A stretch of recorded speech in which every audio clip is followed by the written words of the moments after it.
Could see all your colors against the wall.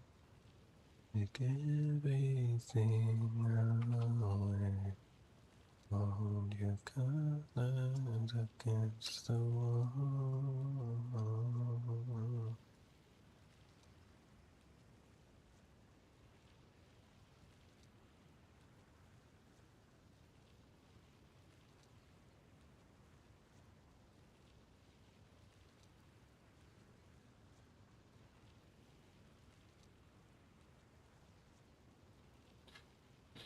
All right, is this working?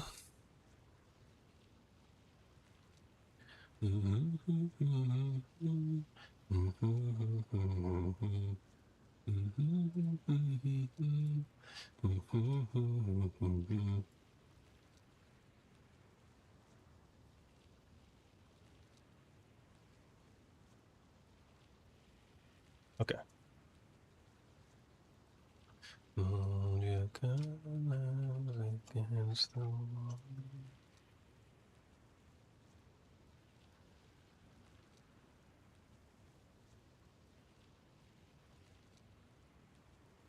What's up, brother?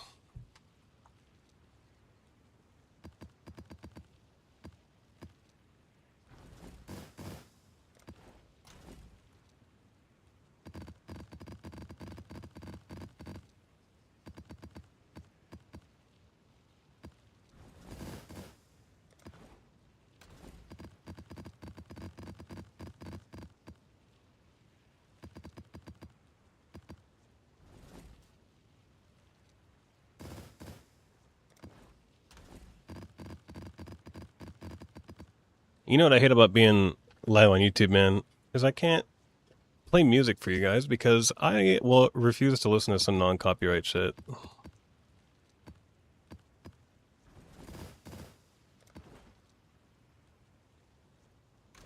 I have a video to come out tomorrow for a strat. It's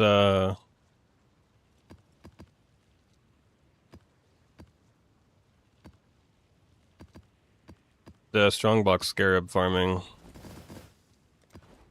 Final number is 23 divine an hour, which is not as high as I would have liked, but it's good enough to make a video, I think. Because it's a really easy strat too, like any build can do it, so.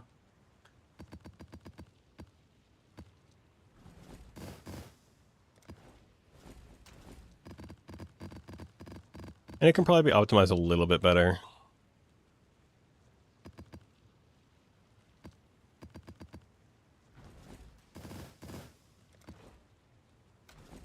I'm going to switch this into Mamba. Oh yeah, someone said, what's the build? The build is Impending Doom again, because I went like totally broke. I kind of quit the league for a minute. And I also played last Epoch with the new season for a few days. But I ended up basically losing all my money trying to re-roll. It's a long story. And so Broke Boy made Impending Doom again. I've been farming the Strongbox shit. Got up to a pretty good build here. I'm going to roll back into Mama, but I'm going to do it the right way this time. And ideally, I'll go back to Essence farming because it was the most fun strat I've ever done, and it has only gotten better with the market. Like, it was, what, 18D an hour for the video I made? I managed to get that to 20, like, 4 with some optimizations, and that was, like, as of, like, 2 weeks ago, so, or something, a week and a half. So it's definitely way better now. Hopefully, like, 30 an hour.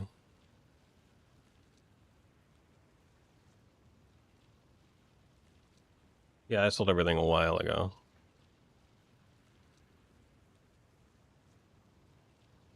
Oh, so you're still playing Mamba, hell yeah.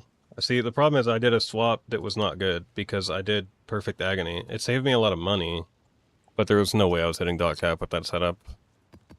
So I would have had to like redo a lot of gear, and so I didn't want to do that. Which is why I re-rolled off of that so quickly.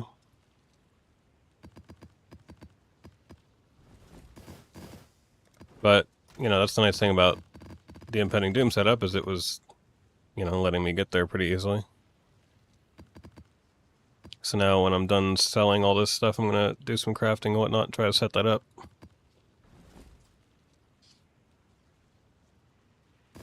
Yeah, I shouldn't have gone Perfect Agony. I was following an old Anime Princess, not VOD, but like old video. I just clicked the wrong one. I picked the wrong one.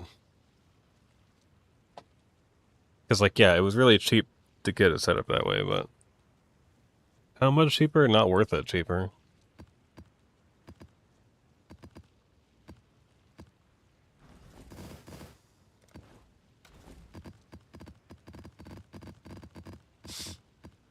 Full warning that when the TLI League comes out, Torchlight, I plan on like fully switching. Like I will be pretty much done with the league, the PoE League, when that comes out. So that's April 16th.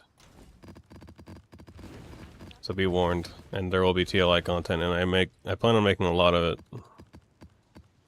Because I had a lot of fun making deep dive for the Rosa build last season, so I want to make like some more content than just a deep dive for the character I'm playing. It's also a pretty untapped market.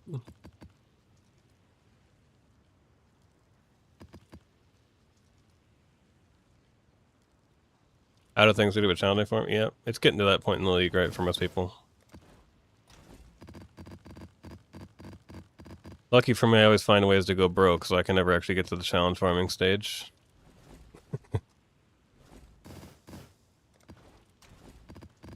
Rerolling builds every 2 seconds. Shouldn't sell all these, I'm gonna do that strat, right, so...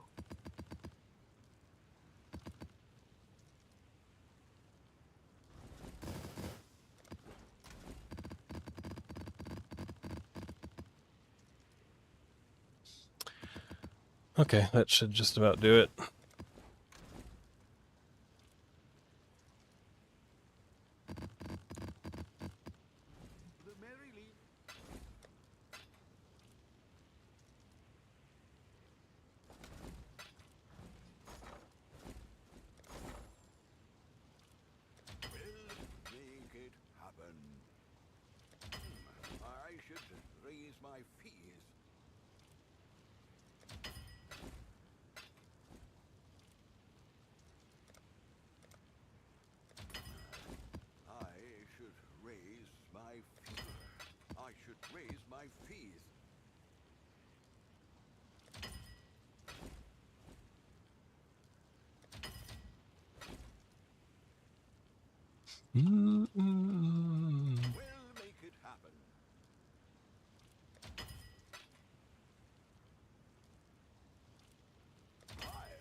Dude, calcifications are getting so cheap. Oh my god, that's amazing.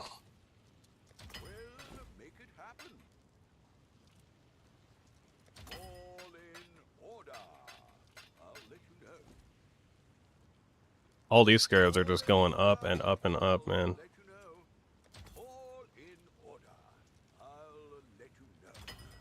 So Wealthy Exile is actually wrong, too. That's something I need to factor, actually, for the video. Because Wealthy Exile is, like, very wrong about these prices. This was actually probably more like 28D an hour or something. I need to find a way to, like, get a calculation of that.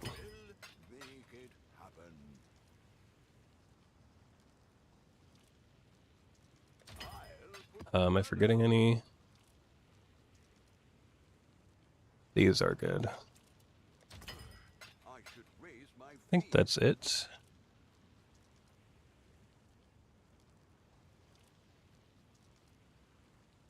Oh, these are good-ish.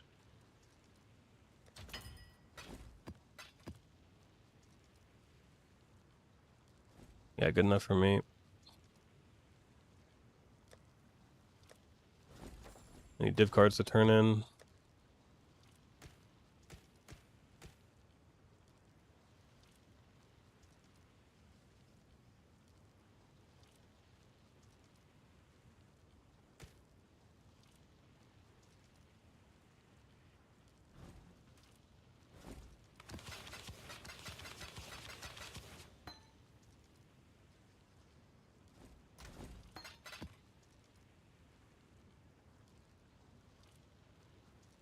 I am going to be doing that strategy, yeah. I'm going to go back to it.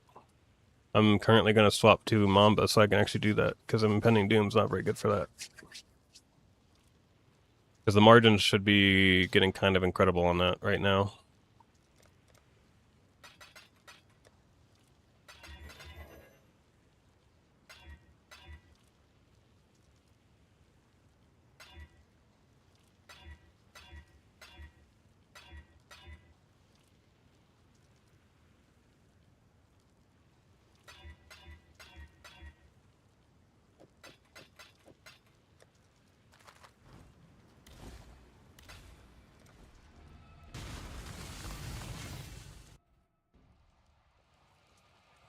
Your absurd defiance ends here, hatchling.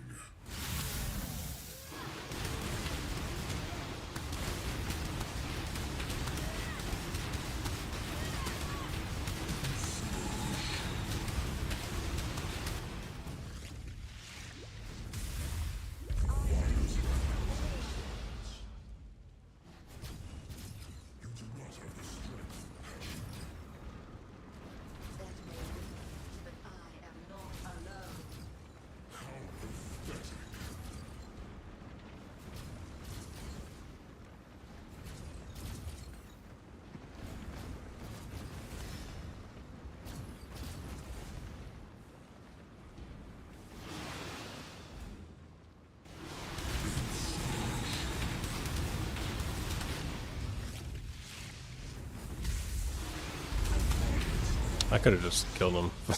Whoops.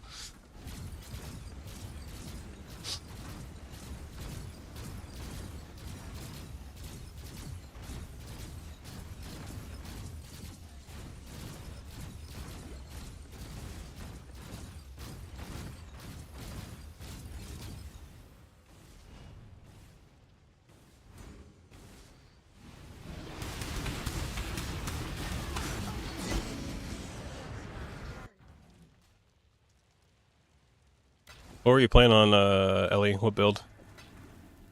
I played Totem Shaman. Your absurd defiance ends here, hatchling.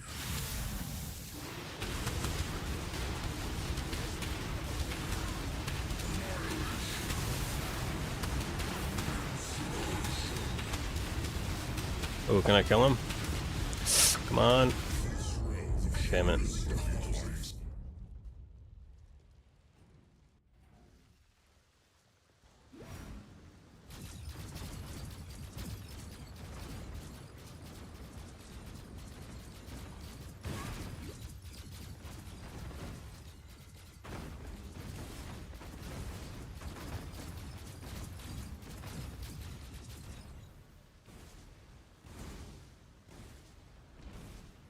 Oh, you did.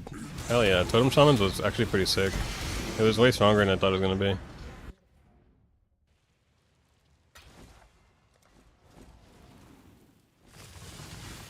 The red rings, I didn't farm that much at all. Your absurd defiance ends I got bored too fast. hatchling.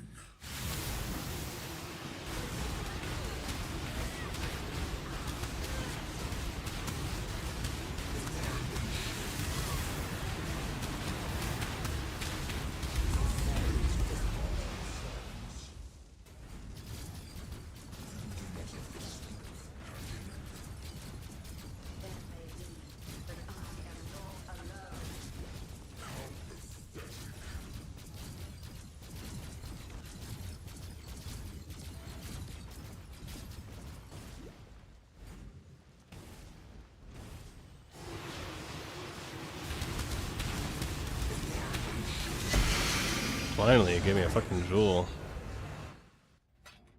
Give me another one, bitch. What are they un-ID'd? 13D, that's actually kind of crazy. But you think this is not a we sell un-ID'd stream, okay.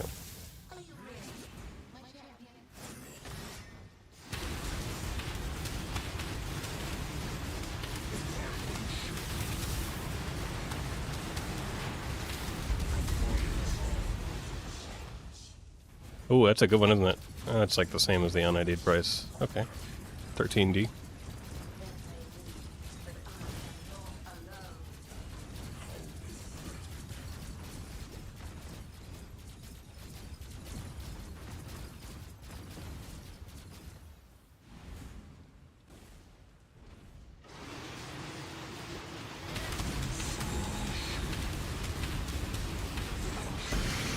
Oh, melding. Or not melding, a dissolution. You always sell unID'd?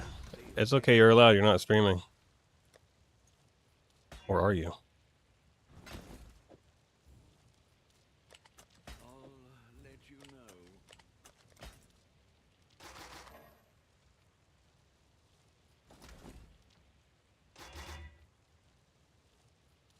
Hello, hello. Good luck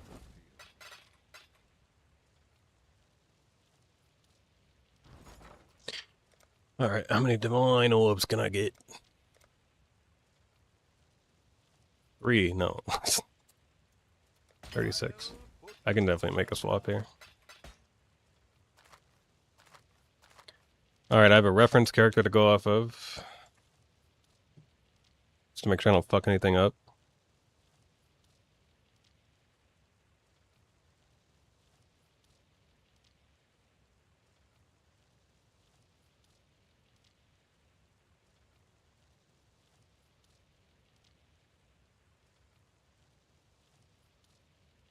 So let me first buy some daggers.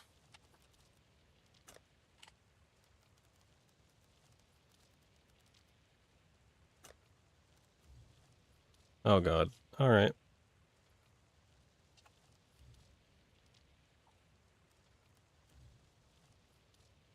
$29. It's level 81 though.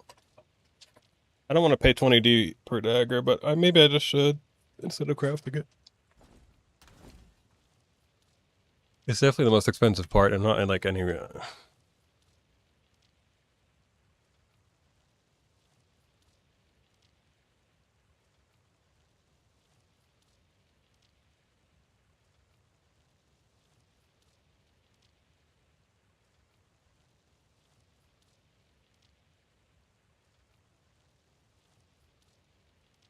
Yeah, fuck it.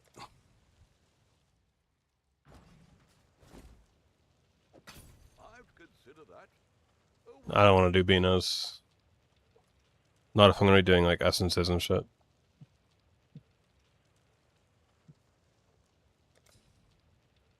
Because I'm not doing Breach, and I would only want Beanos for Breach. Sold something while you were gone.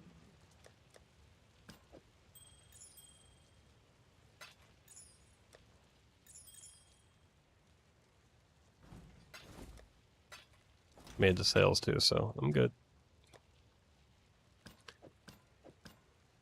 Right, and then I need to do Blizzard Crown.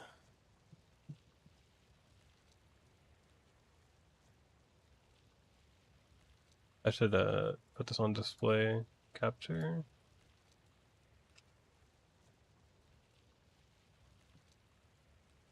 Yeah, I just want to hit dot cap, right, so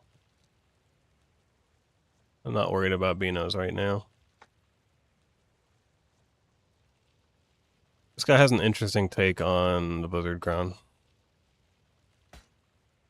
His take in is lightning and minus chaos res.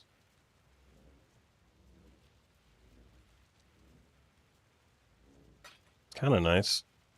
But I think I'll just...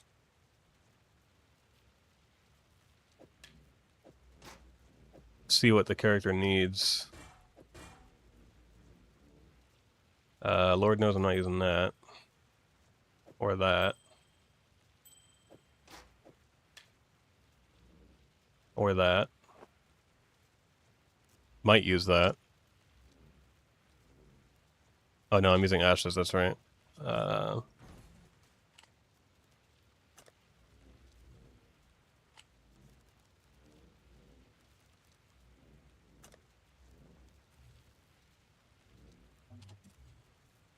That's not very expensive.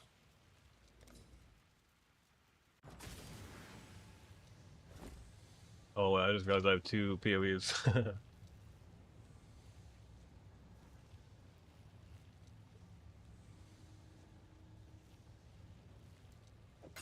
Oh, wish I'd kept that one. You've had a sale, Exile. How much is 5 passive voices? Actually, what about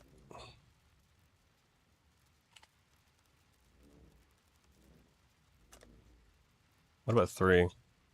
Okay. 5 it is.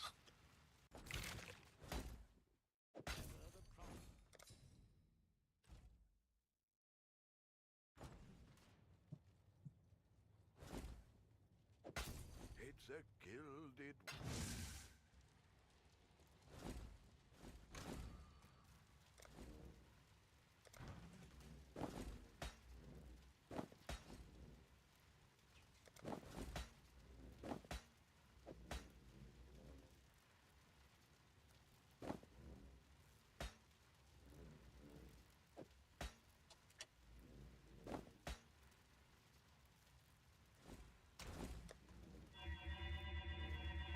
Yeah, 5 was cheap indeed.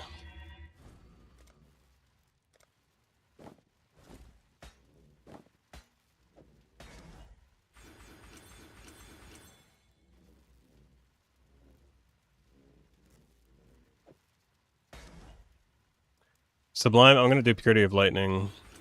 Sublime, yeah. Which I did not do before.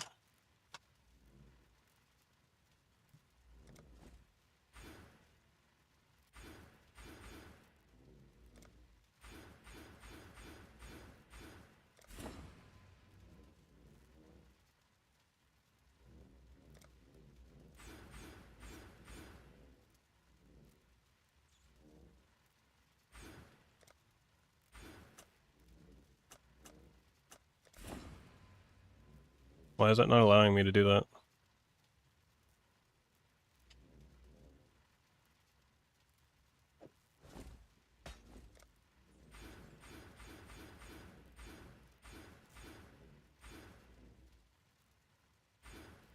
I'm gonna need a lot of strength.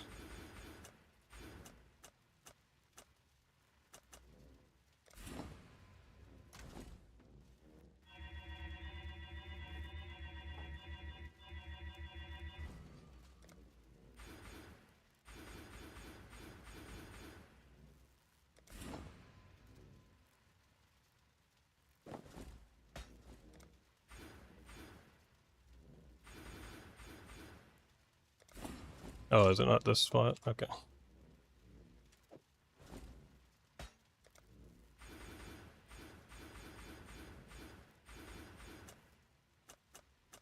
I didn't realize I need so many fucking refund points.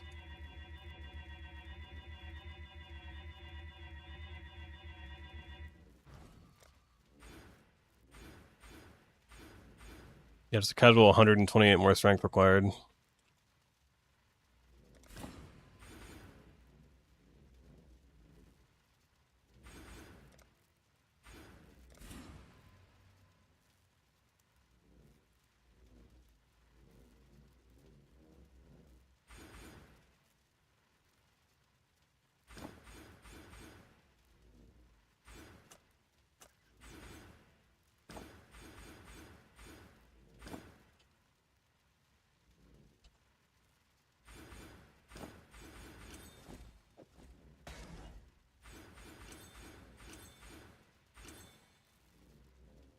Hell yeah, bro. The deep dives are my favorite content to make, so I'm always happy to hear that it helps people.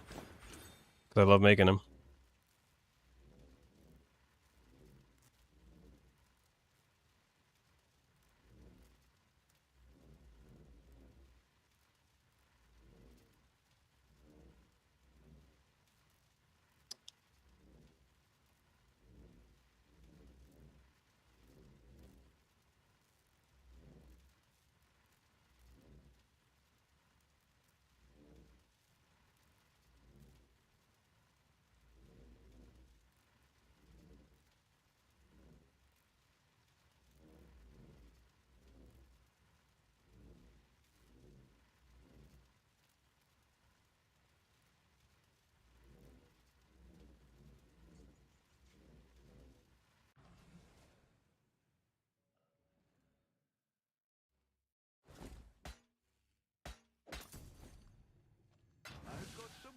for you.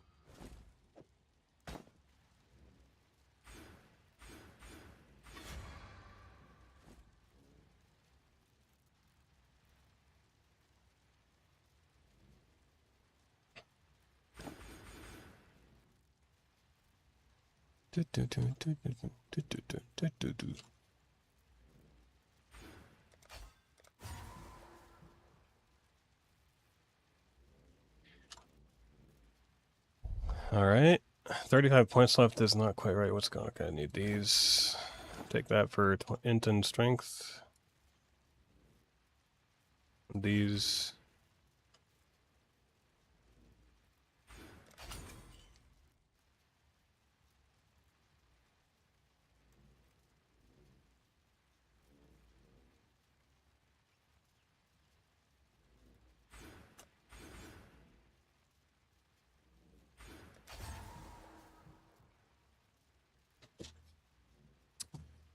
Okay.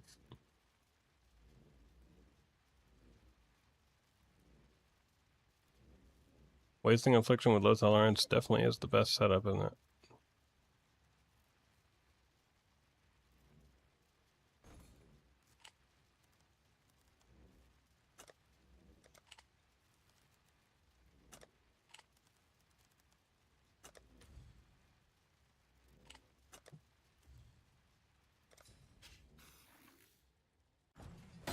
I'll get 3 of these ones.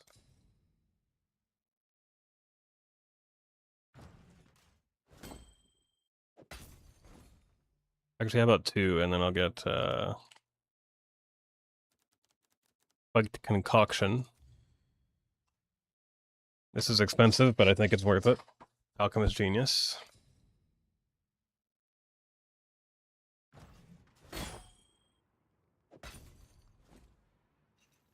We've made a trade.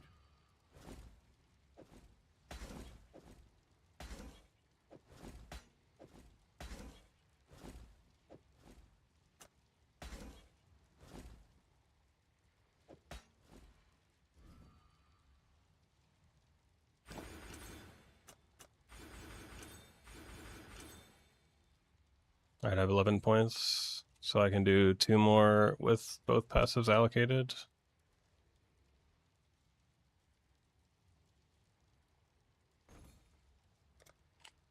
I'll get 1 more wasting affliction.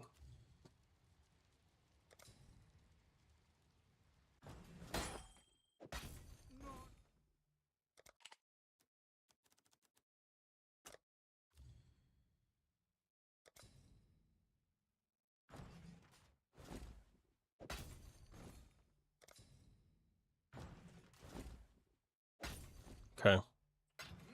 You've had a stale exile.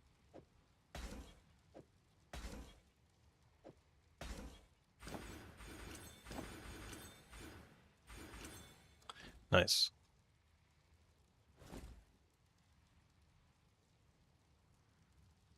Time for a Blizzard Crayon. Trying to think of what I want to craft on it. Probably strength, the rage essences. Let me sell this stuff.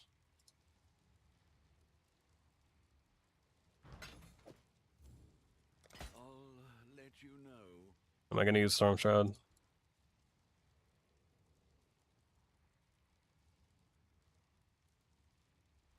This guy doesn't, but I'm not sure. 33% on here. Using Purity.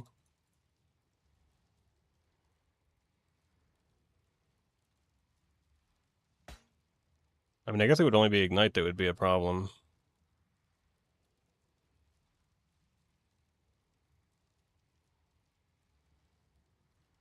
Whatever, I'll sell this.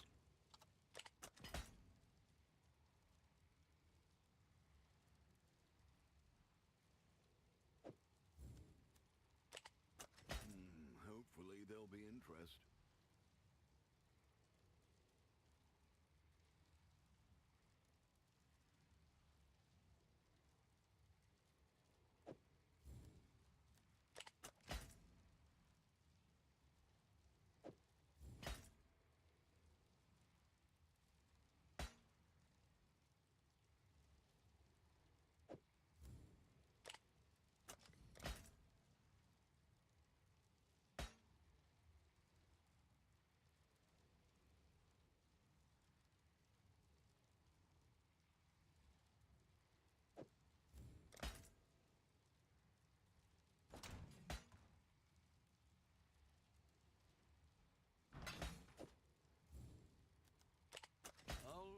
you know.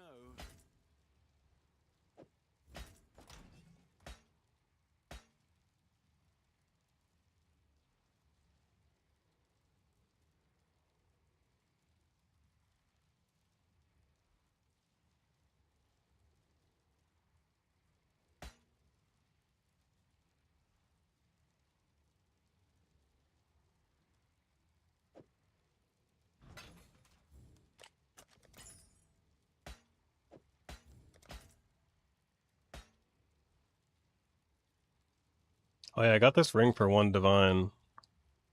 Someone listed it for the wrong price. So that was an easy plus 60 profit. Or 5.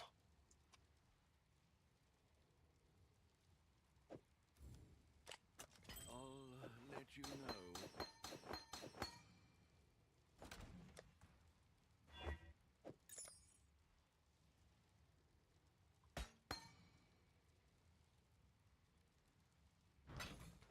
Why is this only 1 divine? It's weird.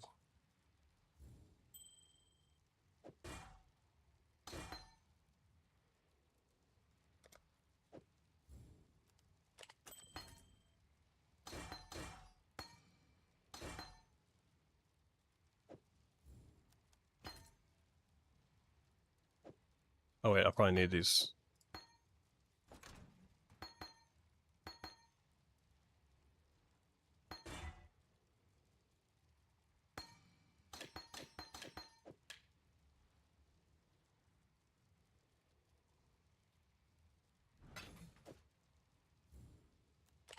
Hopefully they'll be impressed.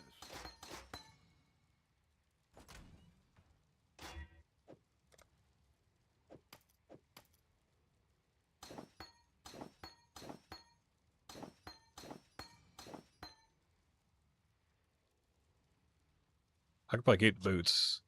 I'm just rolling into Mamba currently. Going back to it for... Well, doing it the right way this time.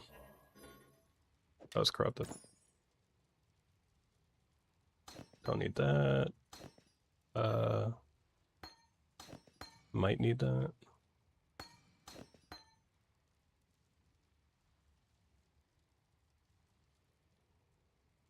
Alright.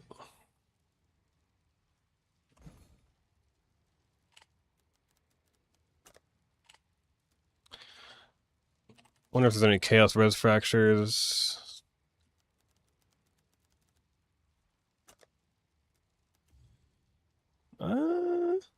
It's not that bad.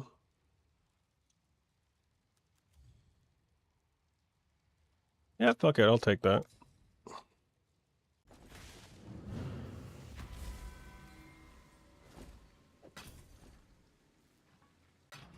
Sold something while you were gone. And then... Lightning Res with Strength is the ideal other suffixes, and I can just Reforge Life.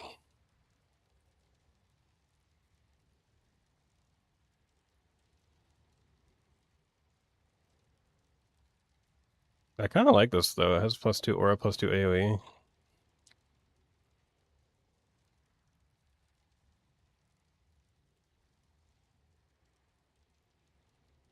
But...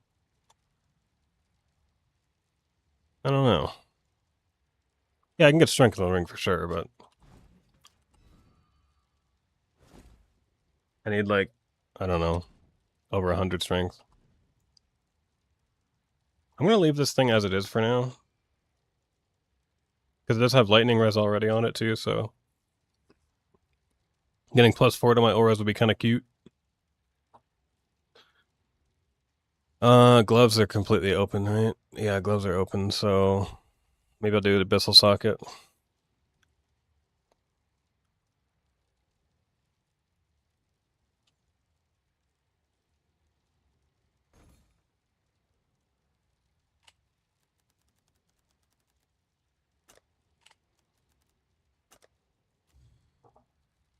Eight Divine for a base I don't want. 10 for this one. I like this one. I'll do it.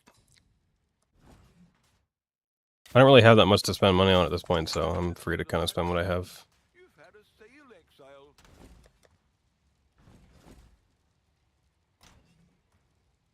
And then this, I can make it have intelligence. And spell suppression. No, I can't do spell suppression. I don't need it. So what then? Int and what? Lightning res maybe?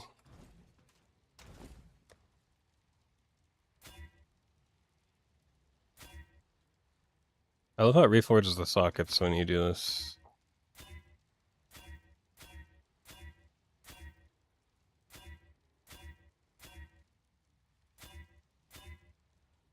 Yeah, that can be lightning res.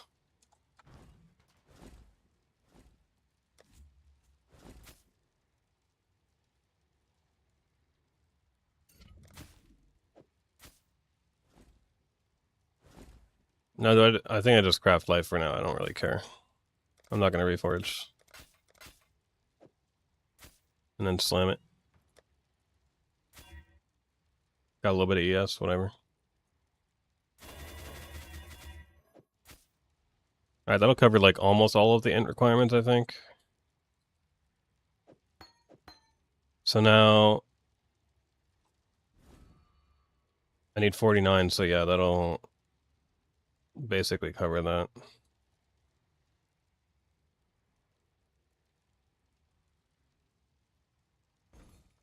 Guess let me just find a ring.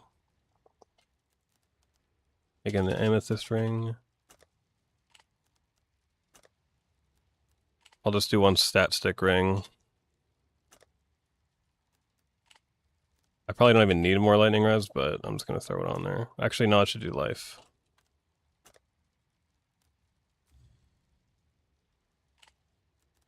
Can I get chaos res too?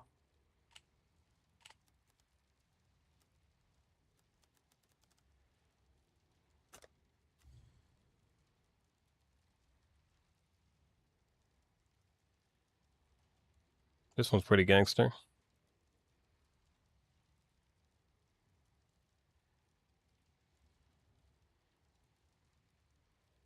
But I'll take this cheap one for now. It's good enough. I'd consider that a win. I've got some wealth for ahoy there.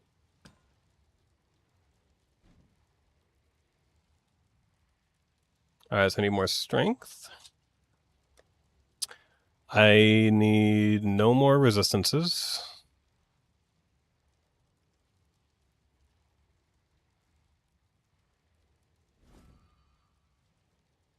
I could use a spell suppression mastery for now. Oops. Make it like 97%. Yeah, I'm going back to Mamba because I want to run some essences and shit. Can't really do essences on Impending Doom, it's too slow. Plus I'm doing it right this time so I can actually get dot cap. Alright, so I just need some strength. And then I can literally get whatever else I want, so that means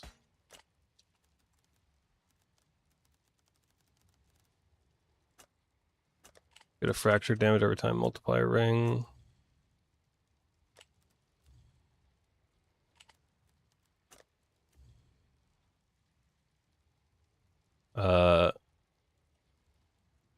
Not mirrored, please. 5D, it was an amethyst ring too.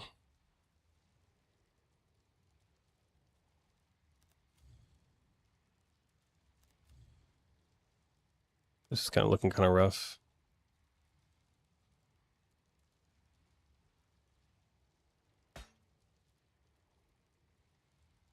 Oh, 6. Oh, this one's gangster. Fuck it. Max Chaos Res is really, really good. I'd consider that a win. What is this suffix craft? It's wild that exists. I've got some I'm gonna reroll this thing though. I need strength.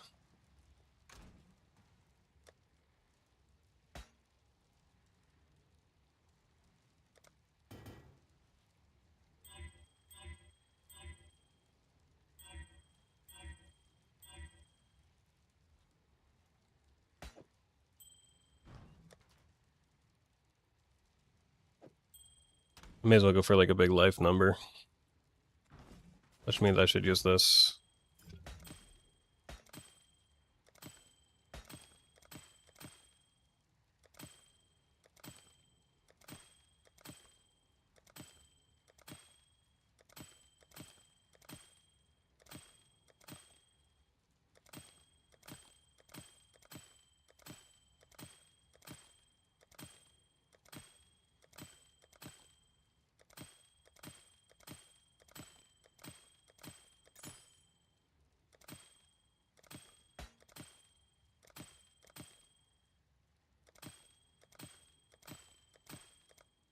I hate using Reforge actually. Fuck this shit.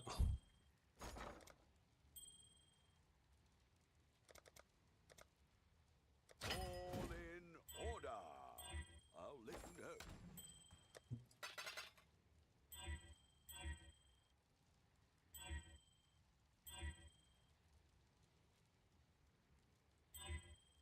I'll take that.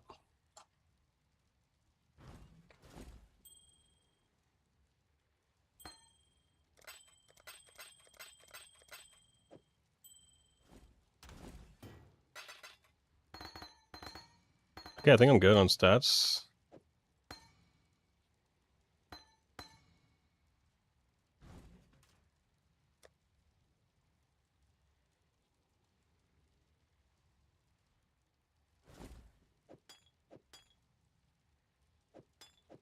Even without flask, it's cap. Alright. So now I need some jewels.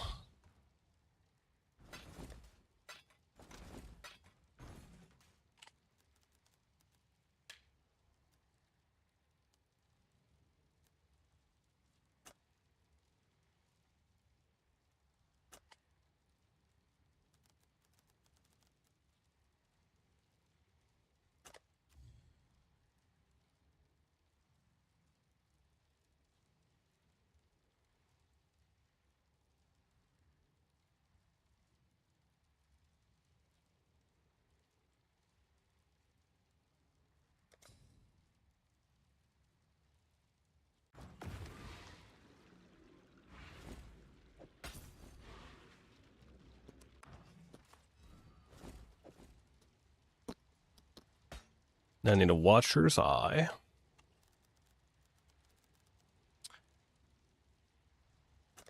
$20. I will not worry about getting a Daunt Multi one just to get this set up.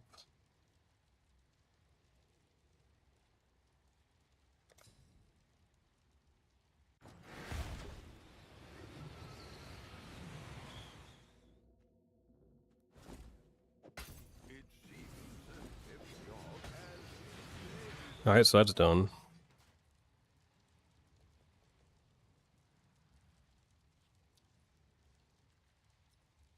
I'm assuming the focal point stuff is too expensive for the time being.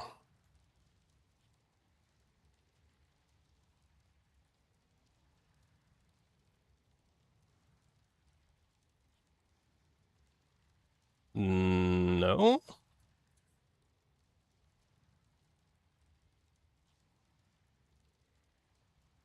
Okay, that's free as fuck. What the hell?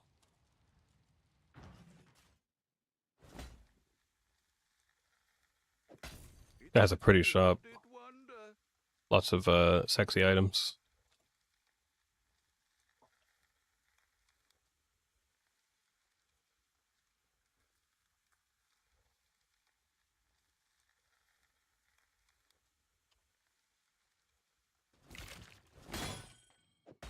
Oh, Cool.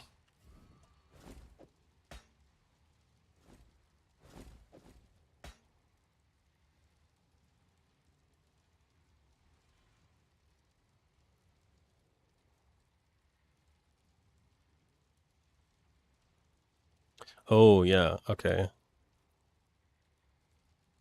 I'm probably gonna go to Essences again. Okay, so the only other thing I need in here, which I'm not actually gonna use because I don't need to, is the Ancestral Vision. I will instead use Storm Shroud, which I just put up for sale. Take it back.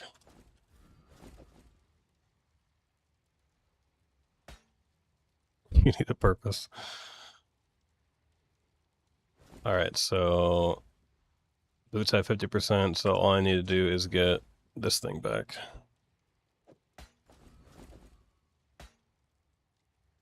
So ailment is covered, and then I need one more jewel. I will take this one back. Boom. Keep the chaos damage one. Alright, so now I just need gems. What colors do I need? Boots, 2 green, 2 blue.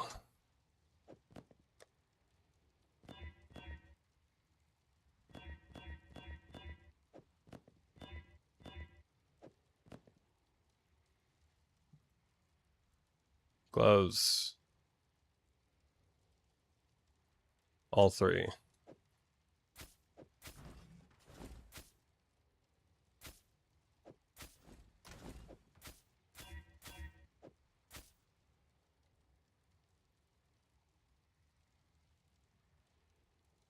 The controlled blaze, excuse me?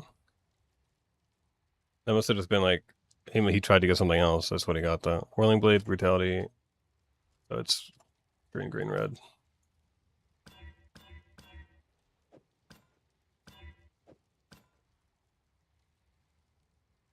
Flame dash, Mortal Kombat custom damage taken. It's blue, red, red.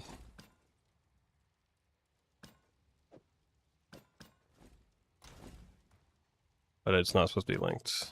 Yeah. I'll make mine Frost Blink instead of Flame Dash. I don't like Flame Dash. Helmet is 2 red, 1 green, 1 blue.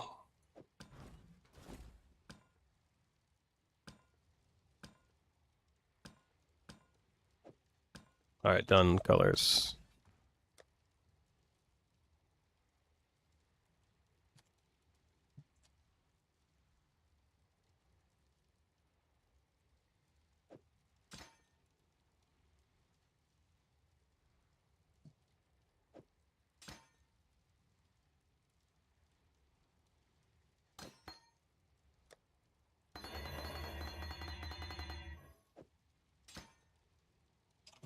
Despair. I love Despair. Should I take mine back? Yeah, fuck it. Increased AoE, why not? Alchemist Mark. Actually, yeah, because it'll increase Alchemist Mark AoE too.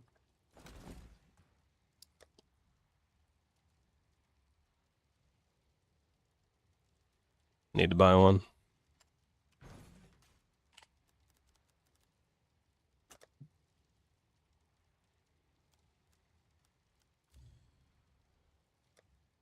Cast on melee kill, no thanks.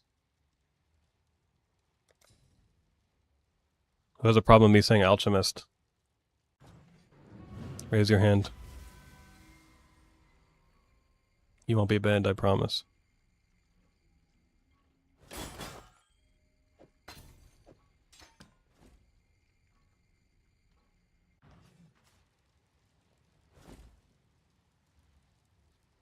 Alright, Emerald Call, custom damage taken.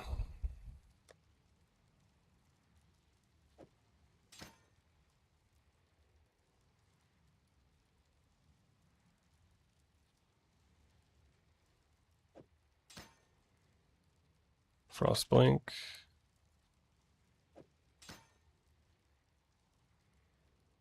Petrified Bussy.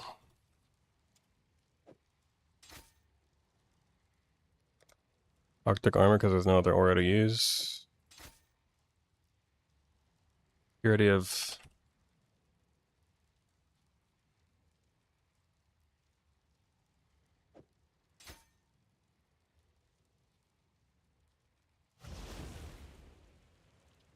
Wait, how do I not have mana? What do I not have?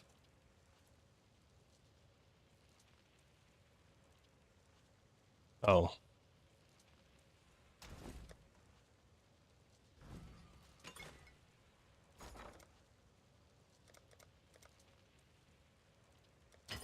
in order. I'll let you know.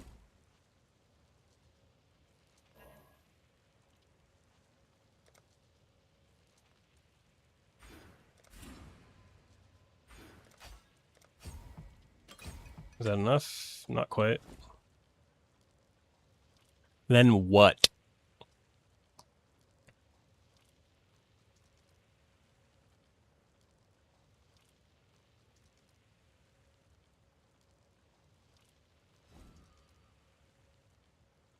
Can I undo this? Hell yeah.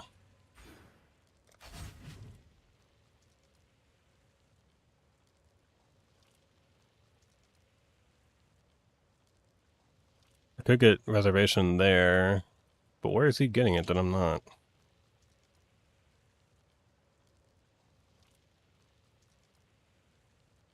Oh wait. No, he says Whispers of Doom.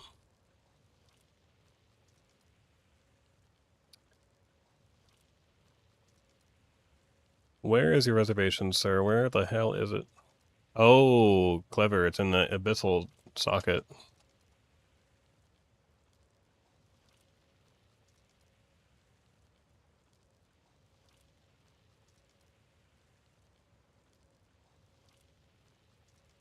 What's it called?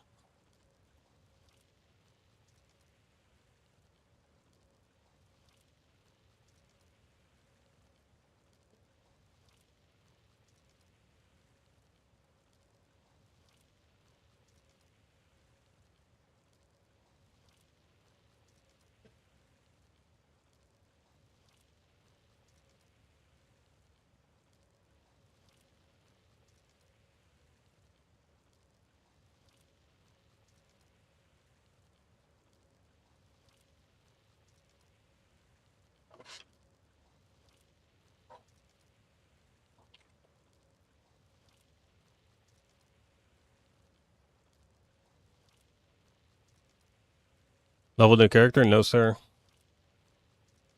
This is the first character I leveled. Could do worse. Oh, it's still not enough. Alright.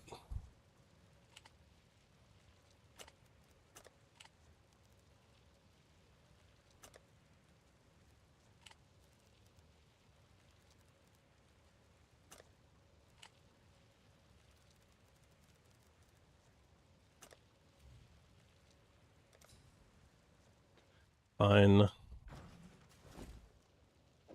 Could do worse. That's still not enough? Brother. Now I'm just confused.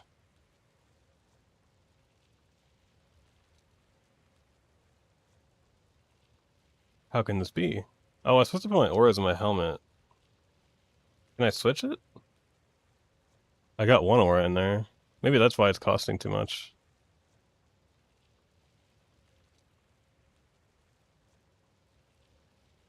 Fuck.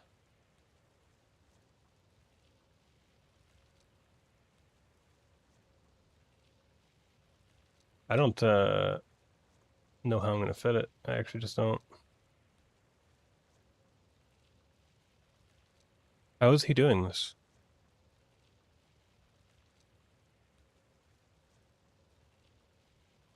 I'm like short on mana just a tiny bit. Trying to find out where he's getting reservation that I'm not.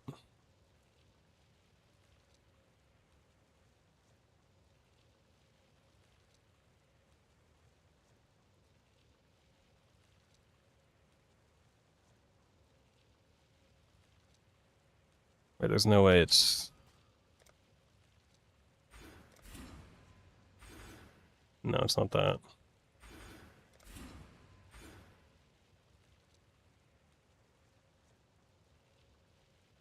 I have the rune graft already. There's no tattoos other than that rune graft.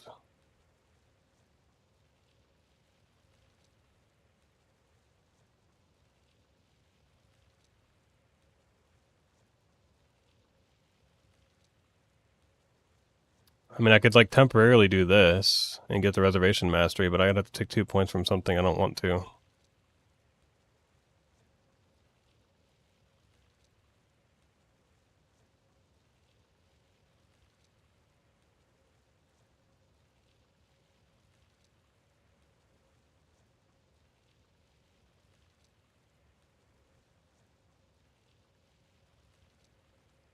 It's all percent.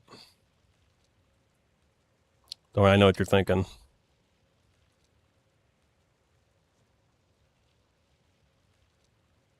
No, it's not Timeless Joel either. I have the exact same one as him.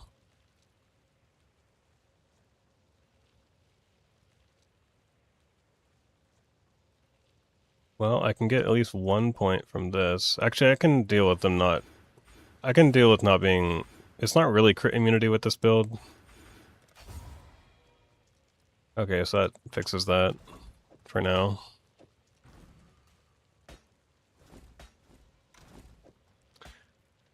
Good enough for me. I should probably fix these implicits, huh? It's probably what? Non-vol, strike skills, +1 target, and what else? Mark effect, of course. I'm going to try to hit it with Grands, just because I can Orb of Conflict later. Just in case it wants to do it right now. It did do it right now, so that'll be...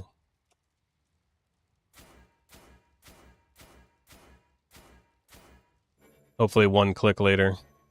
I'm not doing it right now, though.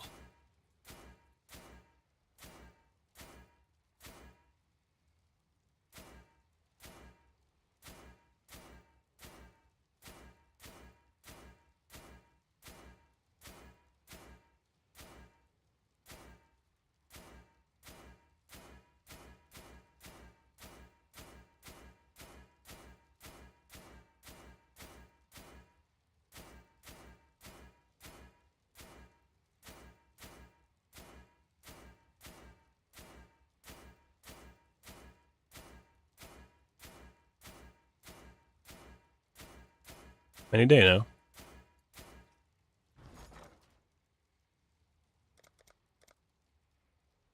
I'll put the word out. I didn't sell really much of anything. Because I was playing Impending Doom, so...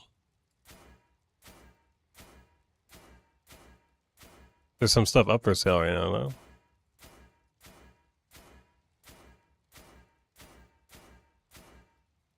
Okay. Alright, now I should just need gems and then I'm done. Let's see, Withering Step.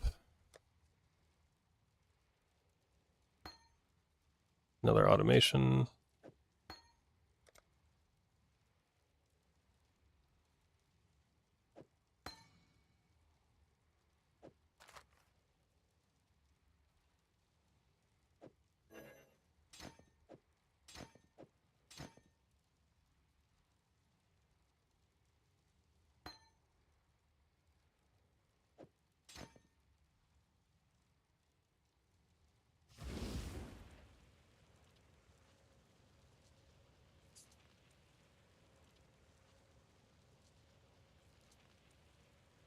Whirling Bussy.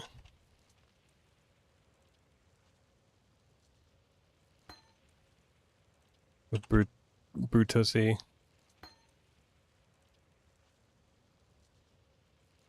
And faster. Anal.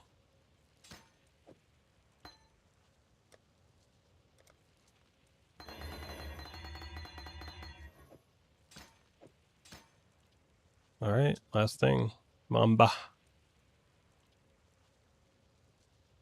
Now, I'm going to do what I did before, as long as it's not expensive, because I'm getting low on money. I'm going to do essences, I think. Because I miss it.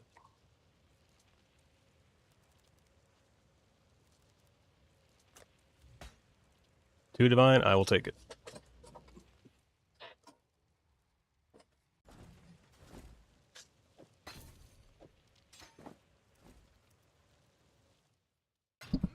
You've had a say well.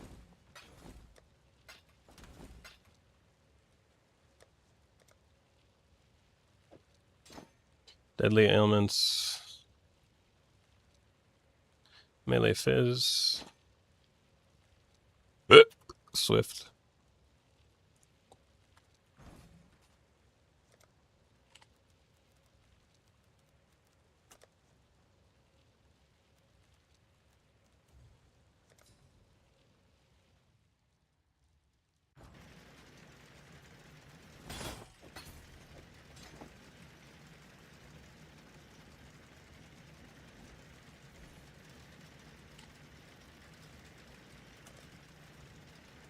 I don't think I used elemental focus the last time.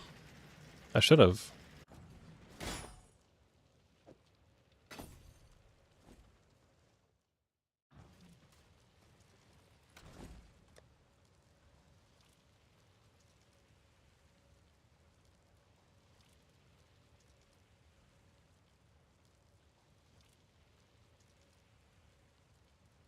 Destructive play, of course. That's like that's what makes it so fun.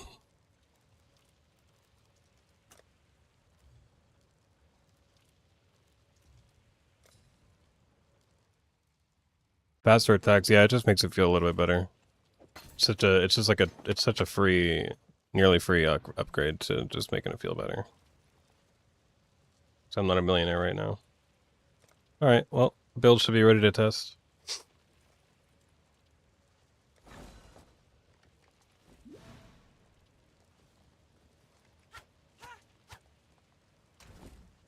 Let me just run Breach for a second, just to get a feel, make sure it's working.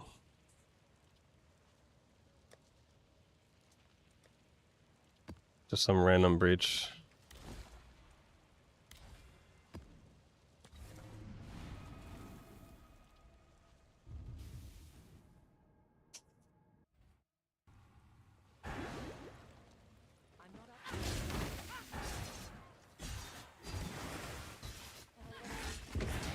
Oh right, that's why you don't use Frostblink, is because you can't fucking use it with automated withering and stuff. Oh yeah, I wanted to get another +1 strike here for now.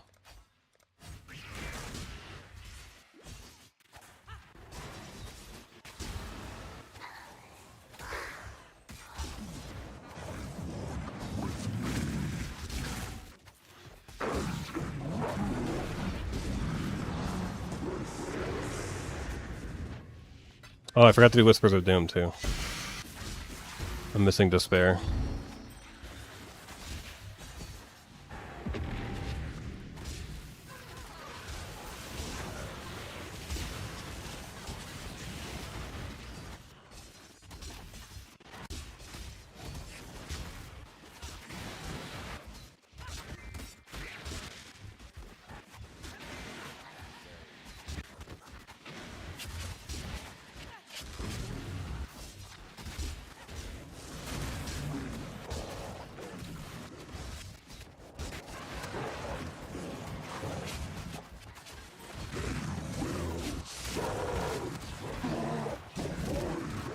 It was definitely working.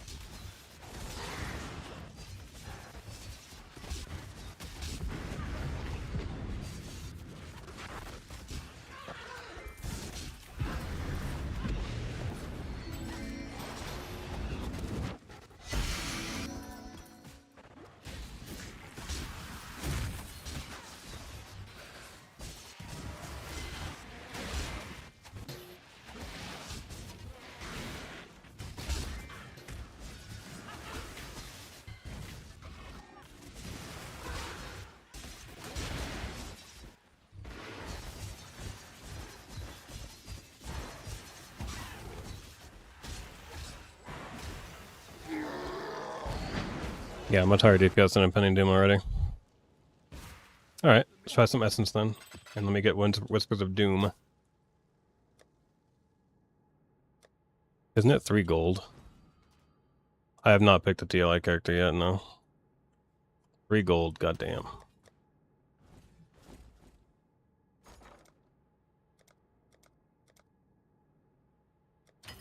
I should raise my fees. Well, make it happen.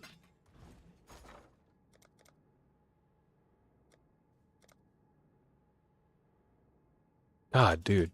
So expensive. In order. I'll let you know.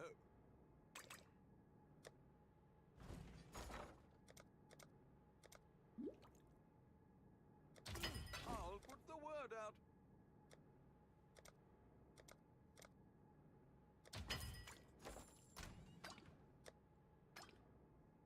Oh, I need a tainted oil too. Those are probably giga expensive.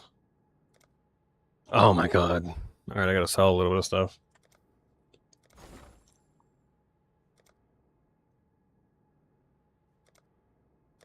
Surely I have some stuff to sell.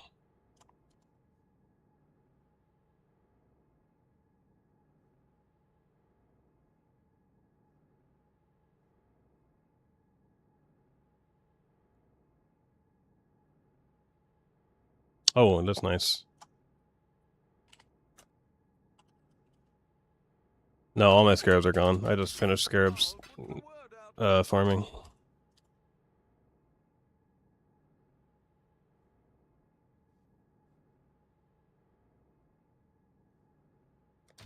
Alright, that'll do it. make it happen. All in order. I'll let you know. Boom. You know, I probably just... That was stupid. I could have just bought a new ashes that didn't need a tainted oil. It would have been cheaper. Oh well.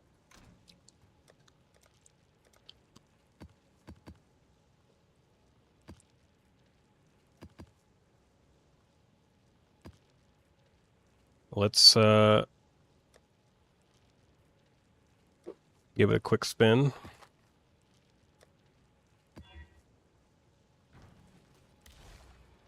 And then if this feels good, then I'll buy some maps.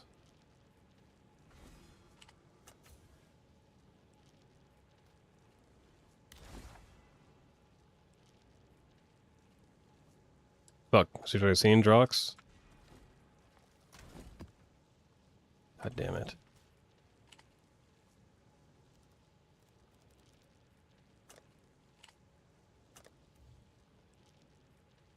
Oh, these are 10C now, that's good.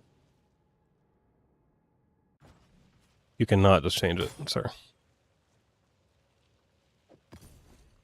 That has been deleted from the game.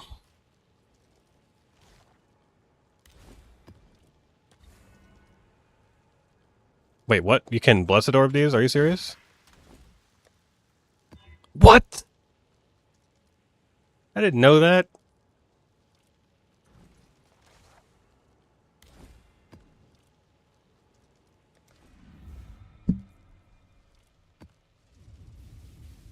Would have been nice to know. I thought that they removed that functionality. I was sad. Now I'm more sad because I didn't know that. Oh my god, yeah, this is gonna be fine. Oh, wrong map, by the way. I clicked the wrong map.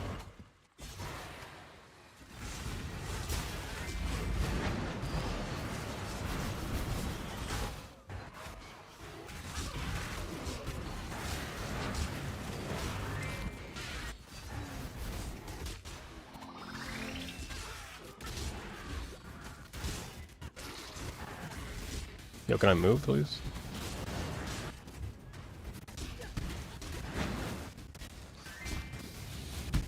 This guy doesn't want to go down.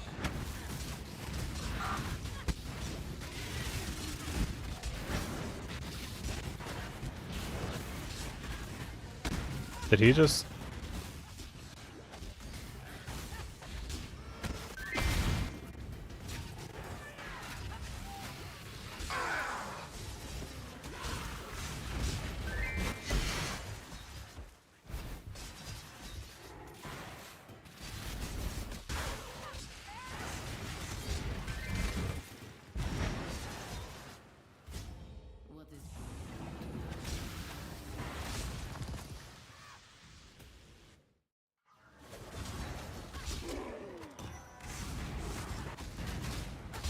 Oh, I forgot to use this. That's fine.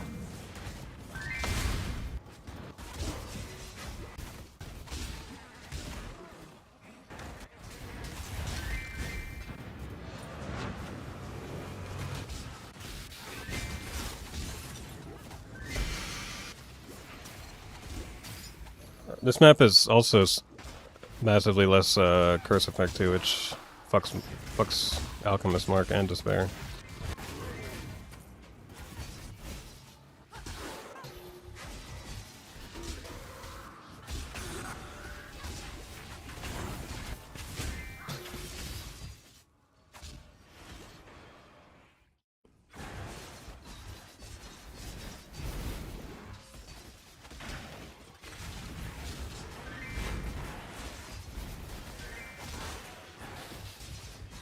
Oh, I need to do mark effect tattoos too.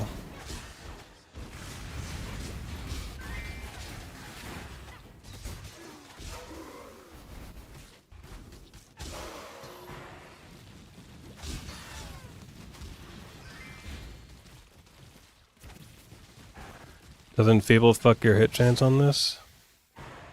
How would it? Does the Feeble give miss chance? I don't think it does. I think it lowers damage, doesn't it? Besides, I have a hit that can't be evaded anyway, though. On the daggers.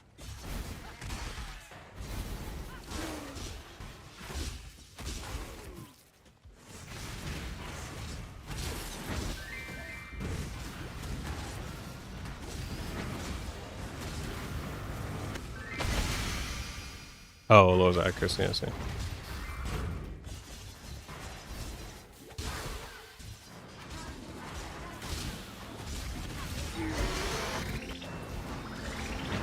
Yeah, it's still nowhere near as smooth as the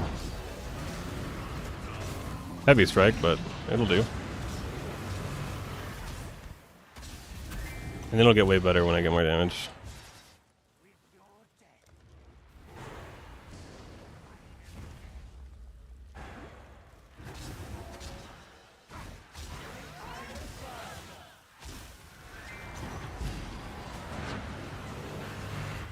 Yeah, 69% less effective curse on monsters is actually fucking brutal. Big upgrades. Don't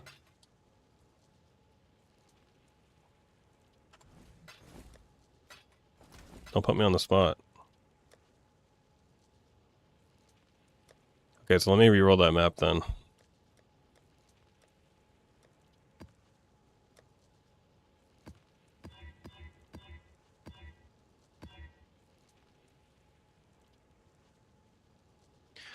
There's something I was about to do. What was it? Mark effect tattoos and what else?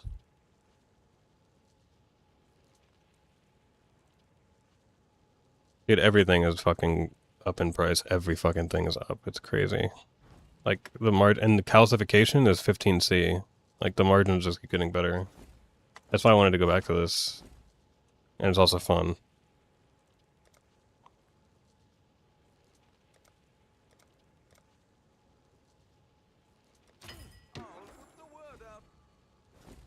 Alright, how many can I do?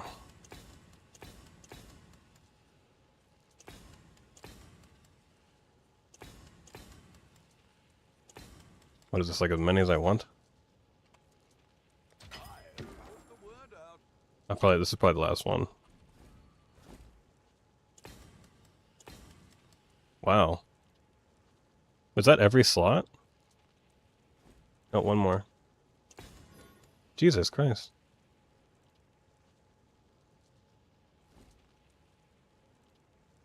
It's all of them.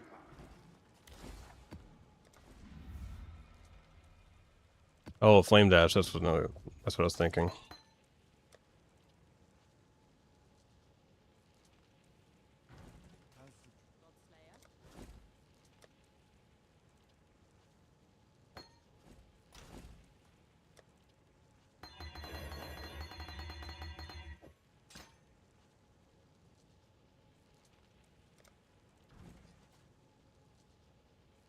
It just, you can still use it, you just won't be getting charges back.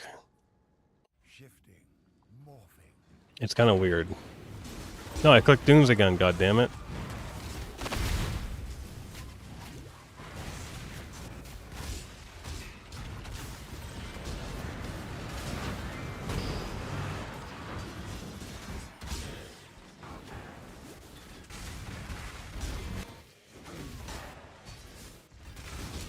And I'm supposed to use a Delirium Astrolabe.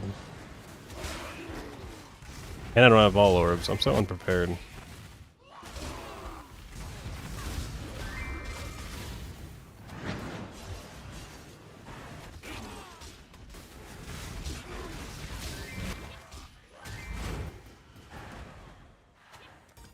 Just look at all this investment in the Delirium I have without using an Astrolabe. And I have 0%. I don't have a chance to spawn it, really.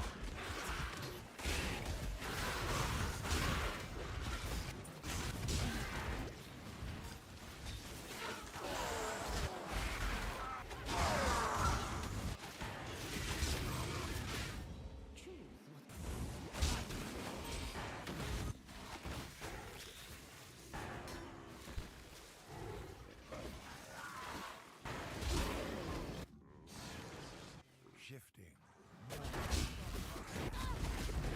I can't move, man.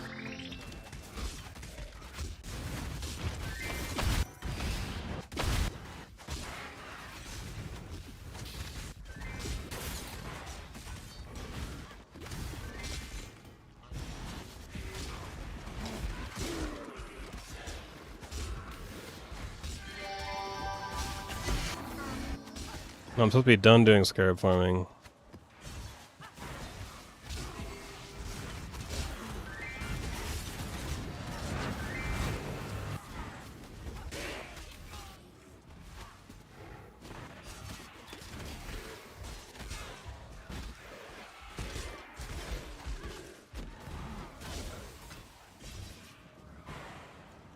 Yeah, I know Vol. Dude, I'm so unprepared for this map, trust me.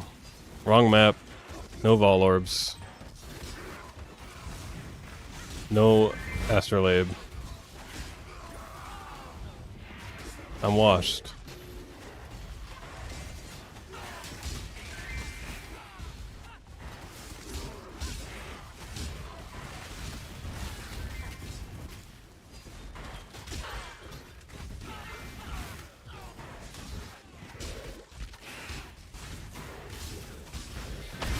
Now my earbud's dying.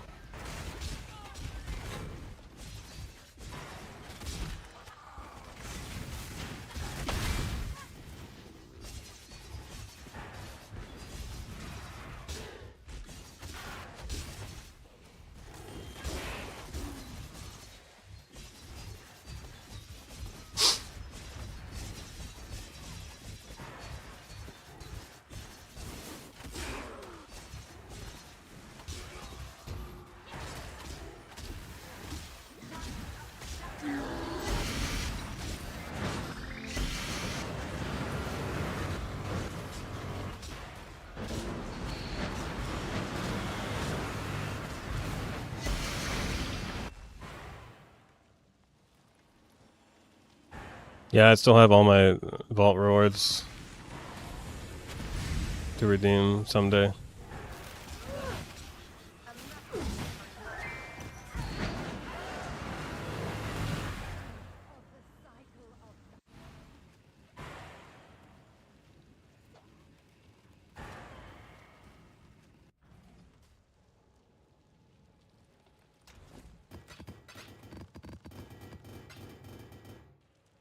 Alright, let me do this.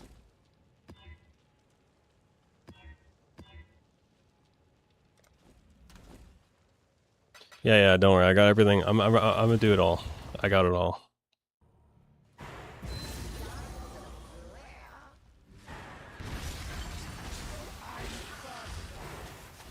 Okay, yeah, I got damage.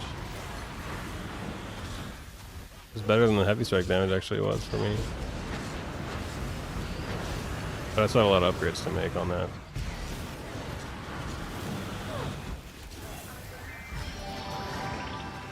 Two Avarice.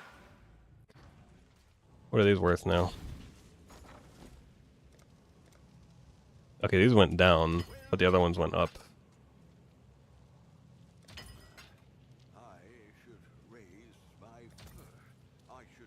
my field. Wait, should I try to use this right now? I think I should. I lost.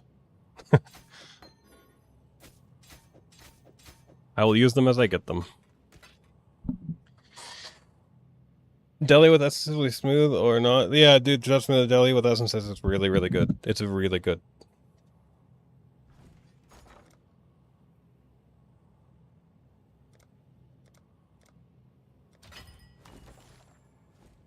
Oh, I still have one there. And I think I'll probably end up self-sustaining maps at this point already, so I'll do a few. Okay, up here, and Vol Orbs.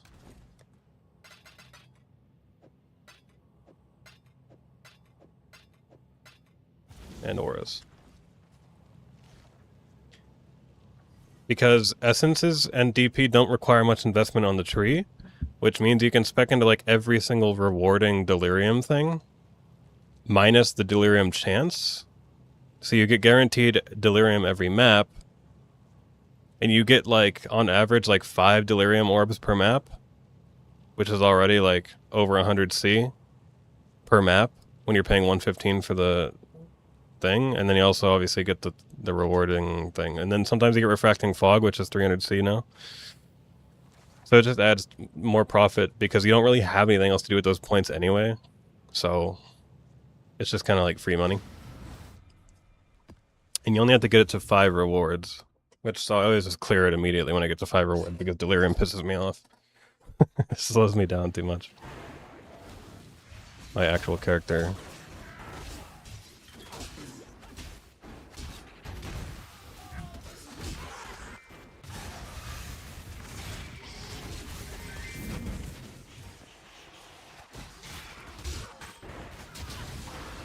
Nice, I got a boss dupe on the first one.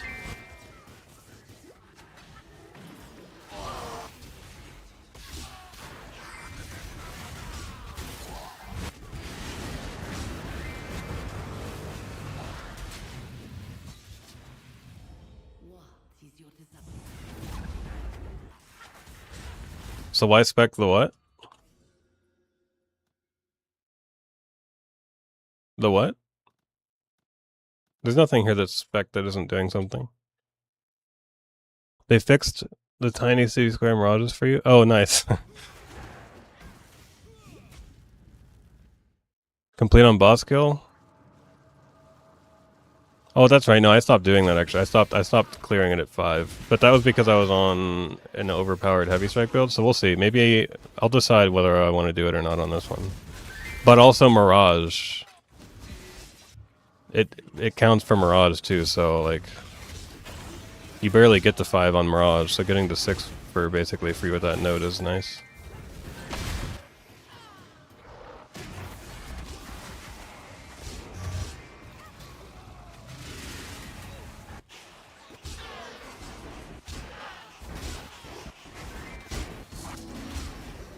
Yeah, I mean, if you're playing like a heavy strike thing like on a Juggernaut, then you don't really give a fuck about Delirium being around, so I would just let it ride out.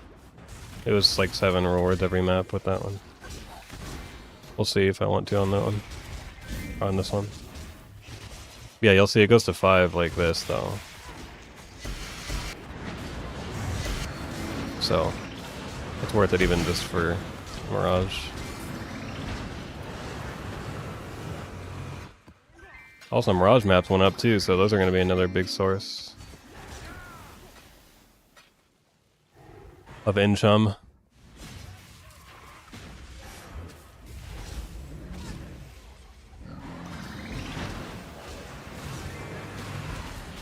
Oh, she's upping the stakes for no reason. I love when she does this. 3D for Originator material? Yeah, nice. Those are fucking rare, though.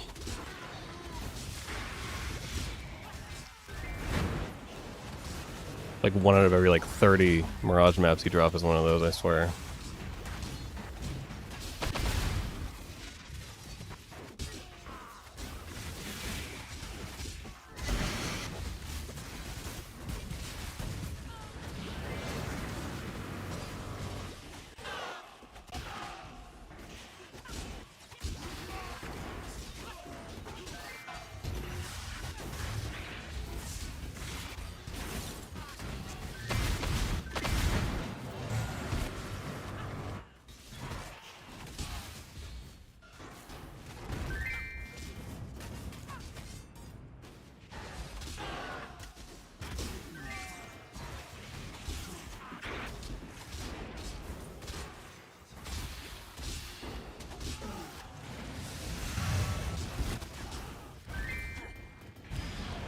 You mean shipments like lost shipments?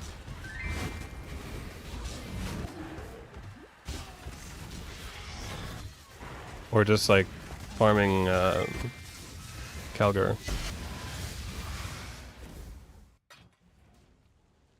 What am I farming? What is I'm farming, motherfucker? Oh, you bought 50. Oh, I see what you're saying.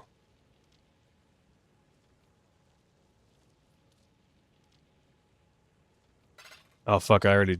I fucking choked. Putting the ball orbs away on accident.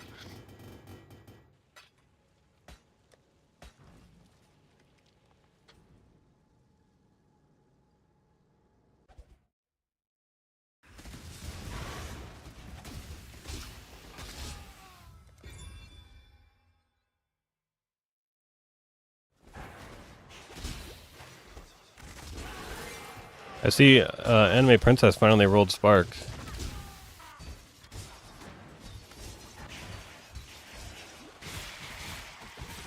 Okay, I can definitely... I can keep the Delirium running on this build. It's fine. You only have to kill the initial map boss, you don't have to kill the other fuckers. So just cancel it mid-fight, so it's not too annoying.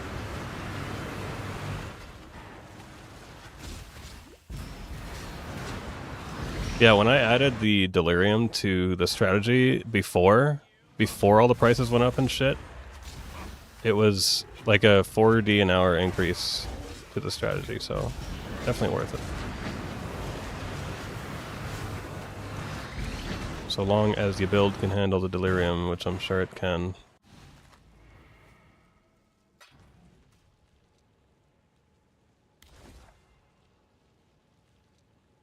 Alright, it looks like I'm already self-sustaining these. Check in with me when you have a moment.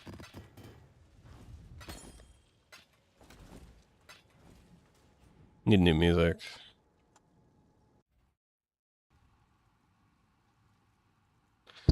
Alright, what am I in the mood for?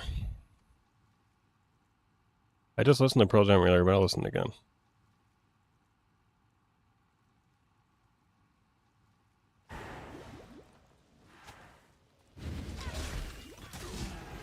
Oh, I forgot to put in the Astrolabe. The only thing that sucks about Astrolabe when you're doing Essence is since you're on City Square, you get like the shitty fucking reward room.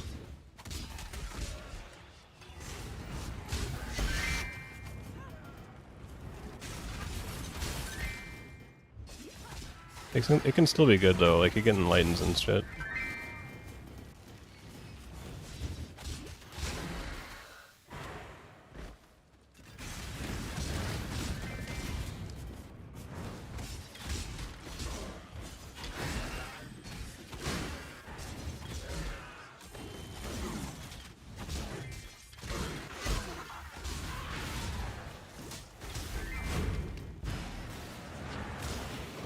Another boss dupe, hell yeah. That's a lot of essences.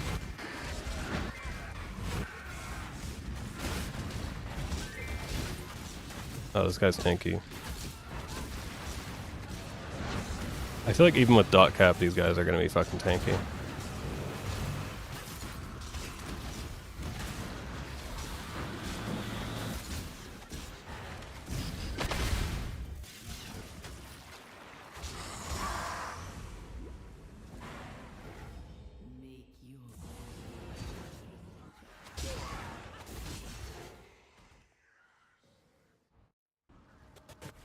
Make your 60D an hour? What the fuck are you doing for 60D an hour? I am hesitant to believe that whatever you're doing is 60D an hour. And Fubgun hasn't made a video about it.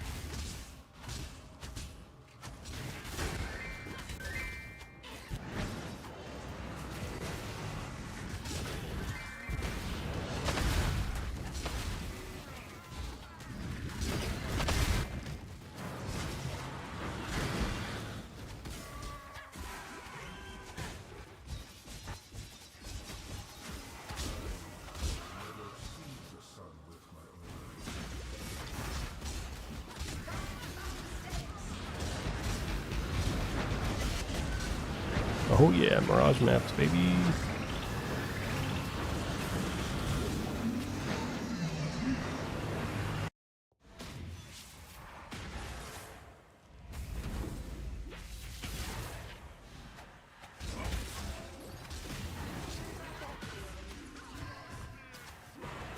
I don't know, man. I can't believe 60 without seeing some proof of 60, because 60 is like a ridiculous number. Like, that's... I've never ever done a strat that's even close to 60.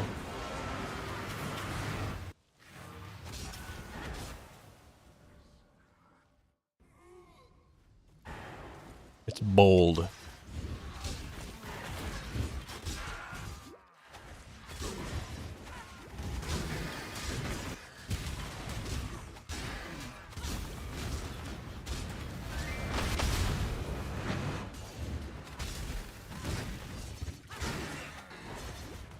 Box of 16 hour? Fuck no, dude. No way.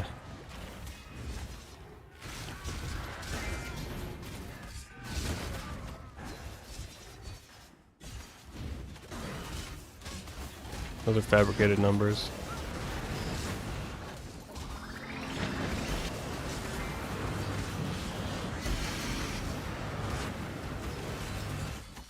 If boxes could be 60D an hour, then Fubgun would have made a video about it.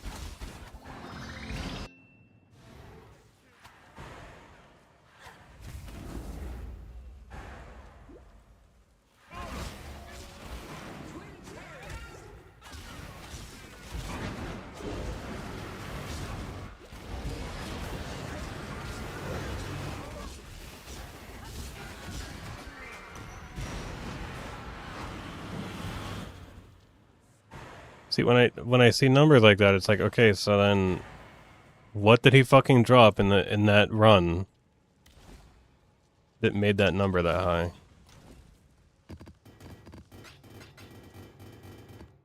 Because there has to be some outlier shit.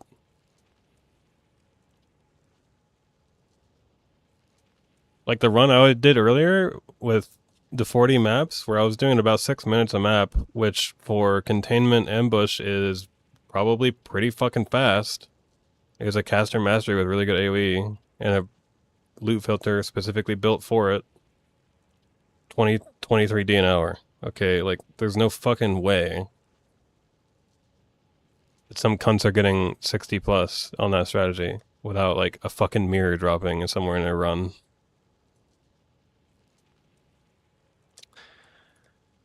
I refuse it without hard evidence.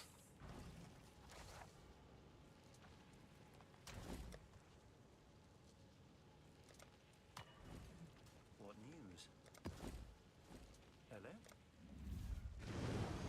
23 is not bad. 14 is bad. That would be a bad number. A very bad number.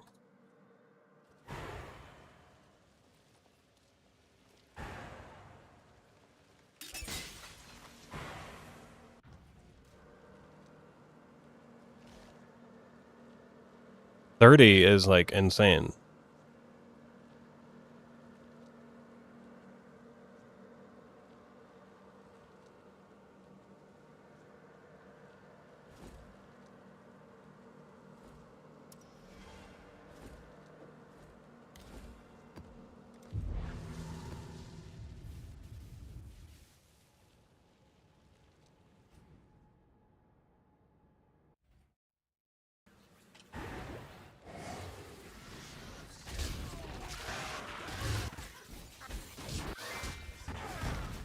This one can be a boss dupe, but doesn't guarantee. Jesus Christ, the fucking deli boss just insta-died.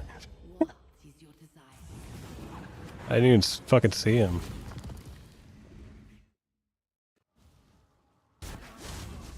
Okay, well if you're gonna do it per hour, then you have to be using net. You cannot use gross for that.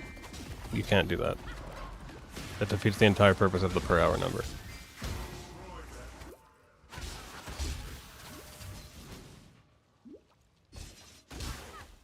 Because if I didn't do net, then yeah, it would be like 35D an hour that I had for my run. But no one does that. I'll do that.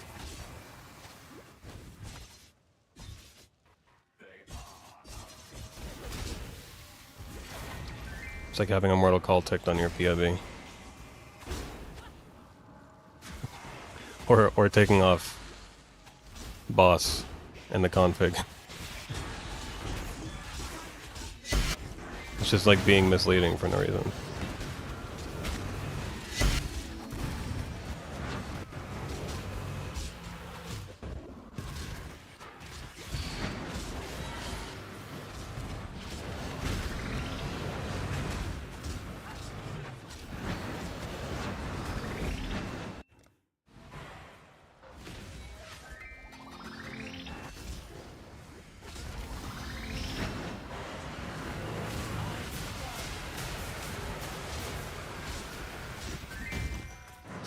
Yeah, I mean, that's why, for sure. Luckily, not really many people do that anymore. But it was a really big thing, actually. People would, like, buff their POB numbers with, like, yeah, well, it's a mapping build, so I don't really assume that it's a boss. Some Snoob A level shit.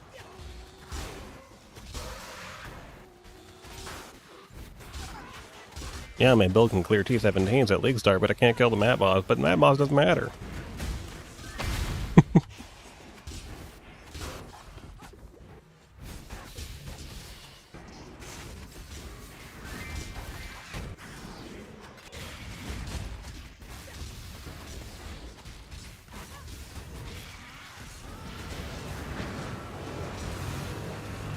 Yeah, incorrect buff calculating is another thing too. I mean, that's like the Immortal Call thing, right? It's like if you it's just your own detriment. If you decide that Immortal Call should be on in your config, you're just hurting yourself.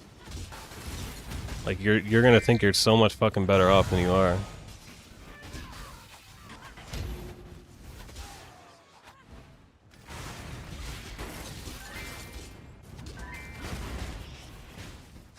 Same can be said for mapping numbers.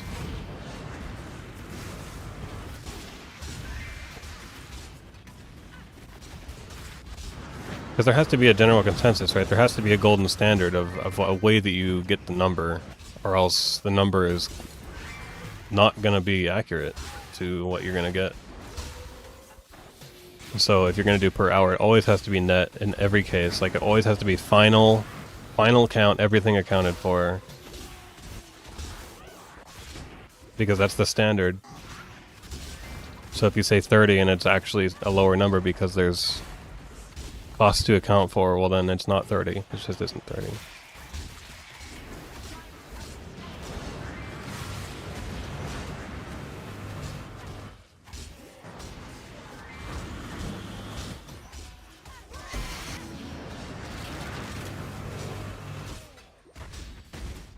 Oops.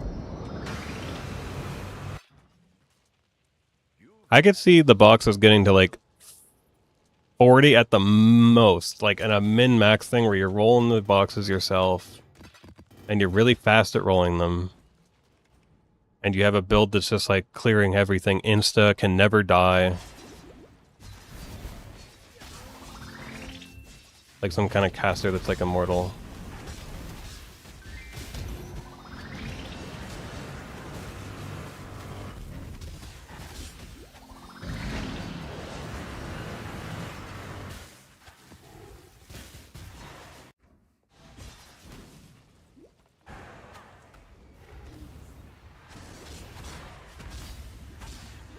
Yeah, 40 before prices on ambush. If you're talking, are you talking containment or no containment? Because even with containment, that would be like 30D an hour or more.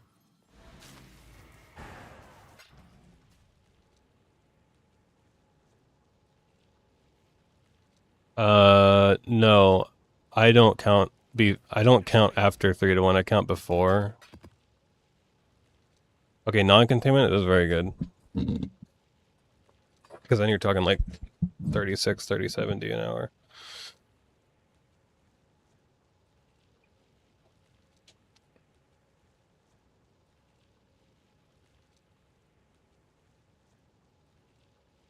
They're a lot faster to clear too, because you don't have to worry about containment covering the entire map.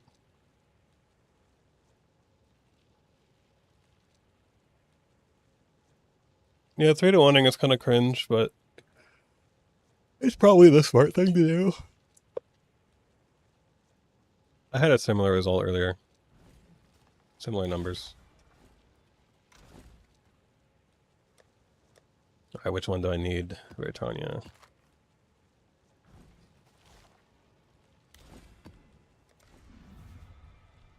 Need to build up a nice inventory of these maps so I can actually like streamline this. Countless generations have walked these time-worn stones.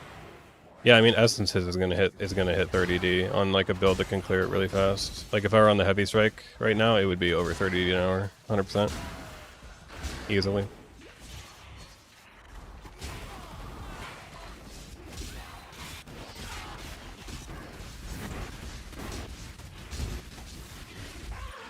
which for essences is fucking incredible. It has never had numbers like that, ever.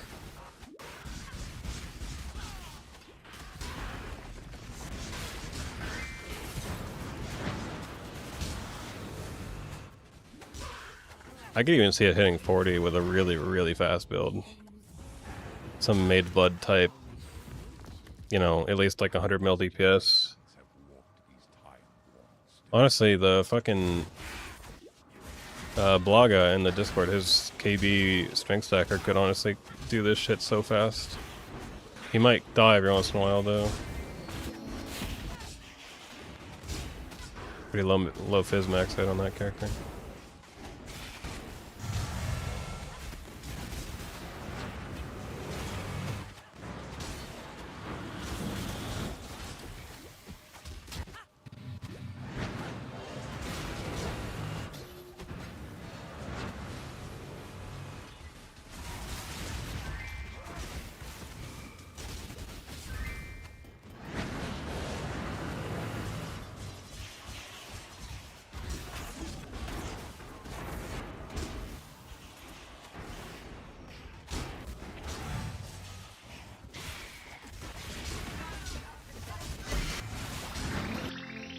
Oops. Yeah, man, if accuracy stacking Jug didn't get nerfed the way it did, dude, it would be like so fucking good this league, you're right. I mean, they did nerf it too hard.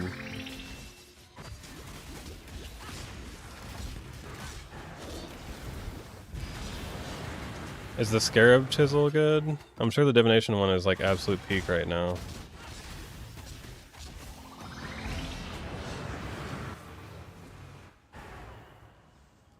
Looks like they're like kind of bottom of the barrel, honestly.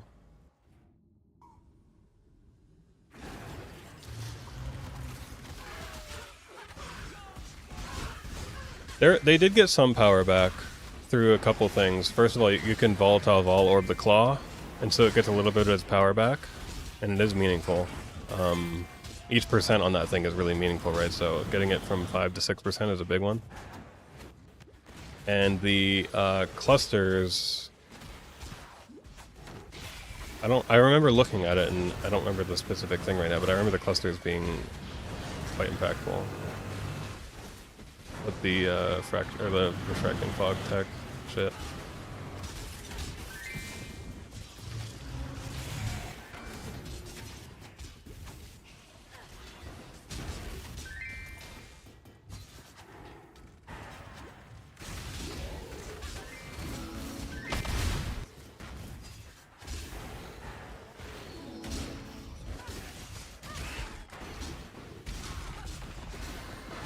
You can get 1 extra percent on the gloves, or the claw, I've seen it.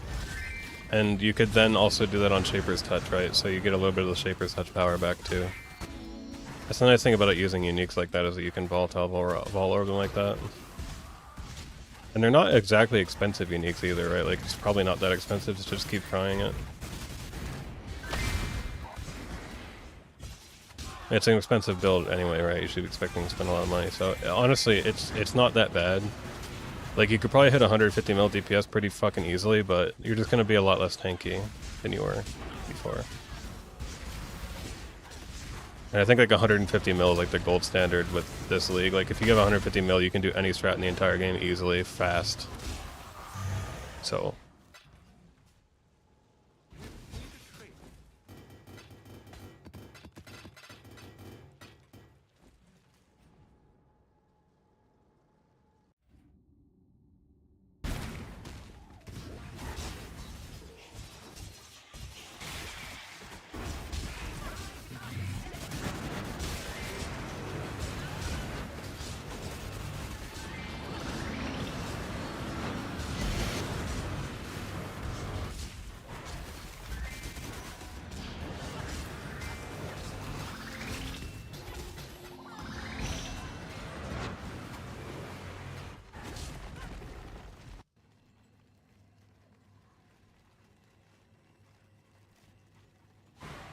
I don't think it'd be paper.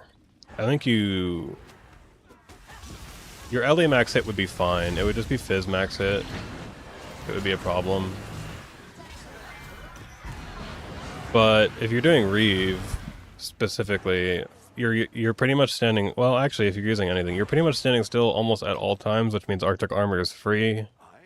And Arctic Armor, if you want to use a Purity setup, like you could even do Purity of Lightning, maybe. Sublime, but more than likely you should just do Purity of Fire. If you had the Purity of Fire setup, it gets kind of easy to get tanky actually, because like that. So if you just do the much higher version or higher budget version, you're not missing out on that much. Like you're just missing out on an ES pool, right? You just lost a lot of ES from instacking. That's mostly what it is. Like that build is like basically the same power level as it was before, because since like I said, the golden standard now is like at least 100, like 150 mil is like any higher than that is completely unnecessary. Because of that, that build is honestly relative power just about identical to last league. It just requires at least like two or three as much currency, two or three times as much currency to get to that level though. That's the problem. So it's fine actually. It's balanced, but I still think they hit it a little bit too hard though. Because like if anything past 150 is like redundant, then like it didn't need to be nerfed down from there. Like it doesn't really matter. Nothing. Oh, nothing hits the threshold. Not the accuracy. Isn't the accuracy like +4? Yeah, that's not 20. It needs to be 25% for that, doesn't it? And like 20% is the highest it goes, right? Yeah, that's sad, but it's not the biggest deal in the world. The biggest one is the claw, right? Like, what's it called? Hand of thought and motion? Yeah. And what's accuracy per intelligence? This one. This one goes to 4%. So why can't you get it on Shapers? Yeah, you can see it's only 3 divine for the fucking highest roll here. I mean, you obviously want percent int to be at least like 11. Okay, 50D for like a really well rolled one. 30 for decent. 8 for budget. So like, oh, this roll matters too though. So it's got ranges, but oh, this one's really nice, right? Like you get like an additional 1 on the flat too. So like you can even get ones that are competitive with the last. Wasn't it 5%? Was that what it was? 5% accuracy? Now it went to 3 and now it's up to 4, so like you get most of it back.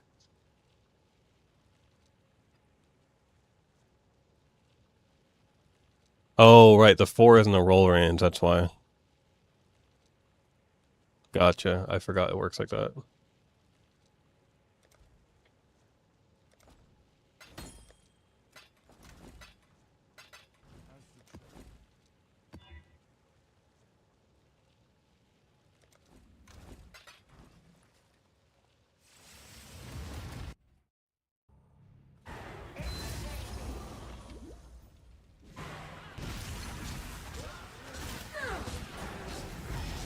This build will feel so good with dot cap though. I'm gonna try to get it to dot cap this time around. I didn't last time because it was basically impossible without fully swapping the build from Perfect Agony to this setup. Yeah, it's a nice little quality of life to see the numbers. I guess it matters a lot more that that orb is in the game now.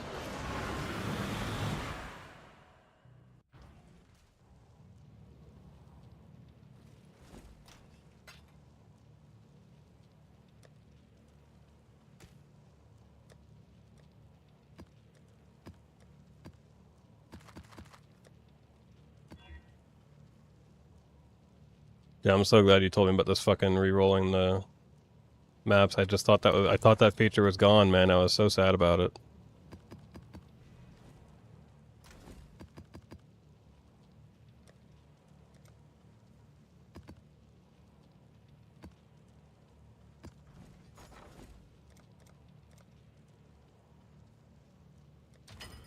I should raise my fees.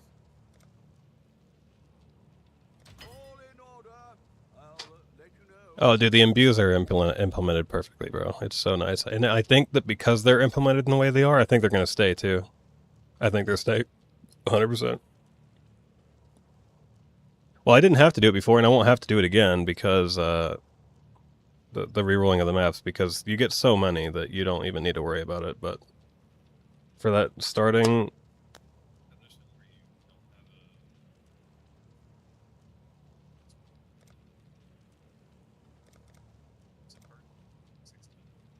We'll make it happen.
What is your desire?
What?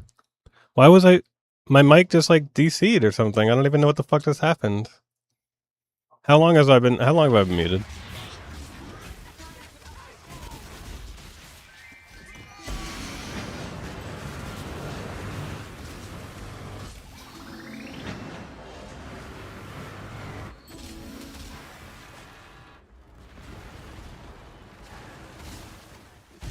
quite long.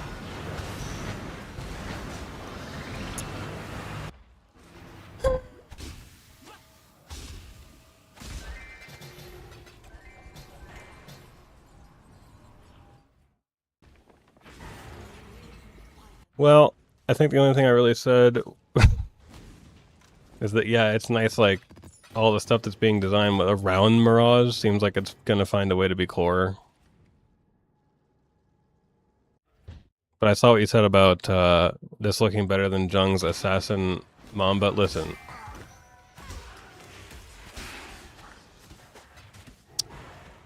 Every polished and, like, no, this isn't the right way to put it. Every tried and tested build in the game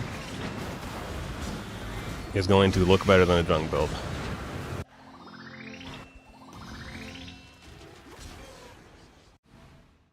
Because it is. Better to play, at least. Jung builds are so fucking clunky that it's just impossible to want to play it.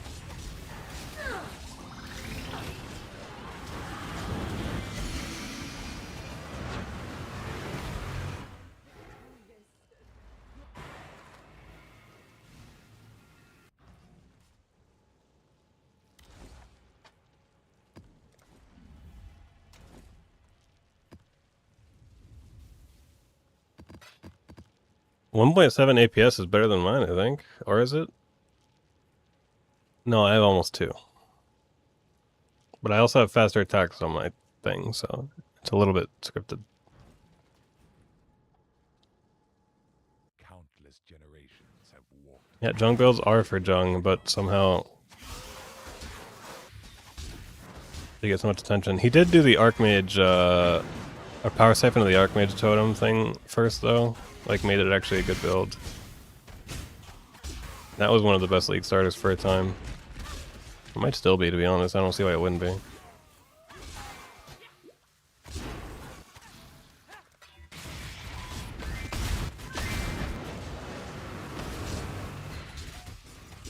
And that wasn't clunky at all. I think it's better than fucking KF totems, I'll tell you that. That shit's overrated.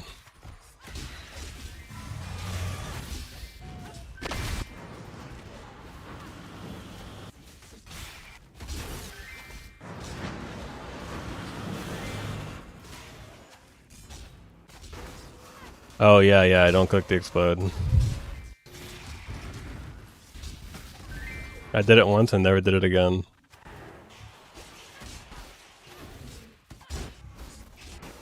It's a lot worse too if you're using Beanos. Your whole fucking build feels like shit.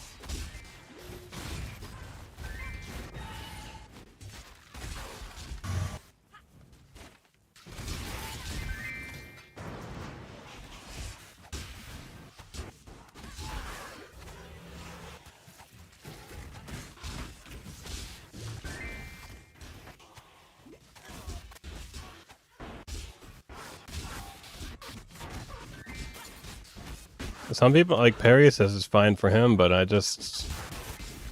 It's not about whether it works or not. Like, yeah, it works.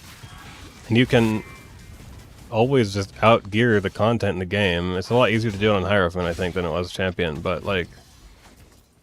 That's not the point. You can do it on, like, most of the builds in the game.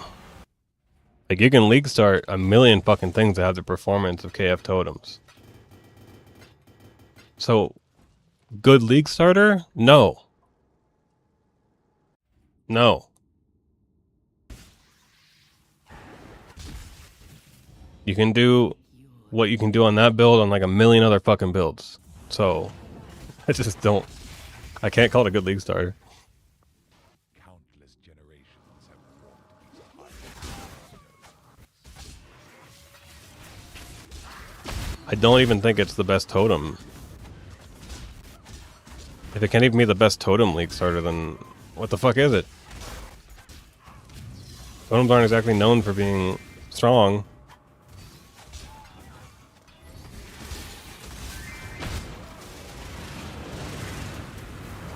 Like the Stormburst totem and the Power Siphon of the Archmage are both better. Like, it's just...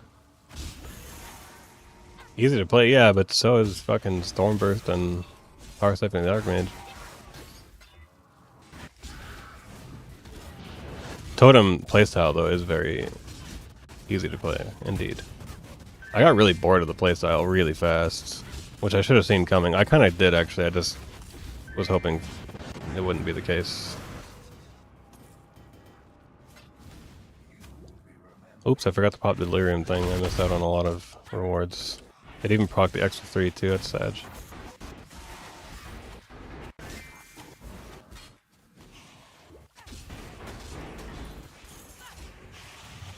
I've literally gotten the bosses to dupe in every single one so far.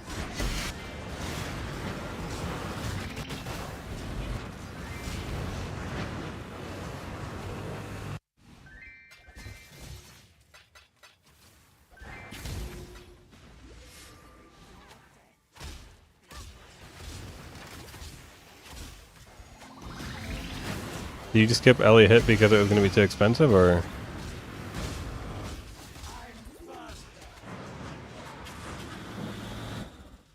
I think Elemental Hit also falls into the camp, a very similar camp to KF Totems, but it's better than the KF Totems though for a League Star, I think.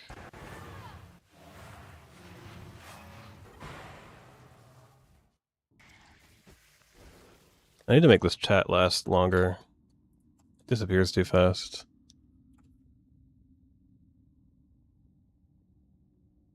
Oh, how do you do it?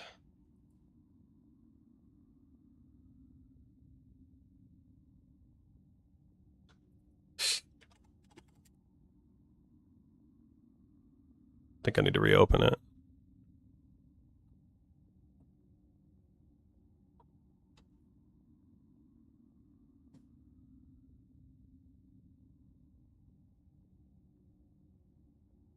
Didn't want to compete, yeah. Because yeah, that's what I was gonna say. Is it does have like a similar problem to the KF Totems, where it's like, yeah, it's a good League starter in the way that like you can Falcon scale it kind of easily, but it's gonna require some money to get it there. And in that case, it's so popular that it's gonna be even more money than KF Totems. So.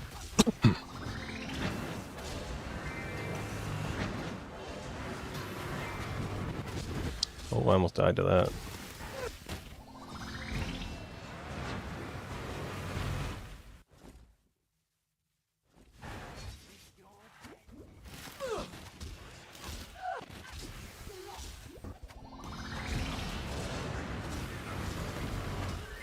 Let's listen to the Batman song.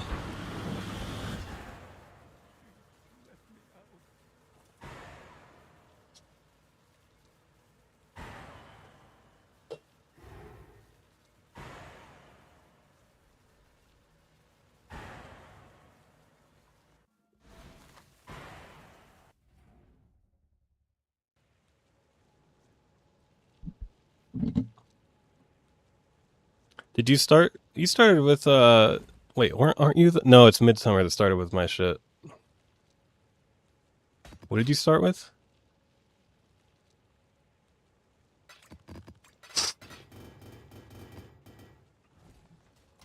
Aren't these fragments even worth something now?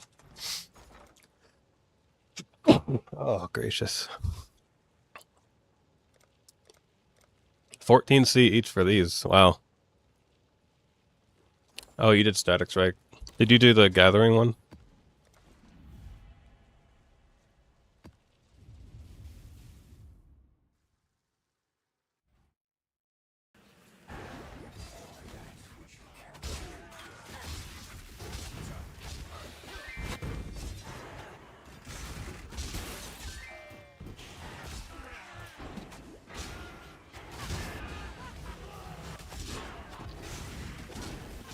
I'm not getting many high tier essences.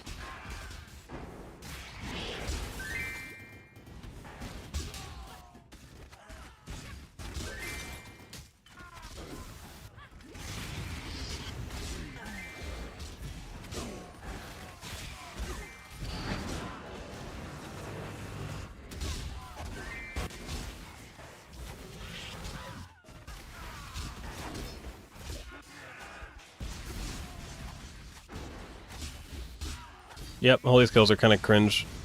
You know, it would have been a really cool skill. The shield one. If it weren't a fucking retaliation skill. They just decided to make it retaliation, aka no one will ever use it. Thank you.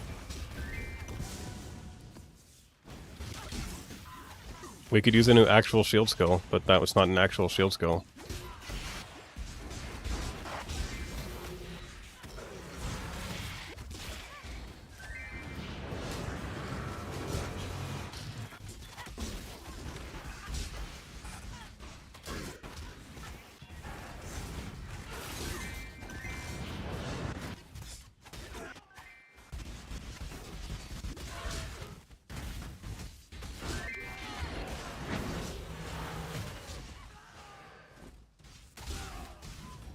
What is your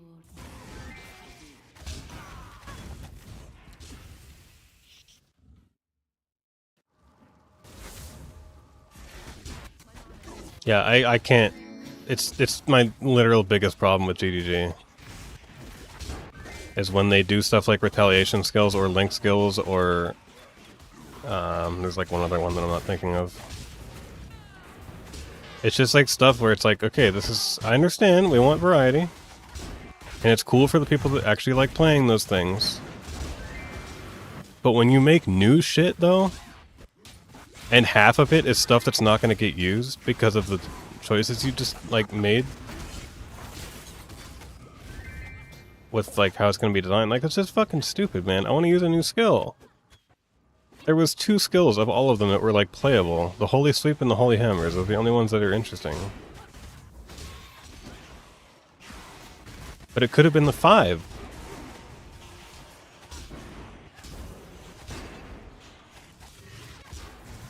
Like, yes, it's cool for those people that enjoy that stuff, but it should not be... The game should not be developed with those people at the forefront.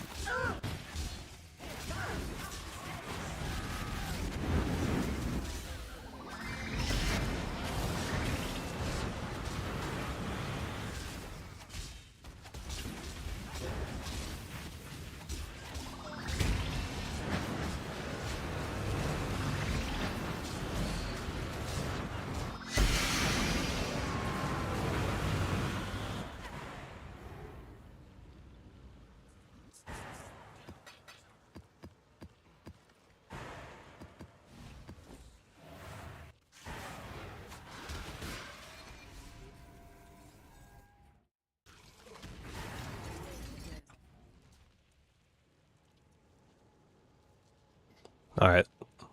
Enough grunge.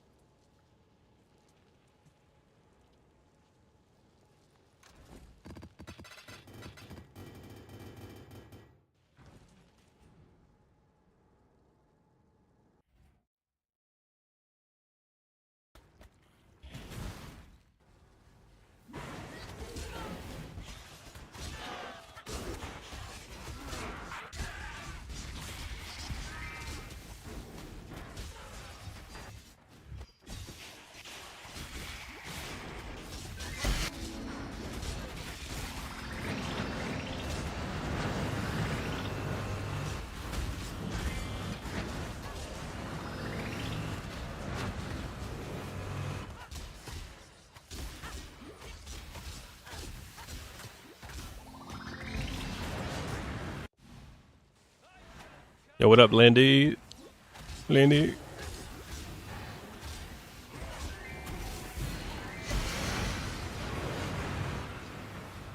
Steven Turdler. Almost 12k delve.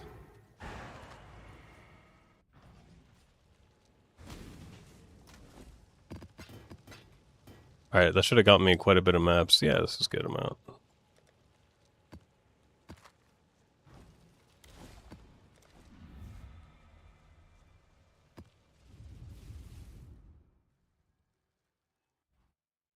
I did watch, yeah. I watched the VOD though, because I was way too tired to stay up that late.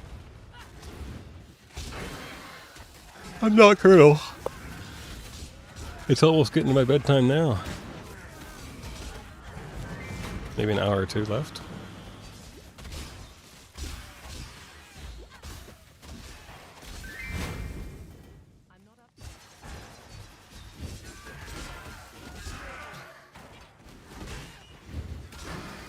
I don't think it had pretty shit coverage because I watched Everyday Astronaut. I mean, they invited a lot of press. Like, you're supposed to watch a different broadcast if you watch the main NASA broadcast.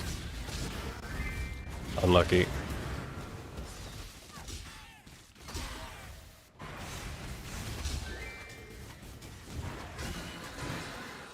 Everyday Astronaut had some really good shots, and he's always really good to watch. If you ever want to watch space-related content and need it to be relatable, then watch him. He's very, really good.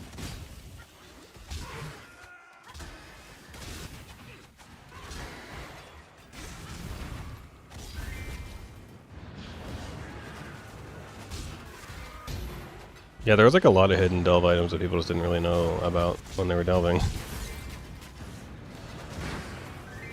I remember the first time I like opened up. Oh, I probably opened up multiple without realizing it. But like, there's the one, I don't remember what it's called. It's like the box that can have the minions are aggressive node. The first time I discovered, like by pressing Alt, I'm like, oh, that's what drops from those. And then I'm like, what is this thing? And then I price check and I'm like, oh. And then I was like, fuck it, I'll try to fracture it. And then I fractured it. That was fun. That was literally the moment that I was like, I like delve. Yeah, what is wrong with this cunt? Oh. I didn't have mana. What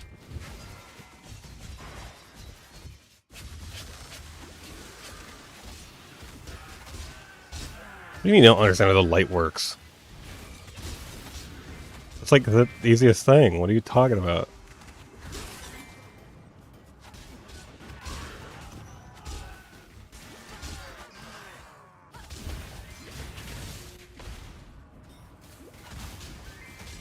This is the first map I did not get a boss dupe.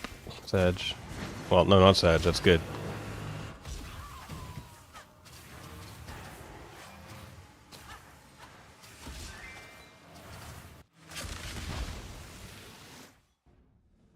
Do you actually need to be spamming flares? Depends. Yeah, I know. I noticed earlier he's finally sparking Anime Princess. So if you are upgrading the cart still, because you're not super deep delve, then go light radius on the cart first, in my opinion, because you just have more room to move. And then if you're doing fracturing, if you're fractured walls, doing the fractured walls, I always put a flare down when I'm destroying the wall and a flare down when I'm done destroying the wall.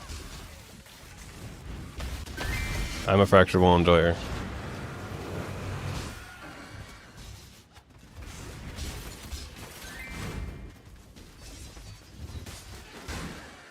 And I always have half as many, so because I use 2 for each fracture wall, I always make sure I have half as many dynamite as I do flares. So if I have 10 flares, I want 5 dynamite.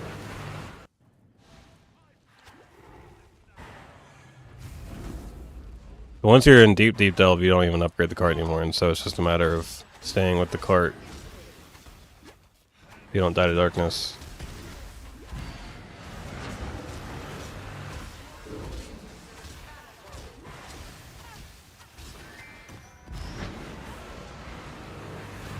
I don't think there will be a delve rework ever.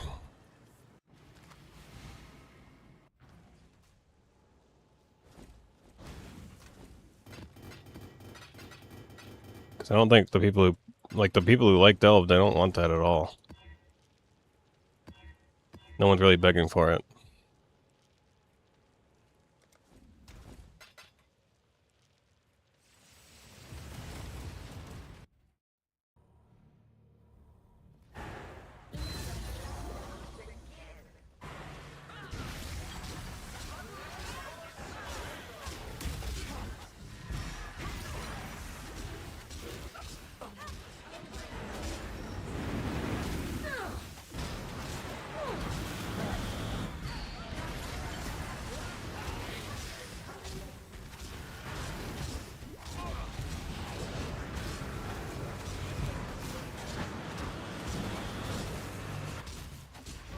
Yo, stop spawning so many flags, bitch.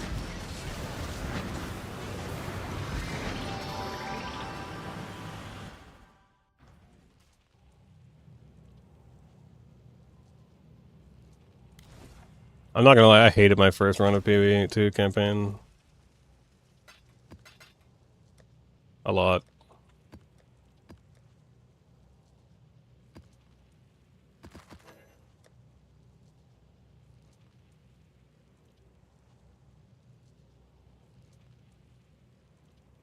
I guess it's time to test if I can do Ellie Reflect. I'm pretty sure I can. Oh, let me do this. What news?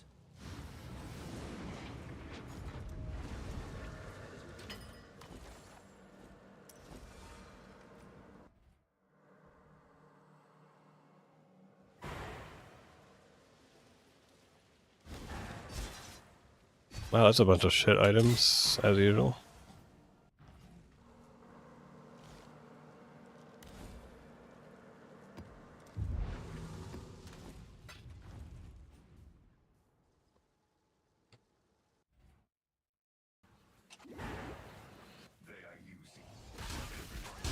Okay, I can do Ellie Reflect easy.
No running, bitch. No running.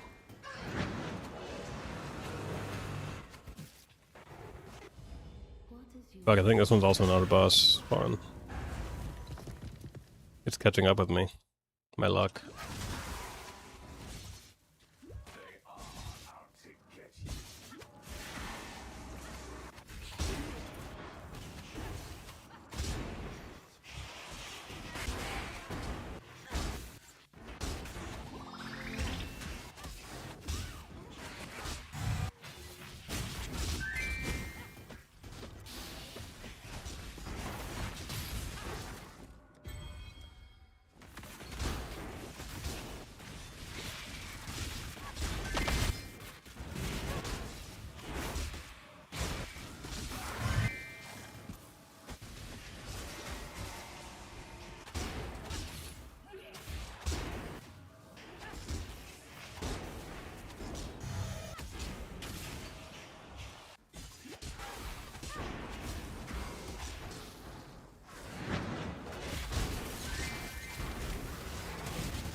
wonder what Wealthy Exile says my tab is worth. Essence tab.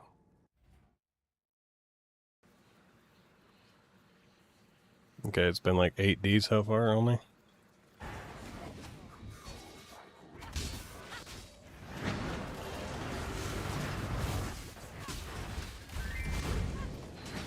Just in essences though.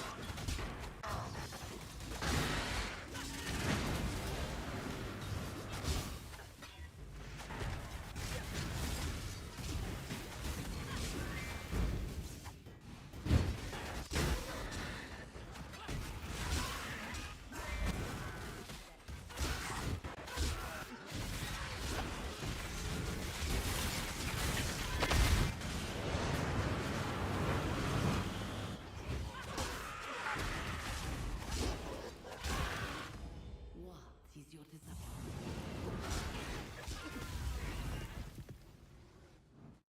Stability? What you mean?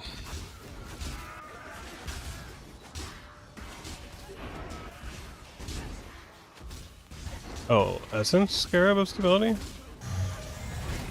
No, there's no room for it.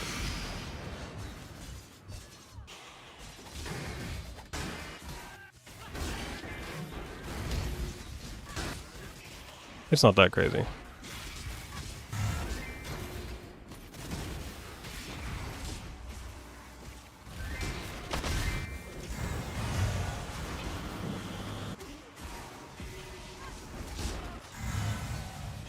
Oh, did it spawn?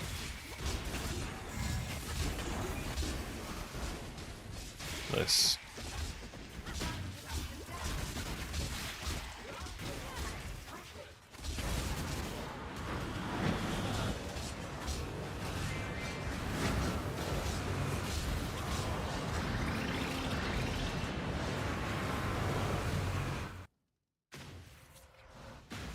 What's trolling? Not having the Scarab? No, you're trolling. There's no room.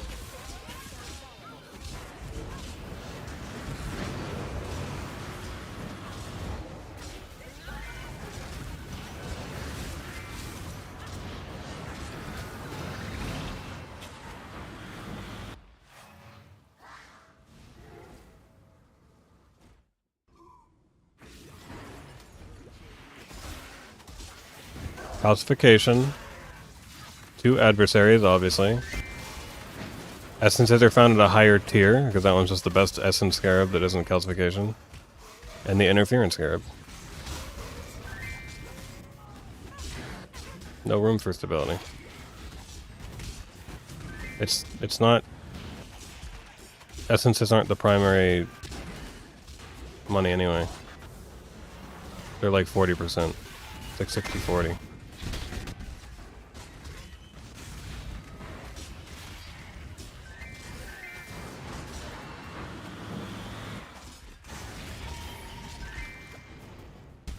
You absolutely do not. That is so false.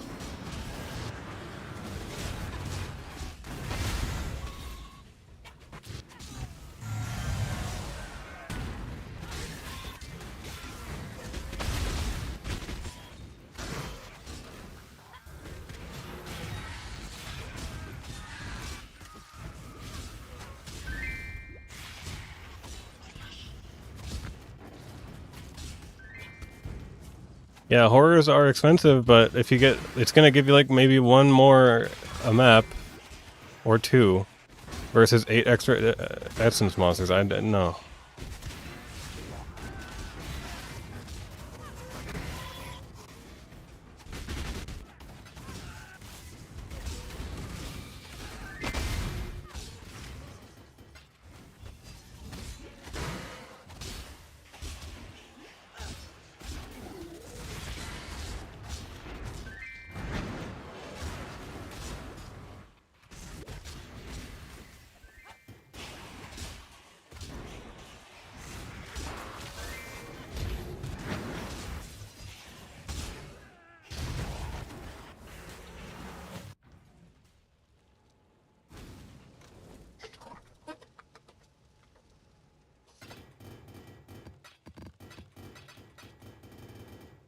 Here, I'll even put it on for a while just to test it for you.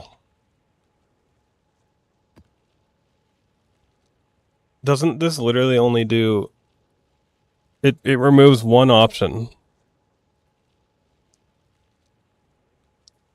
That's all it does. It removes the breaking it open when you click a ball orb.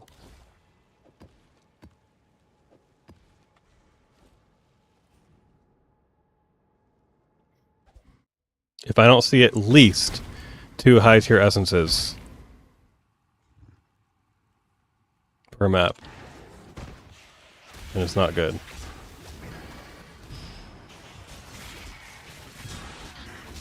I will vault anything with 3 or more. I'm not going to do lower than 3.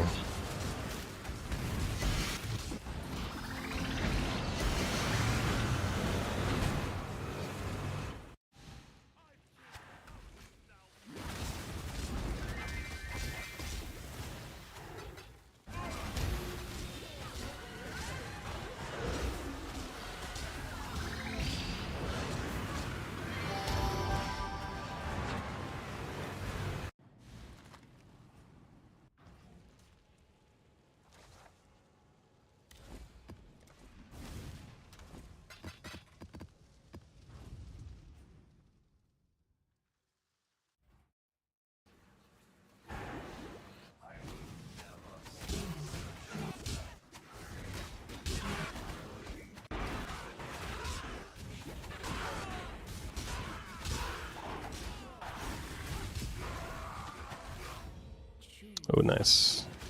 Little Black Borea action.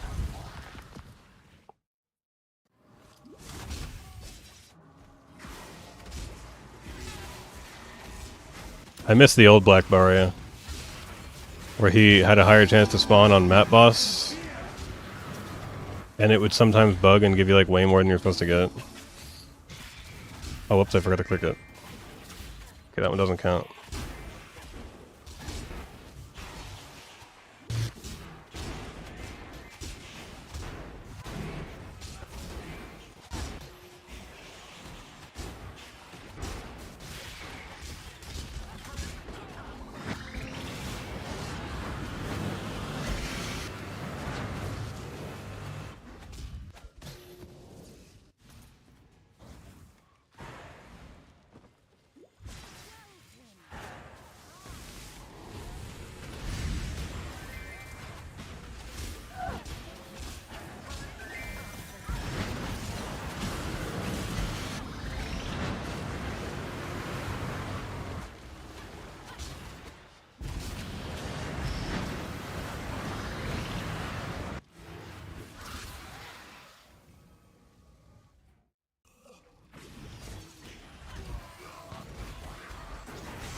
Alright, there's one.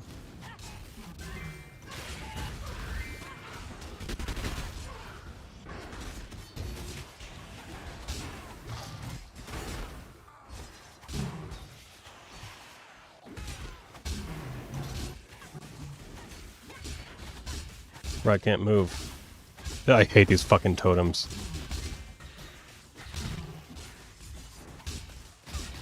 It's so fucking stupid. What even happened to me? I don't even know what just happened to me. I had 10 stacks of something. It's not a mod. That was apparently I wasn't able to poison or something. Jesus fucking Christ, I can't stand shit like that.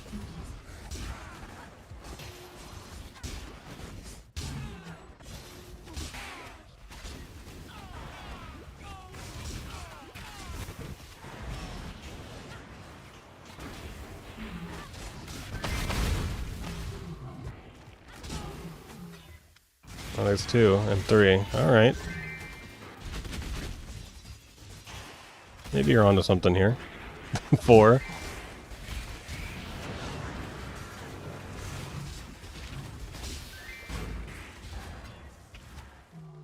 5.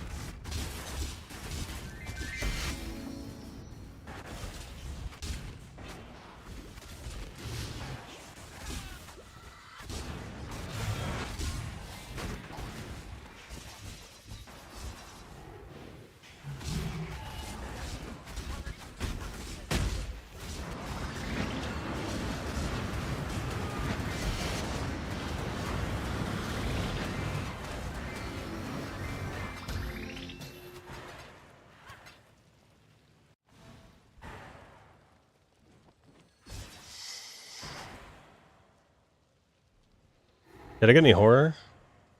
I got all of them but the horror.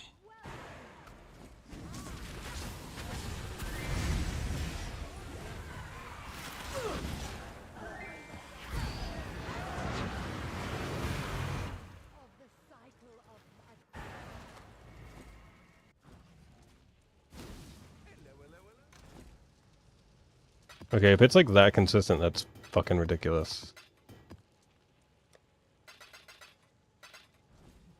So let's find out.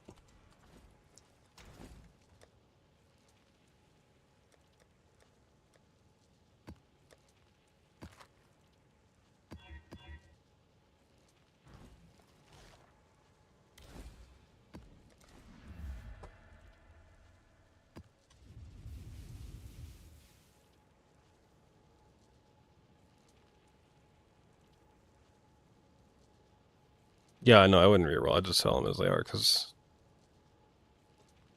it's like the same if you reroll. In juice.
There's a little bit more RNG to the Mirage doing it this way too.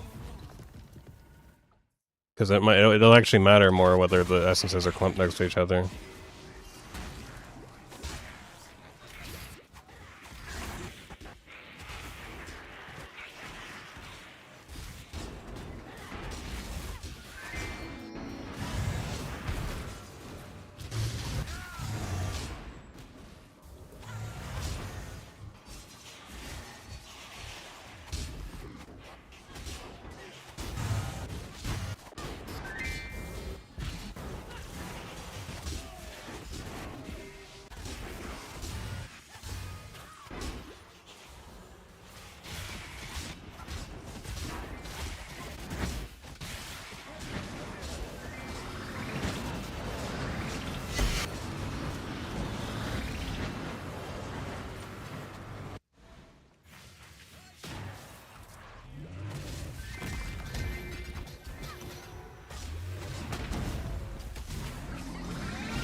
I also I might not have to go back to hideout every single map.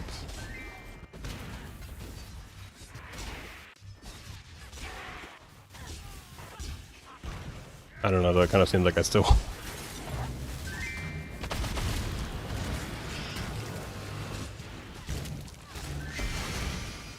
Seems inevitable.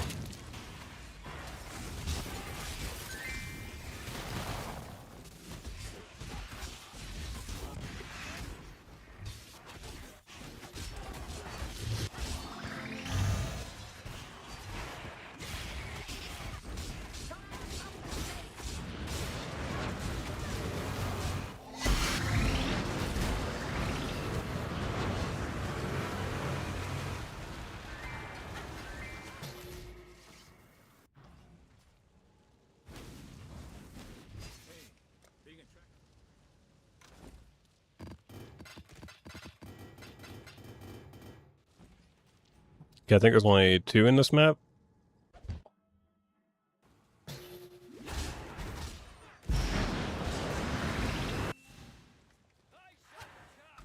But as long as it's like a 3 on average, it's definitely way better.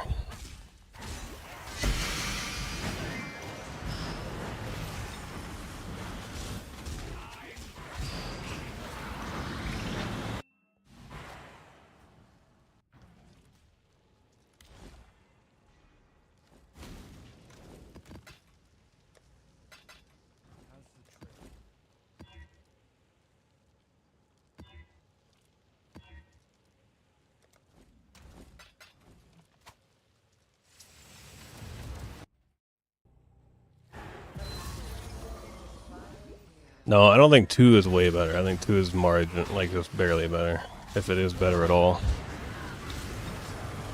You definitely underestimate the 8 essences quite a bit.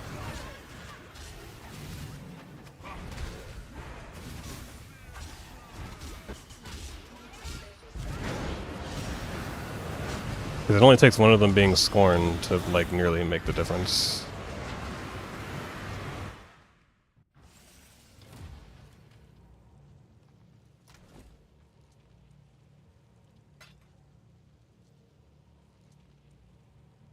And each essence is at least 3C at deafening. And within 8 essences, you're bound to get like at least 15, 20 deafening essences. So it's absolutely comparable. But let me keep running maps and see what the actual average comes out. Because I suspect this is still a lot better.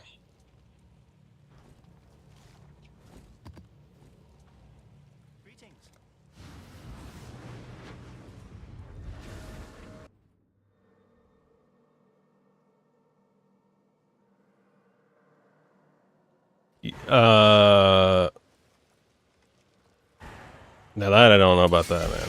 Destructive play is pretty fucking insane. And I wouldn't want to do that anyway.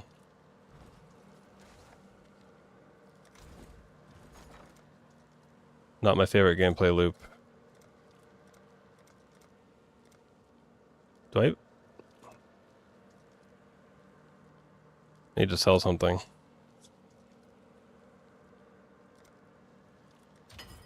I should raise my fees.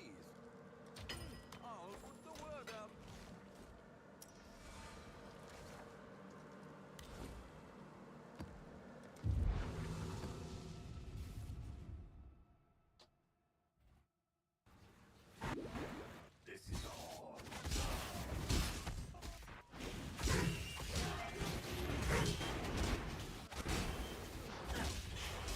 Destructive play is like the entire reason I'm doing this.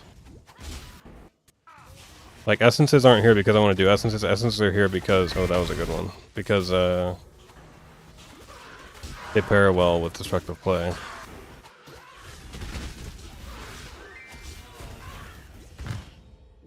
is your desire?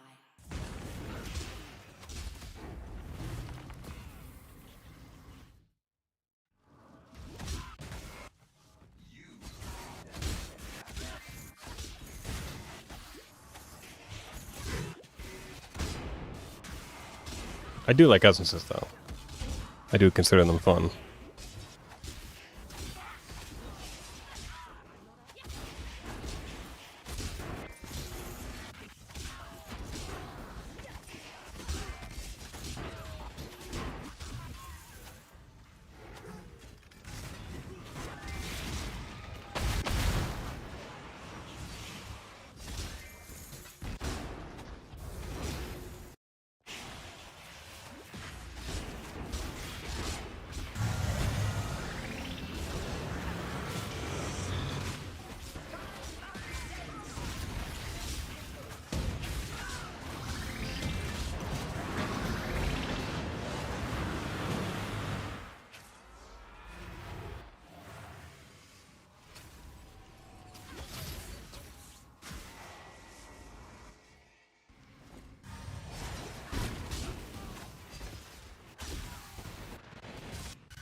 Nameless Turd, I haven't seen him in a while.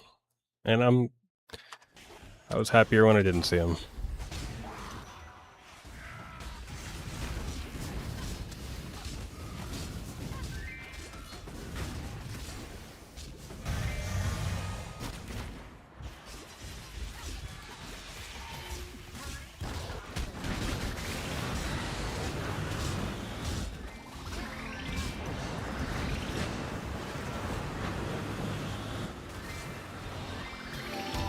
I will not scry ever again.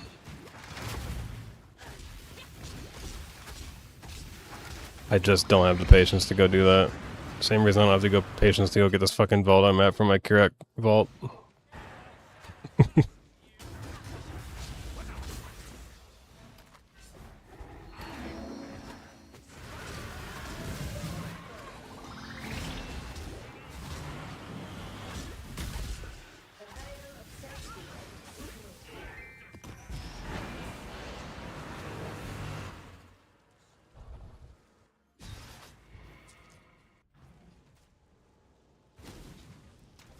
City Square has a decent card on it anyway. It has the home card, which can give, I think, like Enlighten, Empower, or Enhance. It's a decent card.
I'm assuming that's the original Sin card. I don't actually know what it is. That must be what it is.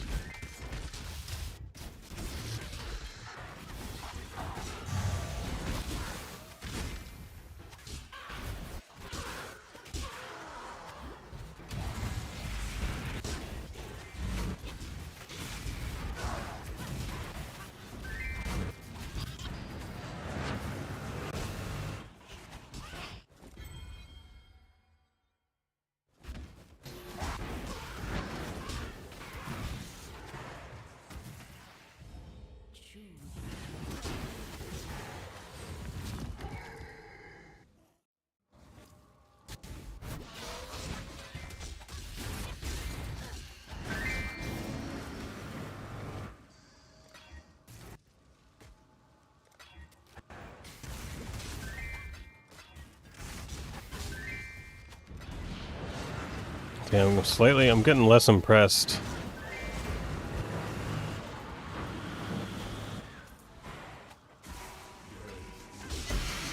Oh, I didn't pop the mirror, fuck.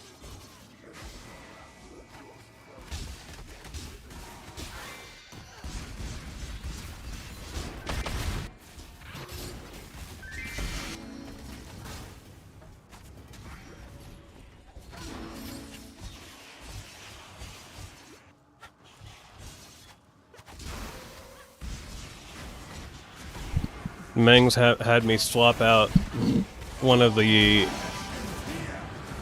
adversary scarabs for a stability essence scarab.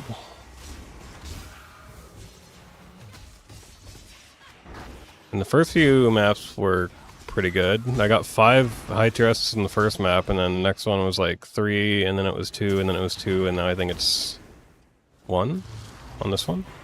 So it's still a map to clear. I'm really not sure yet, man. Because you average at least one high tier essence a map doing the other strategy too, so like that's why it needs to be 3 for this to be worth it.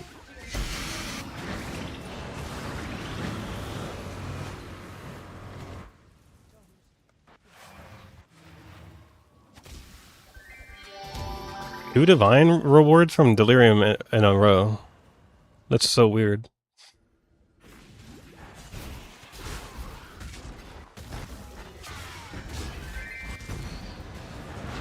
I mean, I'm just saying, if it's not at least 3 on average, it's objectively not better.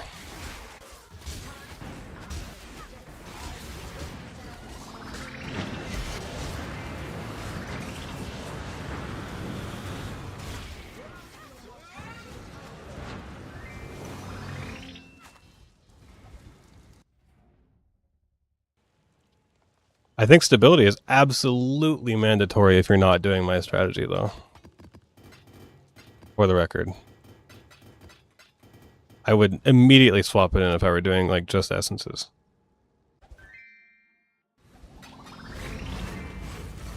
Whoops.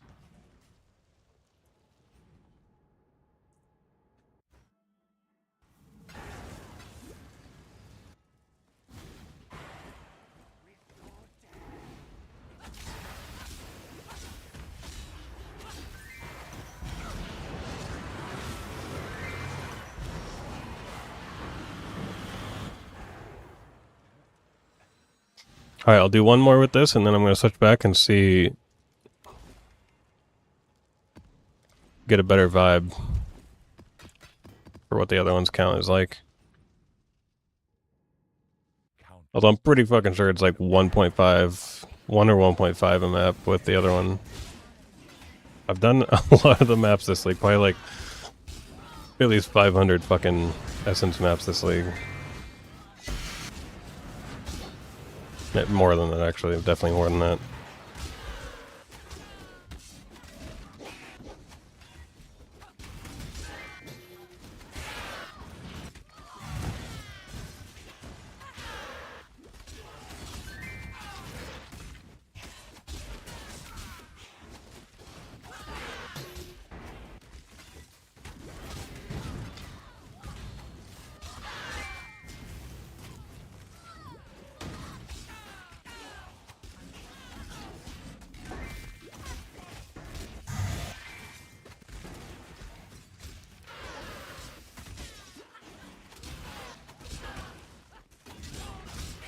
Okay, this one's printing.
Nice.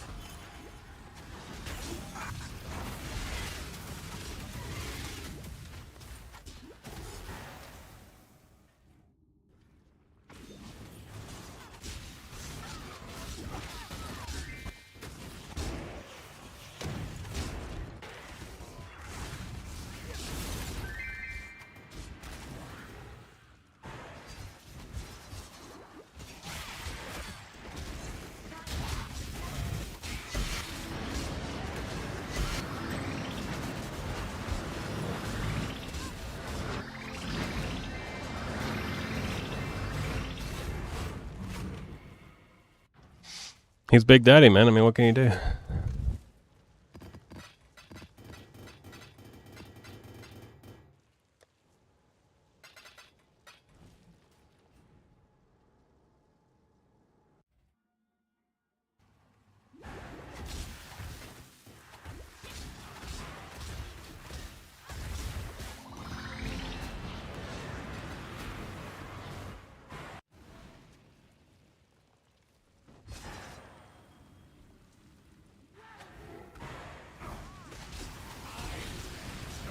Yeah, I mean, I might. We'll see.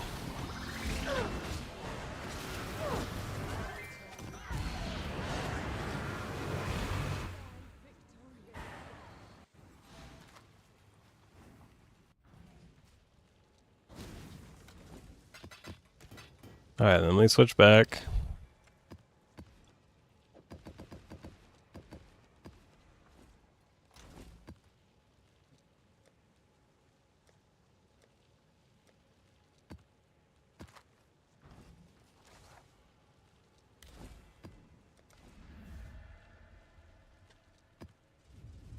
Now, let me click. To be fair, I'm going to click as many Vol Orbs as I was just clicking for that in here. Because I have not been clicking that many.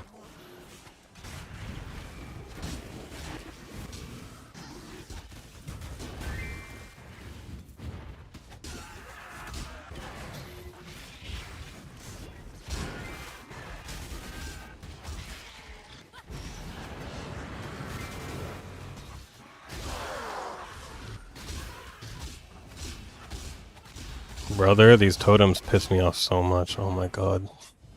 Make your wish.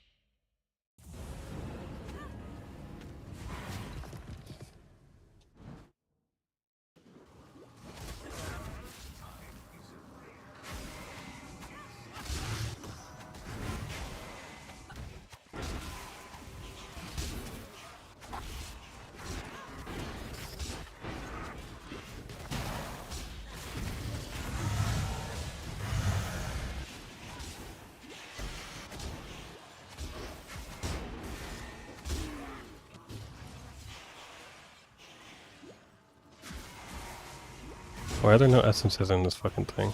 How is there none?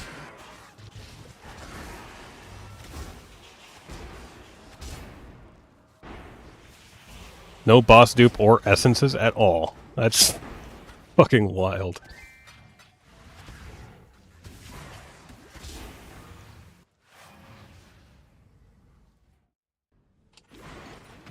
It's also not even fucking possible.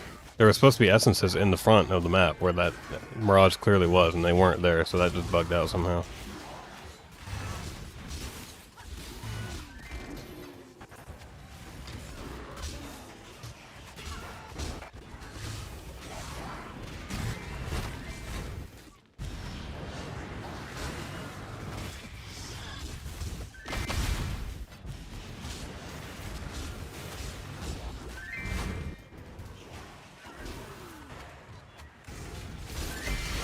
Well, I mean, already it's looking like it's fine.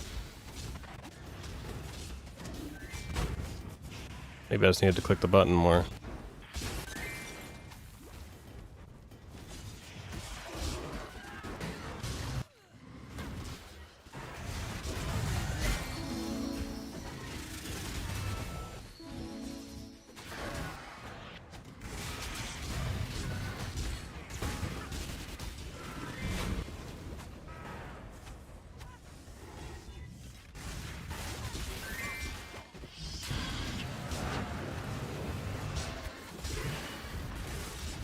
Yeah, honestly, I think it is. And has never really paid much attention to it.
Damn, why is she so tanky, bro?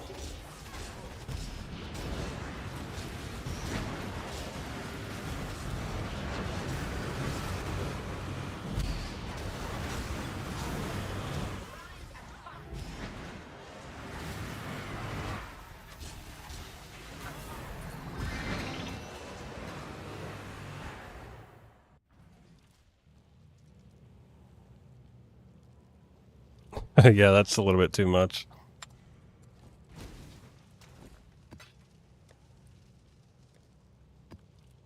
Unfortunately.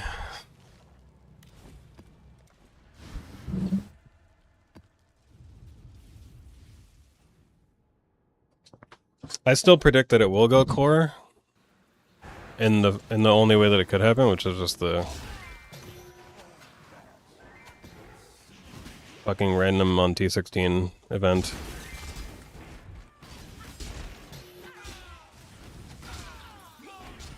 As long as they have the idea. If they have the idea, I think it'll happen.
I don't know. I kind of don't really even notice a difference in this. This seems the same numbers wise.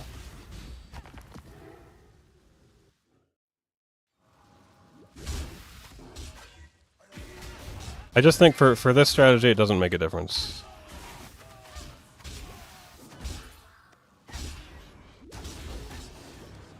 But for a proper essence strategy, it absolutely is required.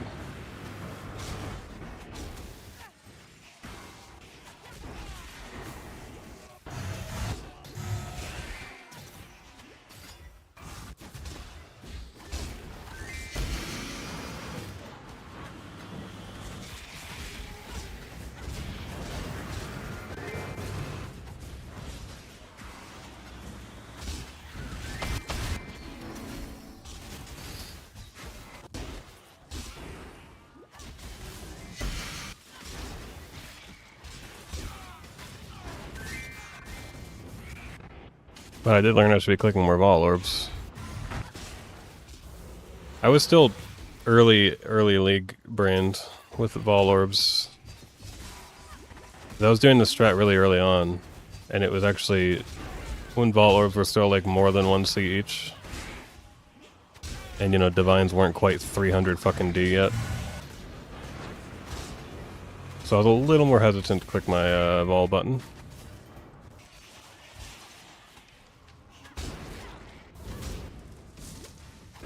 But you really just don't need to care at all anymore.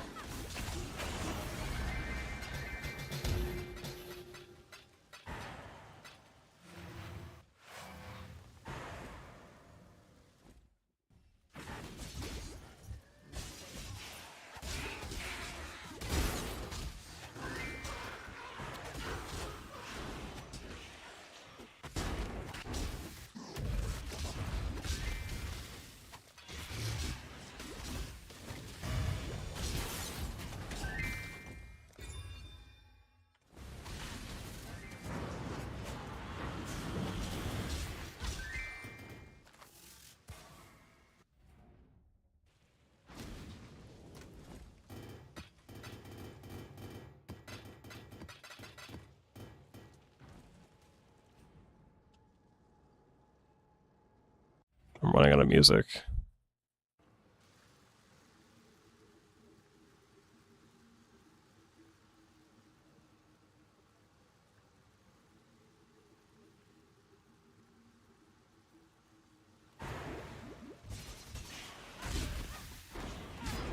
How did this motherfucker get through?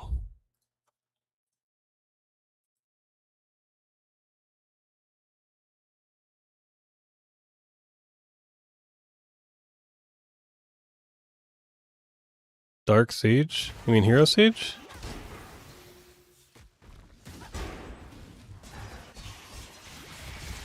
Is it out?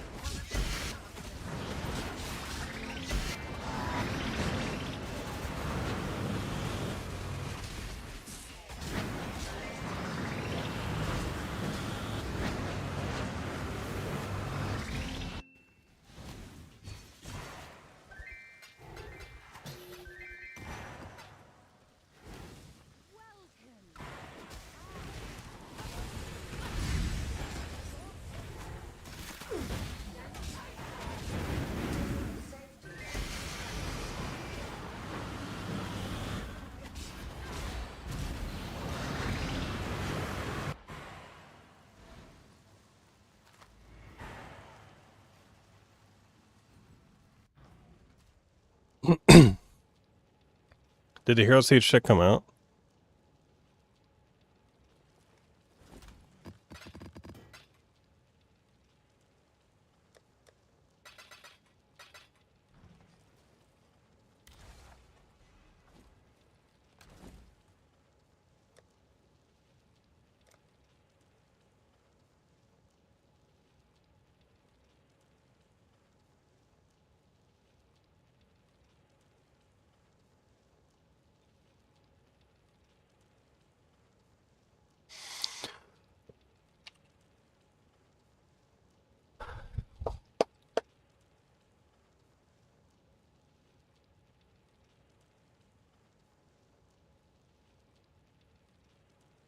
Oh yeah, it is.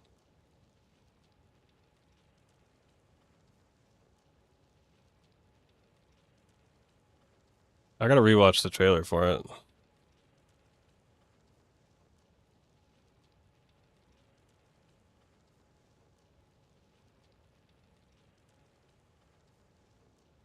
Fuck this low quality shit.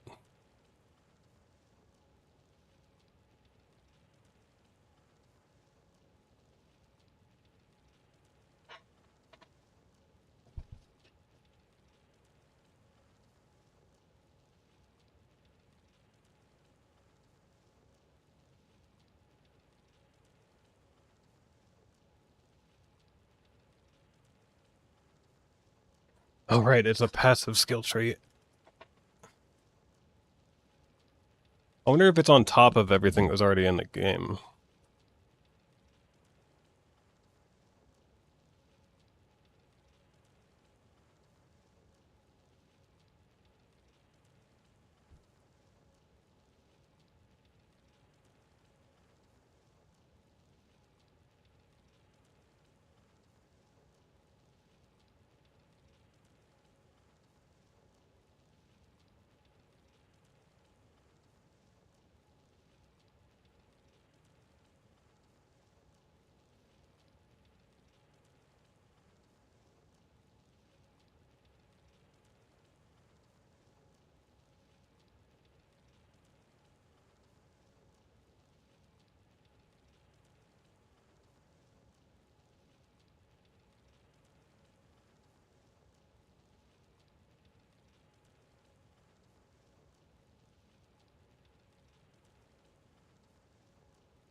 Well, I don't know what that build is, but that looks sick.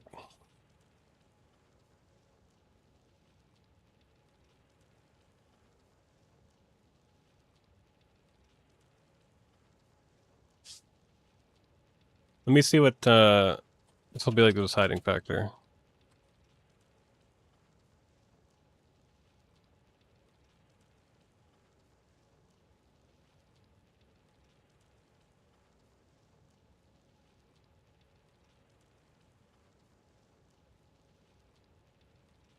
Is there no like starter build stuff? Okay, this guy usually is like the only one who makes this shit. Let me see. Oh yeah, season 9 build guide video, okay. Yeah, they do a Flicker Strike. Poison Nova sounds cute. See some gameplay, please. I wonder if he still starts him in this weird ass thing.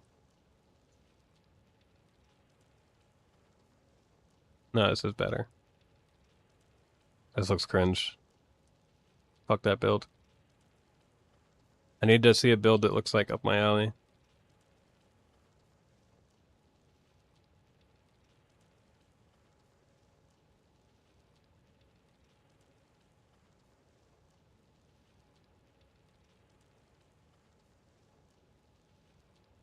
No.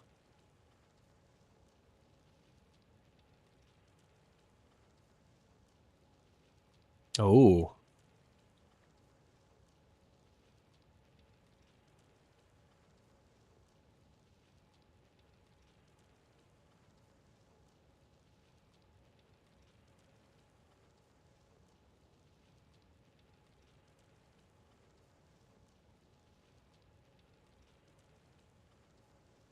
That looks cool.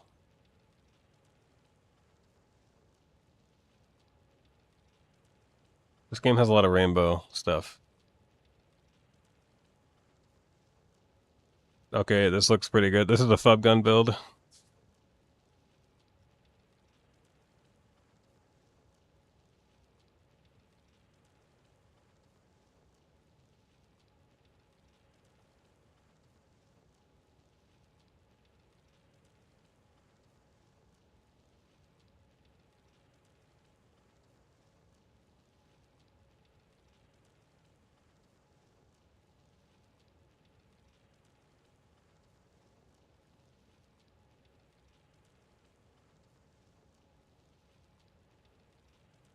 How much does this game cost? I technically didn't buy it, just so you know. I've tried it, but I haven't bought it. Okay, that's how I do these games. How much does it cost?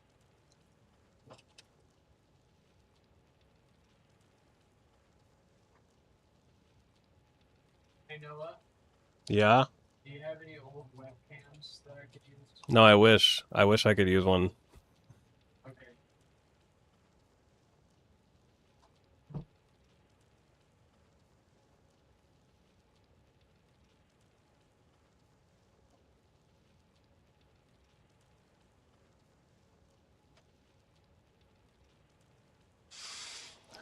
Oh yeah, here's my Dota 2 Steam name.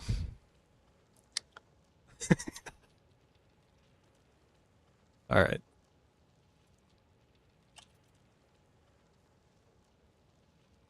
It is $8.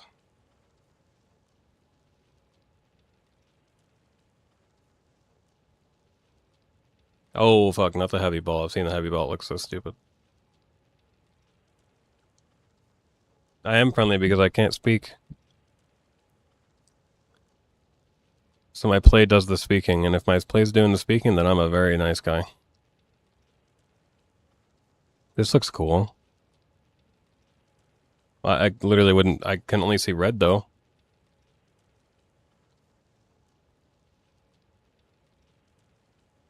This makes me think of Corrupting Cry from PV2.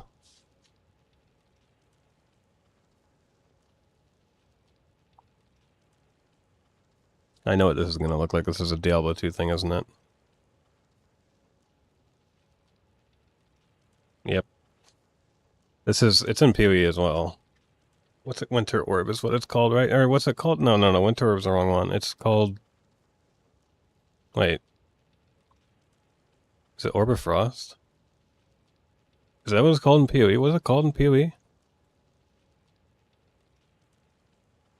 I have Winter. That's what it's called.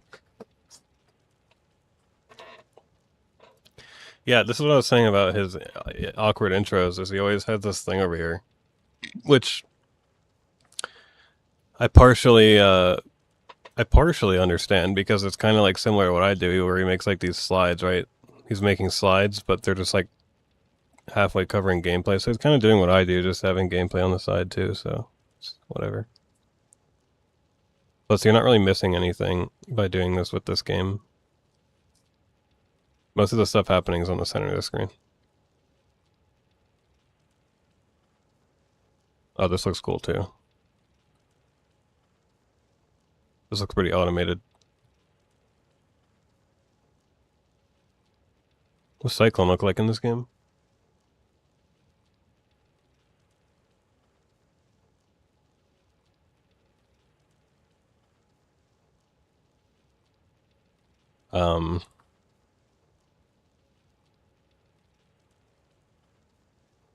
Right.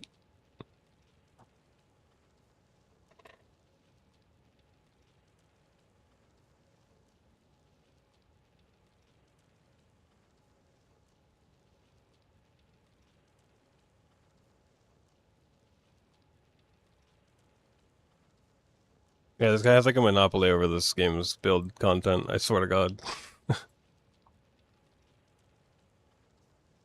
It's a lot easier to do this in this game, though. Like, multiple builds. What the fuck is this?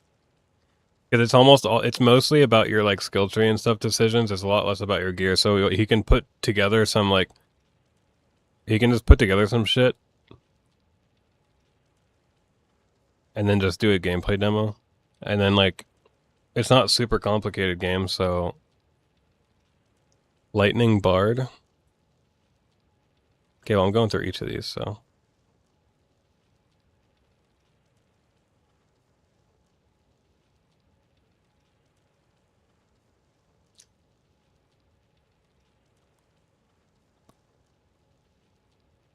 I've seen the speaker thing before, so if that's what you were...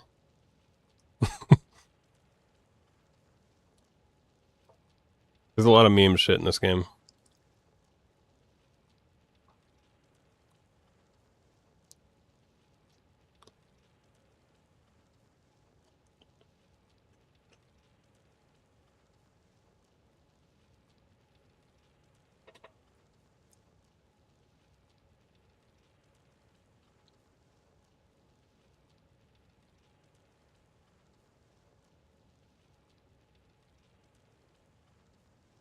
This is like Reeve.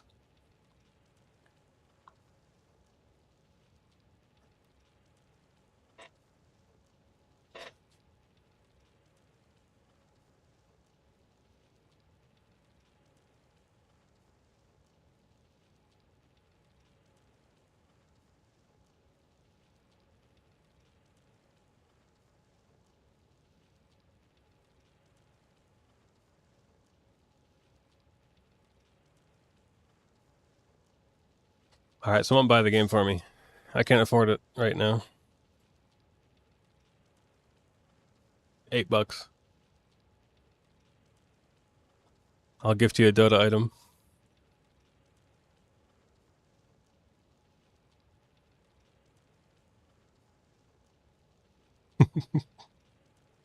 Oh, this is a tornado shot. I played this one a little bit. I don't see the one that I played in here, played in here the most. I don't see it in any of these guys yet. It's actually, oh, here it is. It's down here at the end. It was really good.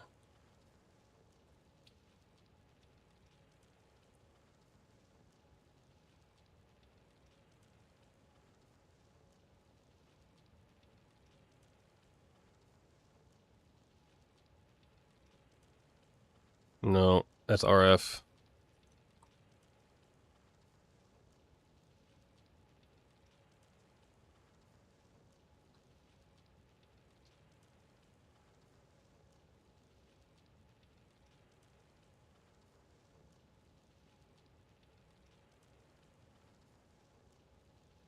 This guy's got like a million clones. It's like General's Cry.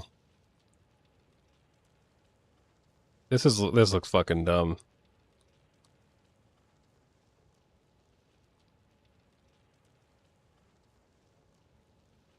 I mean, unironically, if you did want to buy it for me, that would be pretty sick. I wouldn't feel very bad about it because it's not very expensive. Because I would like to play it. I didn't have access to trading either, right? Because I was playing it in the way you're not supposed to.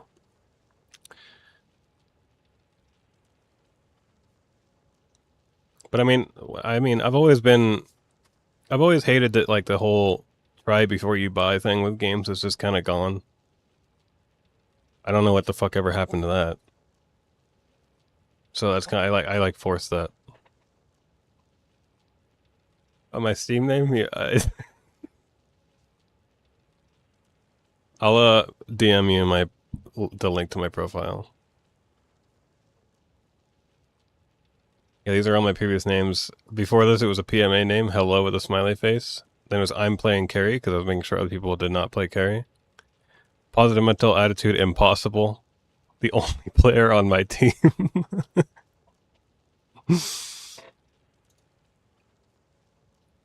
Whoa, stop updating last epoch, no one cares. Why is there a 2.7 GB update, baby? What the fuck?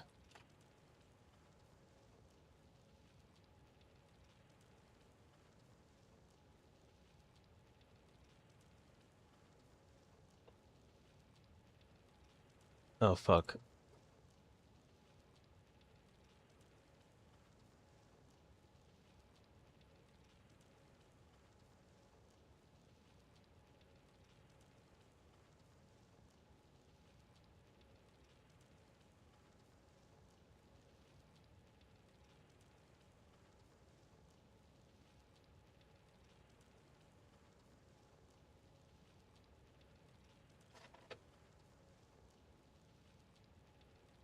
I'm just looking at all the builds, so kind of, yeah.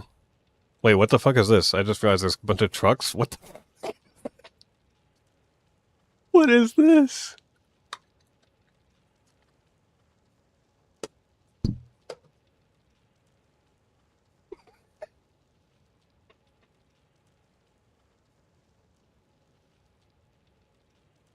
Why? I've tried it. I played Sandgush Nomad. It was good. It was very good. I got to quite a bit after level 100. I was pretty deep into hell.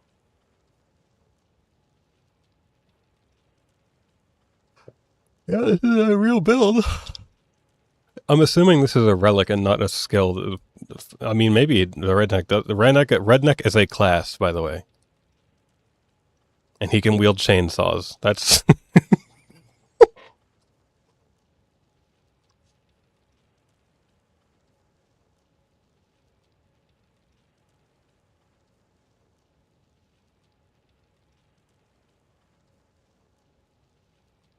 this looks cool. So you said Amazon looks free. So I don't even see an Amazon built in here. How is he not covering one? What's the one called? There was one that looked really good before. What the fuck was it called? It was just like this giant. It was like this build that we're seeing on the screen now. It was like this with like spears.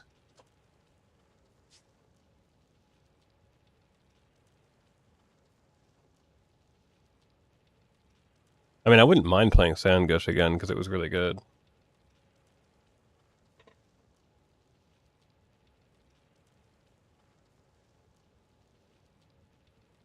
Not the Eye of Winter one. It was an Amazon build that I haven't that is not in this list. I just don't remember what it was called. Wait, is this Spark?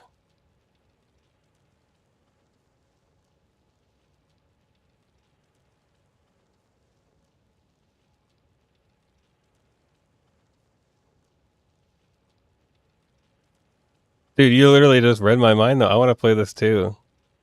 It looks like Spark. I think it is Spark. I know that Spark exists in the game. So this must be... I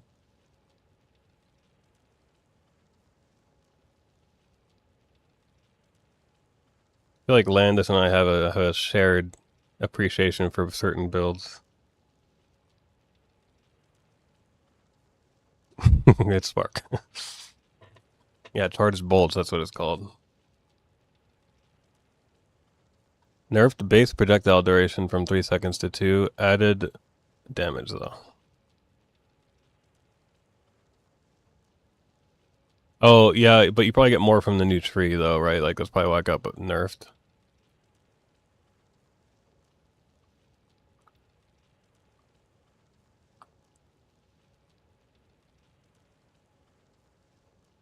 Word, thanks, brother. You get it, too. We're fucking playing the shit, bruh.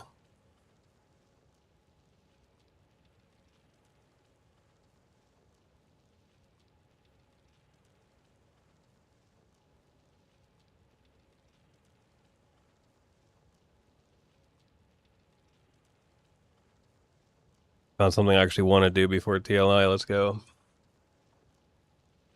I'm really curious about how trading is too. Quantum, you've played it a lot. So how's the trading in this game compared to something like PoE?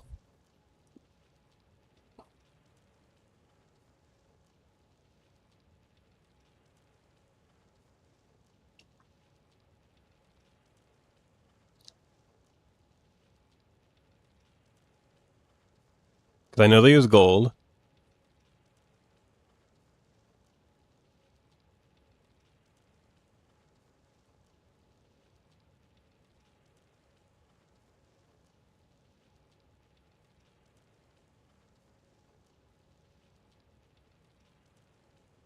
Yeah, it's like auction house, right?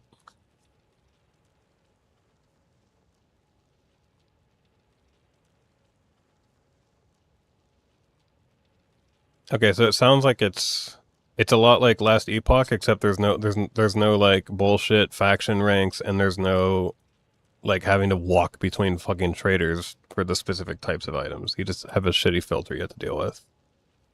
In that case, it sounds fine.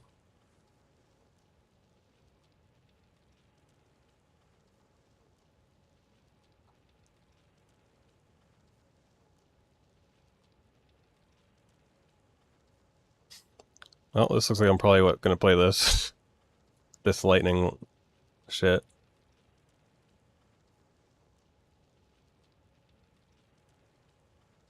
Yeah, that's all fine. I mean, PoE fucking spoils us with trading, so.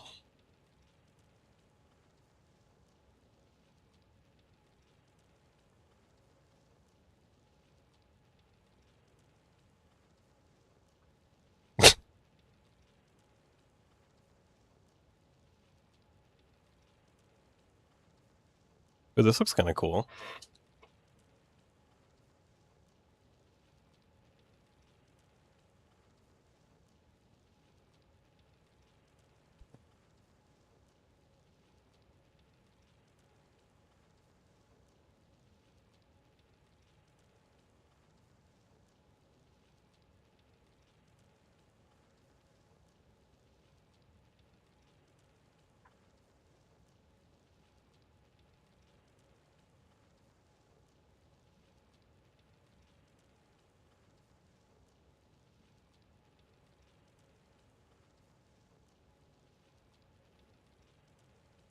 This game's not easy.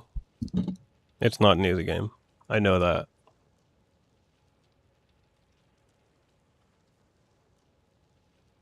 I think this guy. I watched this guy's guide to learn. I'll link it because it was good.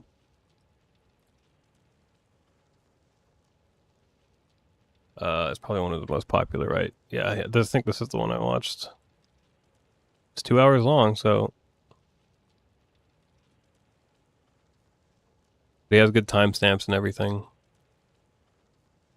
He has everything timestamped. It's quite good. There's a lot of similar systems to Diablo 2 in terms of itemization.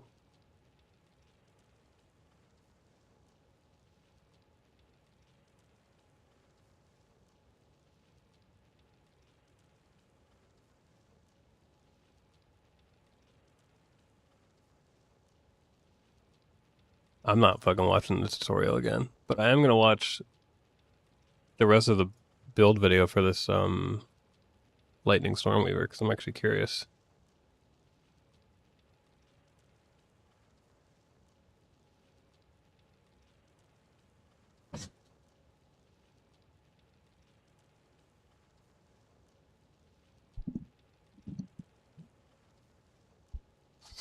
Yeah, mining is kind of cringe.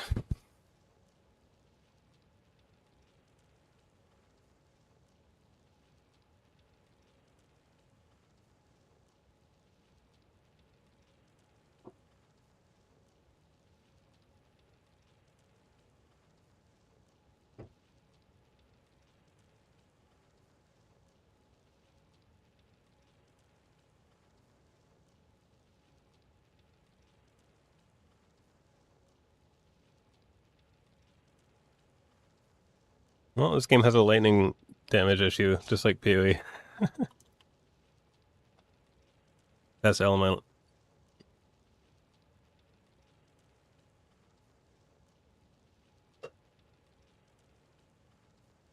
Oh yeah, I've only experienced with limited relics. I think what is it like 3 slots or 4? I think 4 actually.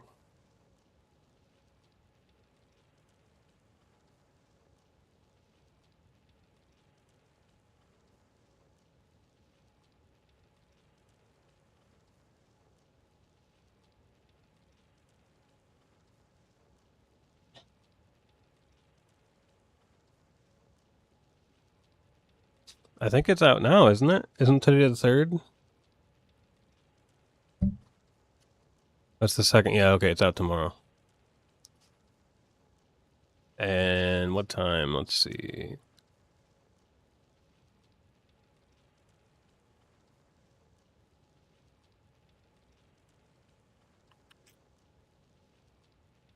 Um, 8 a.m. So basically, as soon as I'm sure, as soon as we're even awake.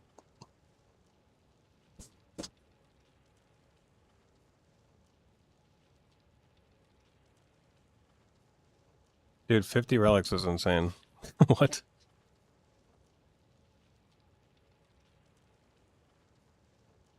Oh, and I see has loot filters too. I'm gonna use those.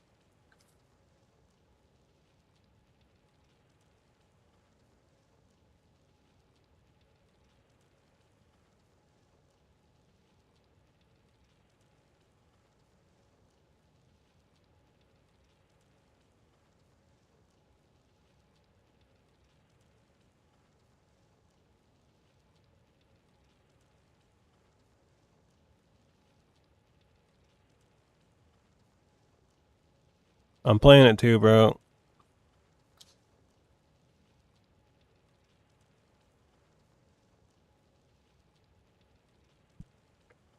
He said single target is an issue early on. And I guess like bosses are gonna get harder, like end game bosses, like the past hell, I think.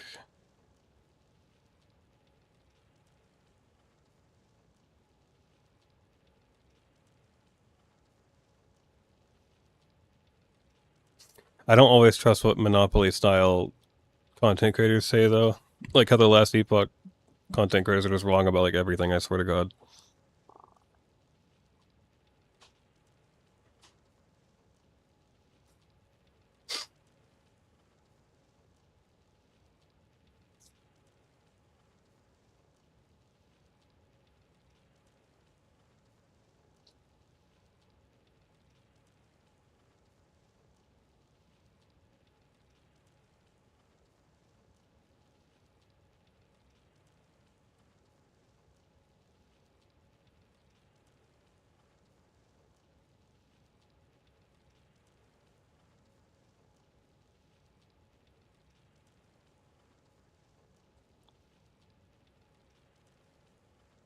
Yeah, I know, a lot of builds look like this.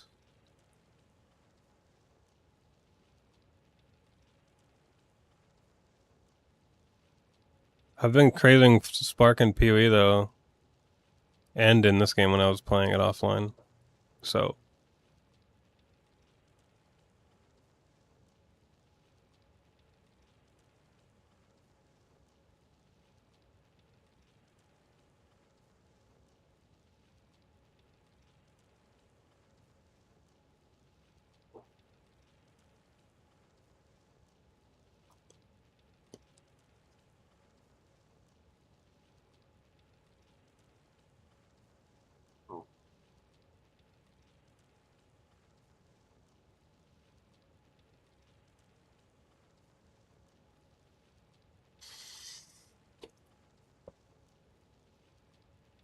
Incarnation Tree, yeah, let's see this shit.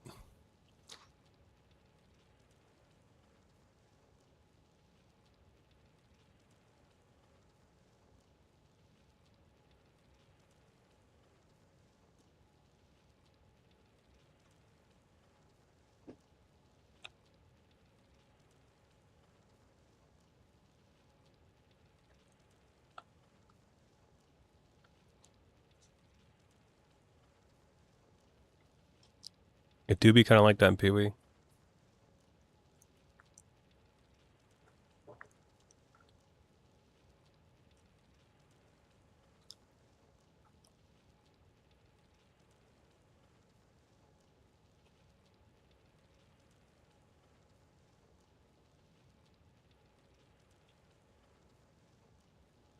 Can you just show the goddamn tree?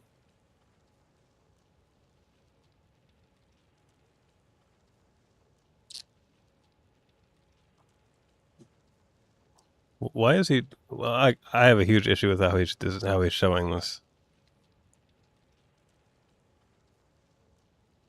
I would suggest making sure builds aren't heavily reliant on plus skill level or like. I don't care, man. I'm just trying to have fun.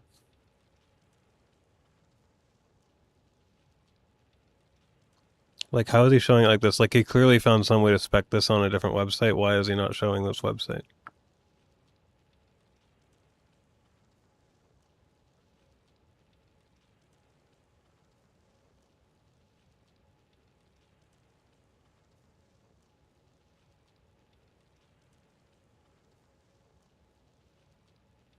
This is so stupid. This is more effort. It is just a screenshot, but this is like more effort than just like opening the fucking thing that has your fucking tree in it. What is this guy doing? This is pissing me off.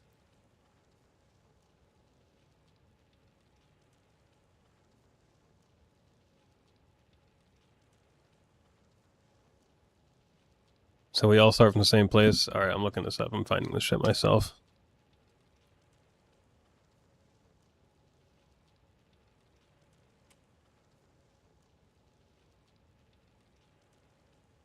How does he... Excuse me? Where is it? No, does he have it because he's a content creator? Do they just like give it to him only?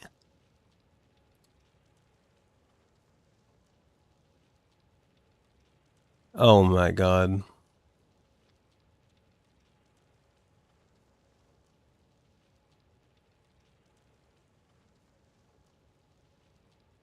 It's so cringe that they give it to the content creator.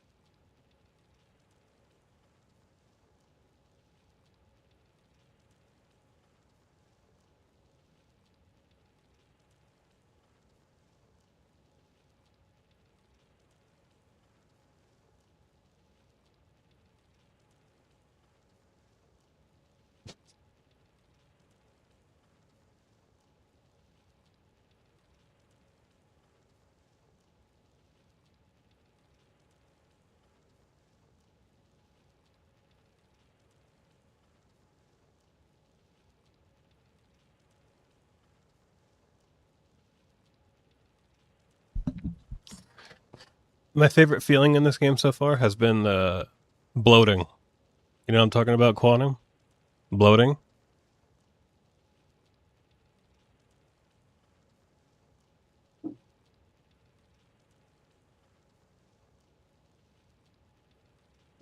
Feels so good.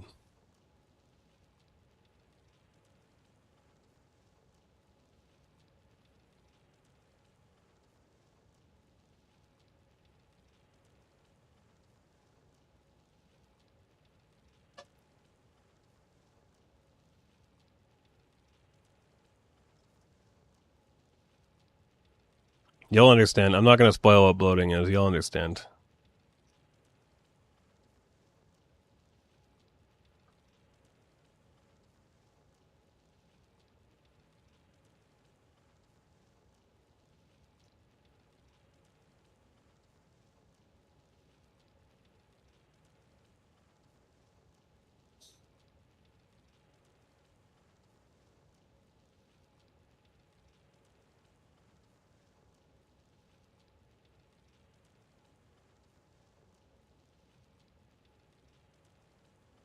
Budget gear. Let's see.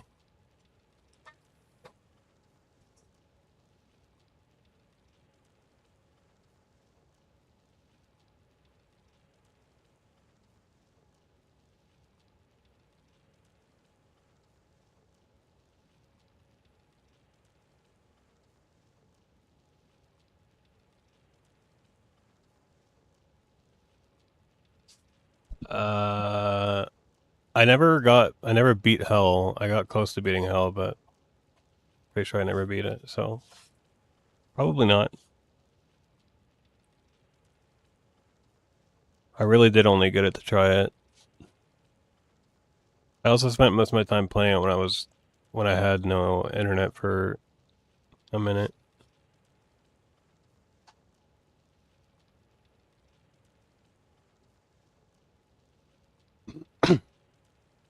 No, I didn't.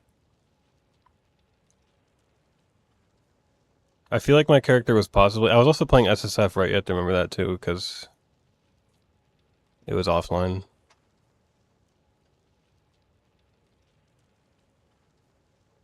Which is why I was asking about trading. I might be able to pull it open. I think I still have it. You just can't tell anyone.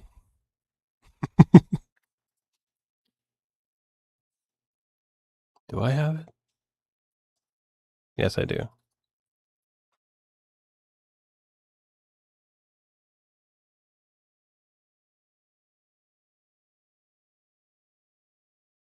Yeah, it felt pretty SSF friendly. I hope I was on the right character for this, because I was swapping between stuff.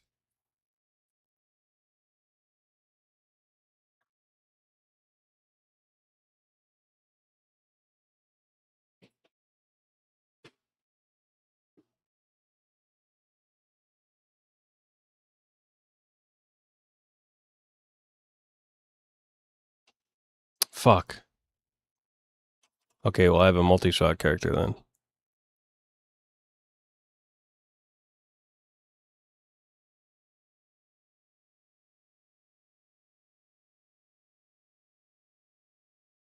I don't remember at all what I'm doing.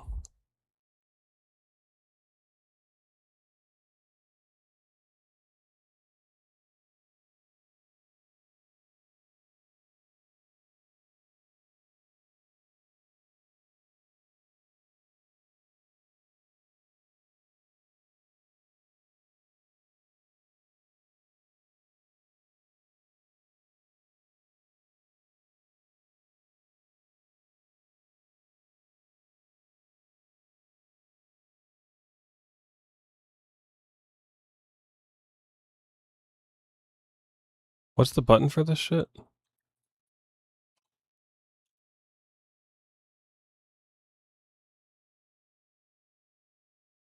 Okay.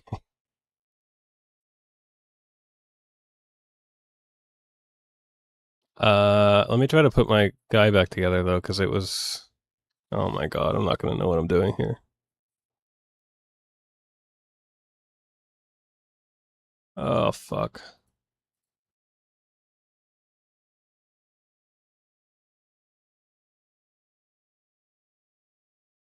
Alright, I'll do it like this.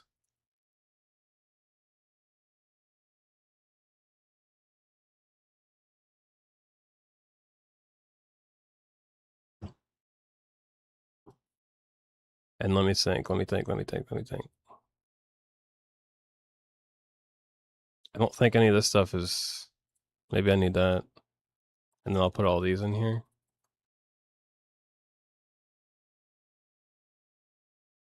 But I don't think any of the other gear is.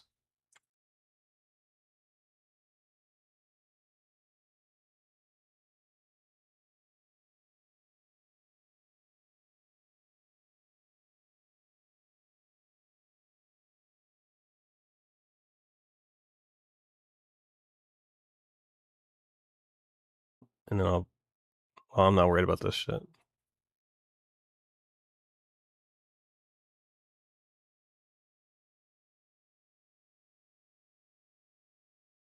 Okay, I should be able to put everything back on. If I can remember everything that it was.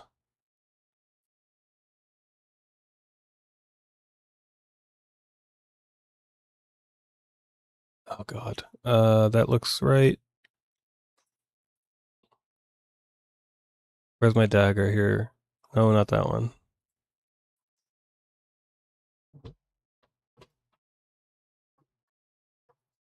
This looks like it will work. Wait, no, I'm not lightning. Not lightning. That's not me. Wrong build. Okay, here's my dagger. Which means most of my stuff should be in here. Right? Yeah. Yeah.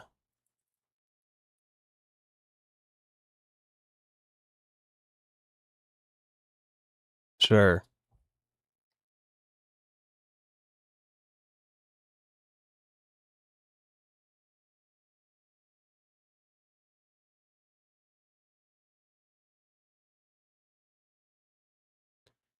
Use the helm to find the. I don't think I was using the set. I think I just word this because it has arcane skills. The other stuff can't be too far. Oh, this looks like something I was wearing. I don't feel like I was wearing this ring, but it's just sitting here like this.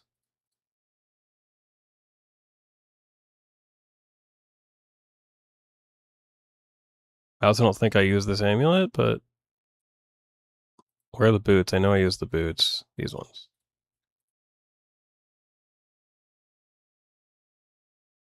Arcane skill damage.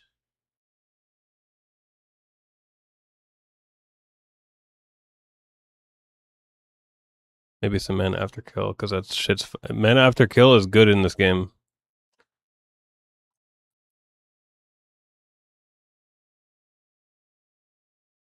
Oh yeah, this thing, the feather.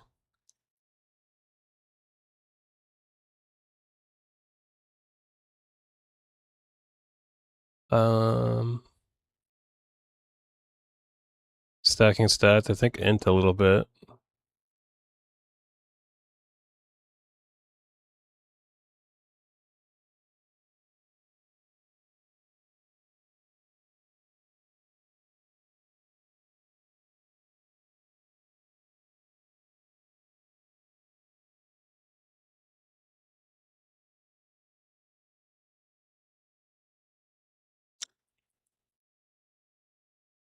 Yeah, I'm just missing some charms, pretty much. Whatever, I'll just throw some random shit on.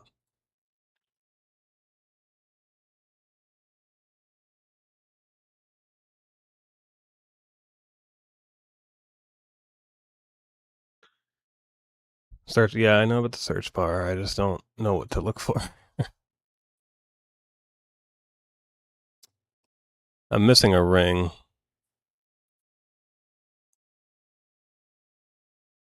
Oh, this one's probably what I was wearing. Yeah, 6 int, arcane skill damage, life, and max all res. That sounds great. What about my gloves? What the fuck was I wearing for gloves? I feel like it was a runeware, but maybe not. I don't even know if there are runeware gloves. There probably isn't. Okay, that's probably what I was wearing right here. 2 to all skills and arcane skill damage. All right. Just amulet, amulet, amulet.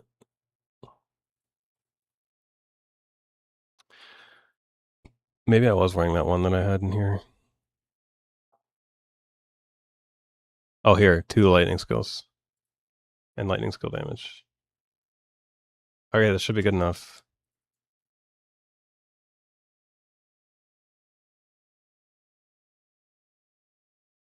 If I remember right, it was like 100 mil DPS, so I'm sure I did some shit wrong. Oh wait, did I do lightning? Whoops. Okay, then what the fuck was I wearing?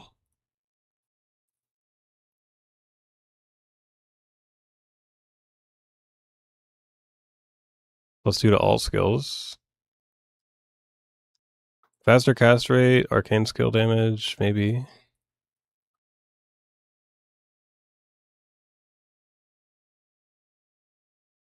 Pretty cool. It must have been this 2 to all skills, maybe.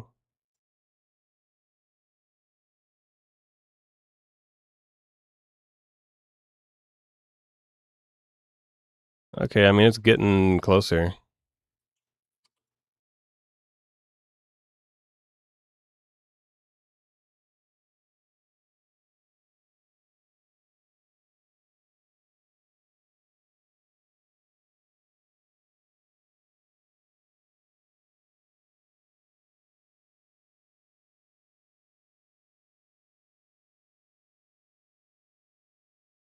Yeah, see, I think this build's kind of cool. You can actually snipe with it if you want.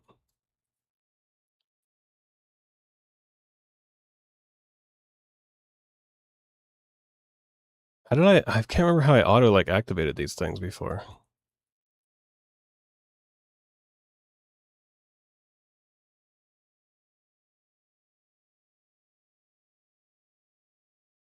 Redo the tree? What do you mean? I shouldn't have to redo the tree?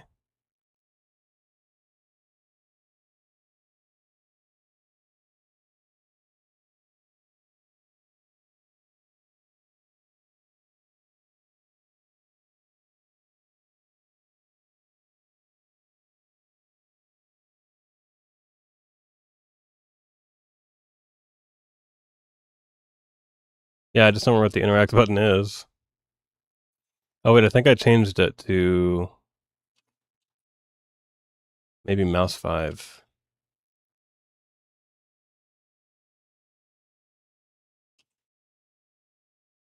Yeah, that's what it is. It's mouse 5.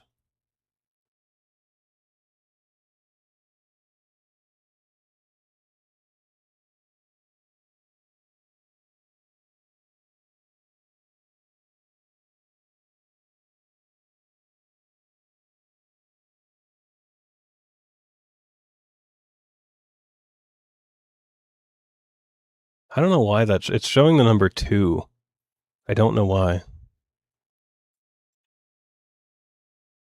Is there no dungeon in this place?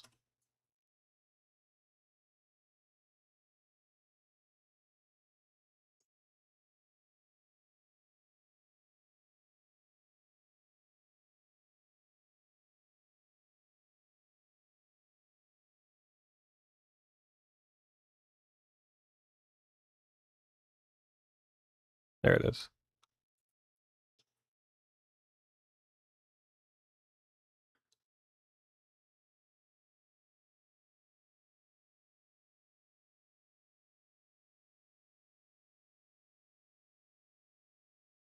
Yeah, I didn't have a mana sustain issue before, so something isn't quite right. Actually, it's fine when I'm killing shit. I probably had better mana on kill.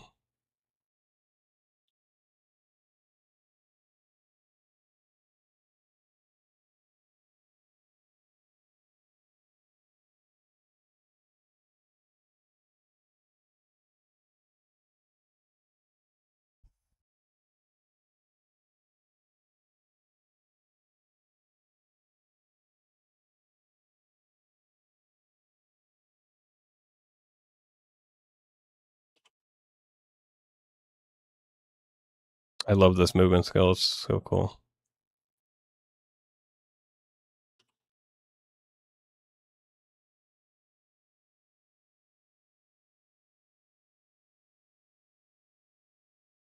Yeah, this was the guy that I've played the most.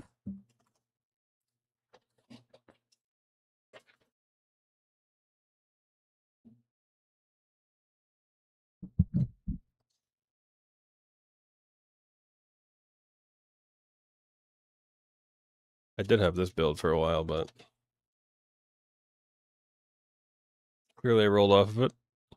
But yeah, I'm looking forward to it.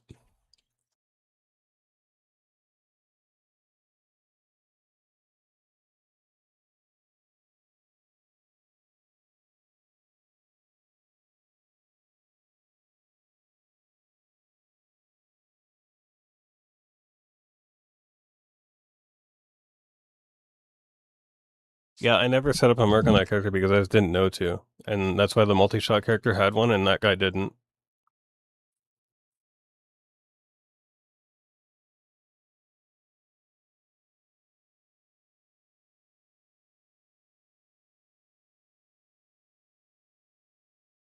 Looks like he doesn't have one in this video either.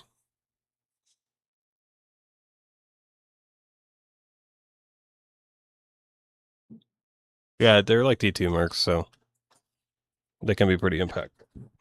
Especially with like the rune words too. With the auras.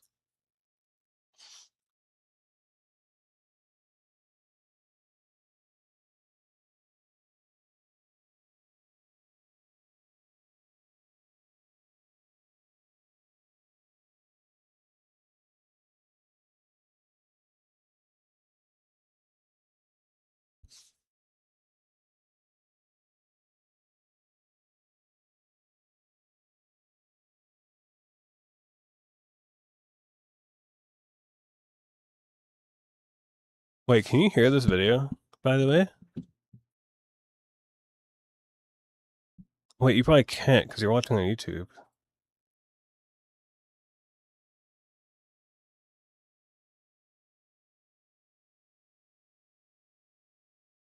real cost to it Now at you all. probably can. Up to 4 skills, you get a bunch of pen, you get lightning skill damage, you get FCR. It's very, very nice. There's also the Thunder Gladiators armor that can give you a ton of pen as well. For gloves, we have, make sure you look for mythic gloves. These can get tons of skills on them, intelligence, magic skill damage. These can actually be really messed up. Otherwise, you're just looking for any like plus skills with like FCR, Magifine. There's a ton of them in here. You can pick really any of these; will be totally fine. If you want one that's a bit more single target focused, any of these. Wait, can you hear it now though? Since I would be switched nice the for thing. Stormcloud.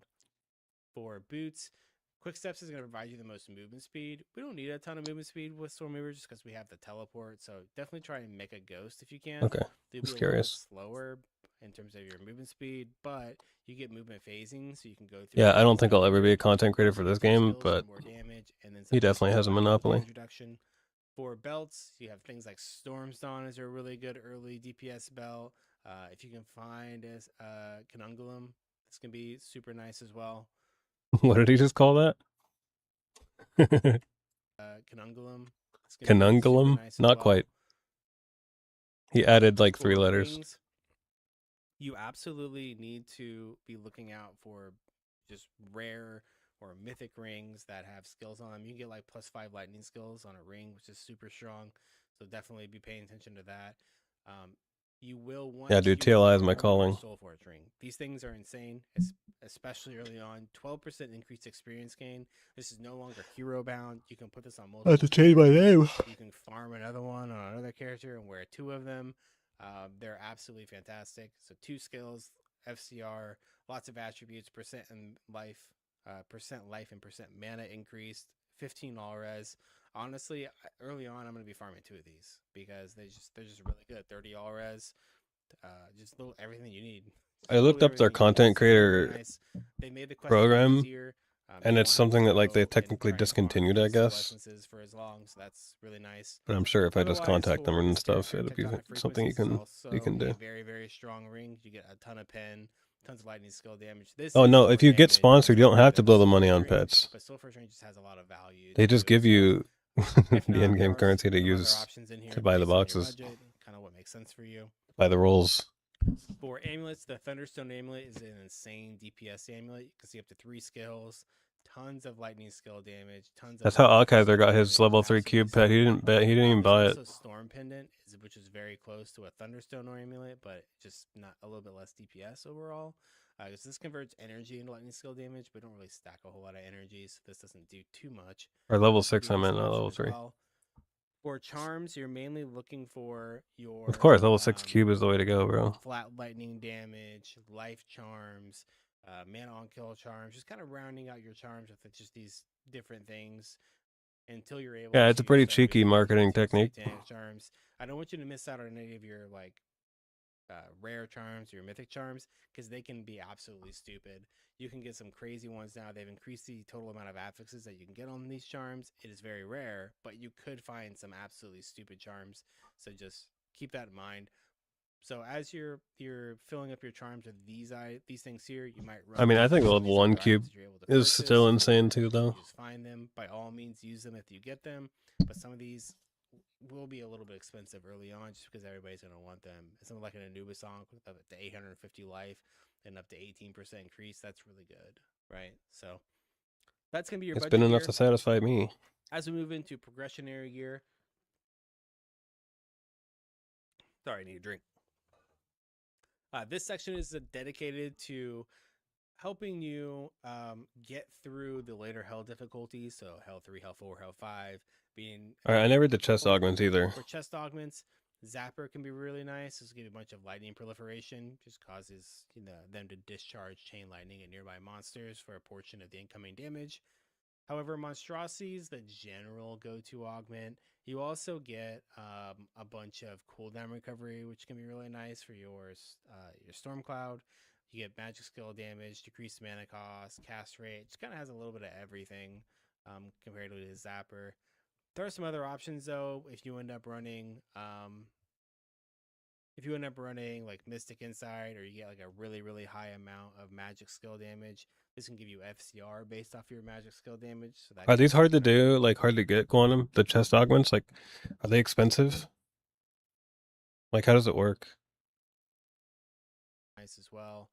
If you're using Temporal Echo and roll the dice and the things that are giving you additional cast in the Incarnation Tree, something like an Affinity. For relics, here's a preference. You don't have to follow these exactly. The main things here are the Orb of Lightning, the Lightning Globe, just for damage and pen. If you get your pen to 100%, you don't need like this additional pen here. There's a ton of relics that I have listed in here that you can kind of pick and choose from depending on what, if you want to get more damage. So once it has an augment, you can't put a new one on it either. Now, for mercenaries, we mainly just use mercenaries as a way to stack a lot of magic find or put a couple of auras on him. So I have each of the mercenaries listed here and what they do. You're mainly going to go for either the Knight Merc for the most amount of like MF, or you could go the Mage Merc. This will give you some like shields, stuff like that. However, I personally just recommend that you kind of go the Knight Merc, the most amount of damage reduction on him. It'll allow you to stack a ton of MF. A really cool thing that you can use with the Knight Merc too is Aurora's Might. This will give you a ton of resistances from Lunar Aura, so that's super nice. Otherwise, you'll see in here that there's just a ton of magic find focused items for all of his item types. So you can kind of go through here. This guy's fucking bitrate is so bad too. Like, I can't even read the fucking text half the time. Some of these will be, I need to update this one. Some of these will be a bit more expensive than others, obviously on League Start. So, but you can kind of pick whatever makes sense for your budget. Putting a bunch of Istruins in these to get more MF, that sort of thing, is just the more Magic Find you have early, because the Magic Find that you have in your Merc applies to you as well. So if I kill a monster, my Merc has 400 MF, I gained 400 MF. So I like to stack a lot of MF on my Merc. I'm pretty sure my first fucking deep dive didn't have that issue.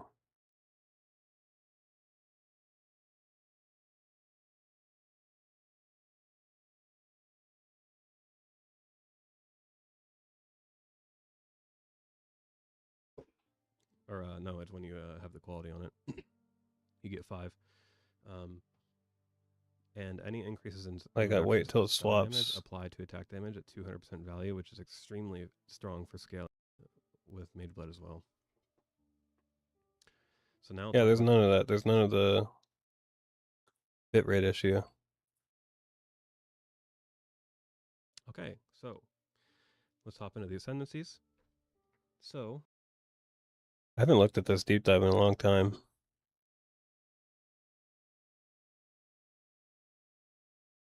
It's a nice breakdown.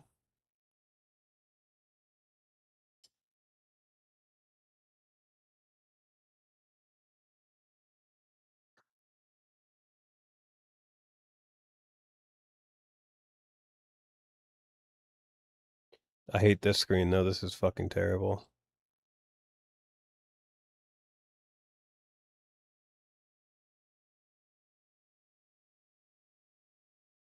I'm just playing that lightning shit. I feel like this is the video that half the people that are involved started with. I mean, the odds are. This shit is so ugly though. Going through like the gem setup. This one's fine. Gross.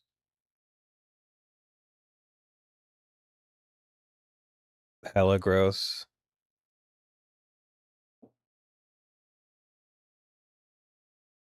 DLI for PoE players, damn, alright.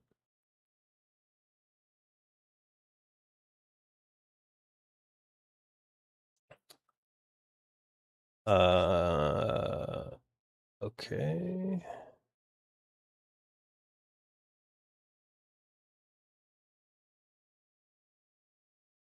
This is too much of a clusterfuck.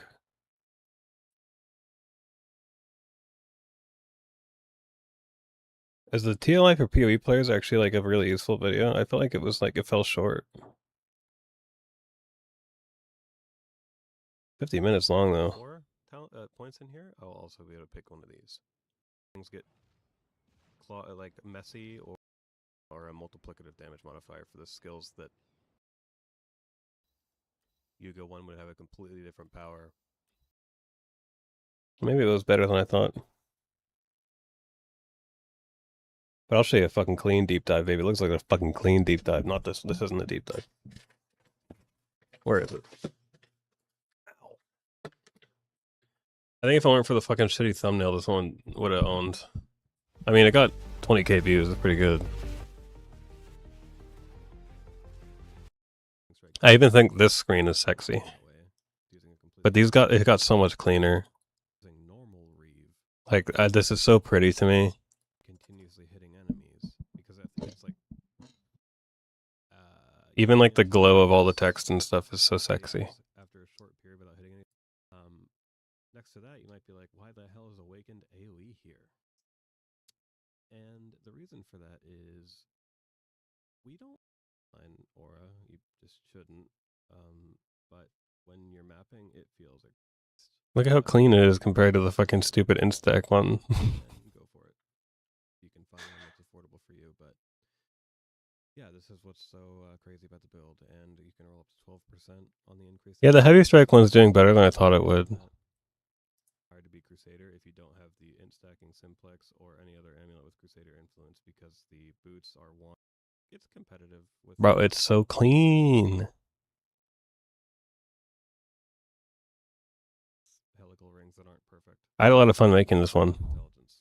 So you will more than likely have higher DPS on a different belt. I have mastery, but I have wit. I don't remember paying this much, but I bought it only a few days ago, so I must have been somewhere around that price. But immediately after the first pack, I'm already 6 Reeve stacks, right? And I already have a Vol Reeve ready. Dude, I miss this build so much. Holy fuck. And you'll see the stacks go to 10. It was so fucking fun. Do this for the rest of the map. Now, the walls that breach spawns is very annoying for this build because Whirling Blaze doesn't count as moving, as far as I understand.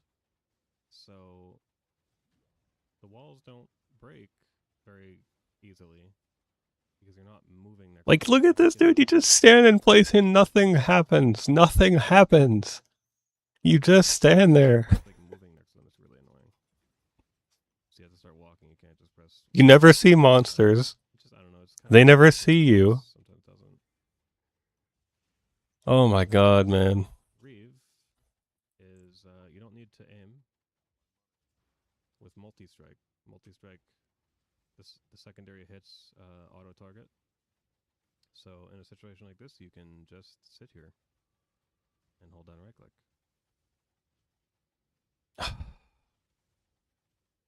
I'm not aiming or anything. Fuck, man. Now, obviously, doing like Auric Alchem and stuff is going to make this look slow and boring. So what I normally do is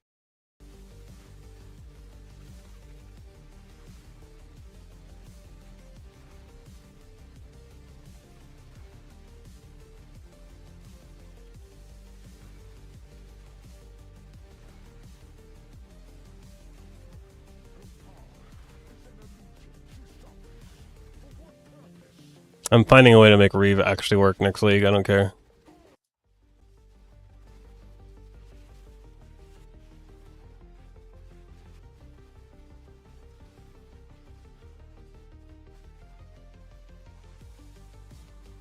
I'm making a build for us.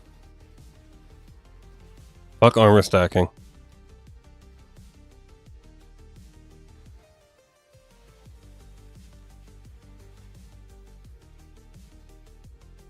I'll do whatever I have to.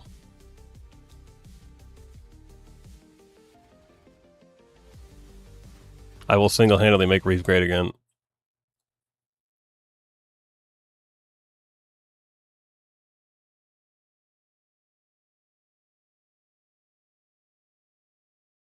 Yeah, I don't think this one was great. glossed over, and if you want a little more context, which I Like, do, I think these are clean. probably should, unless you have some holes to fill in your build.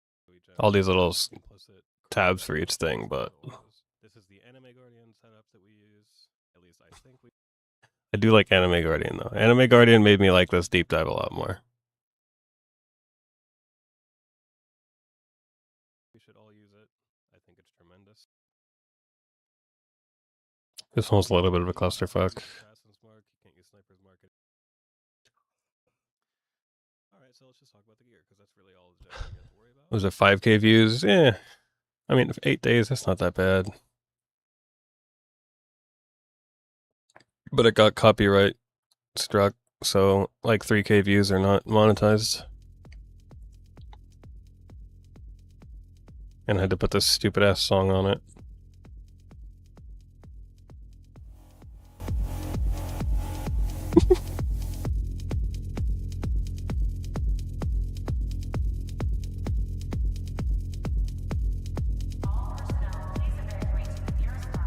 I didn't know it has this stupid PA thing.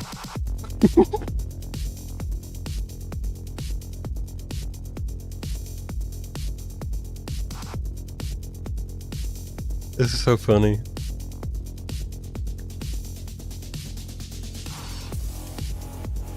And then it like cuts out awkwardly.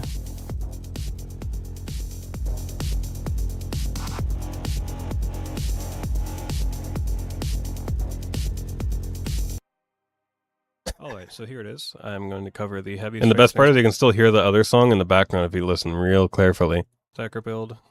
This is not my build. This is Connor's build. As far as I'm concerned, there might be someone else who came up with it first, but I think it was him. Now, this isn't going to be the... It's still there in the background. It's just so quiet that they don't pick up on it. Yeah, it's fucking stupid, though. It said no copyright. Fucking liars. I think that the Accuracy Stacker video is the best video I've made. Not the best thumbnail, though. The best thumbnail is honestly the simplest one. It's the fucking... The int stacking overview video. That's the first one. The first video I took seriously. I think it's literally just the best thumbnail. It's like, it's perfect. It just has some POB stats. It has what it is, and then it has the fucking beautiful background of Trickster versus Deadeye.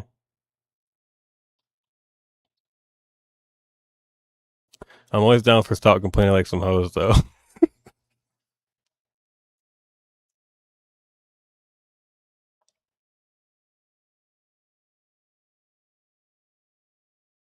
I think the Kinetic Rain update video stuff was pretty good. Thumbnails.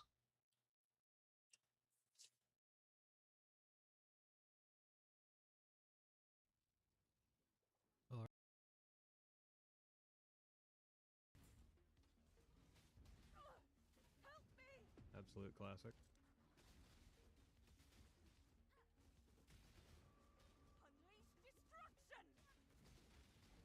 Honestly, I don't Bit even more know. energy? You're probably not going to get much more energy from me. I'm a low energy kind of guy.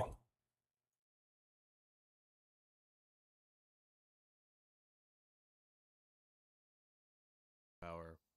And so this is what you pick the characters for. So it's a pretty cool system. I actually don't mind it much last season. And you do get one free one every season just by logging in for I think 7 days in a row, as well as a free drop pet, which I'll talk about later.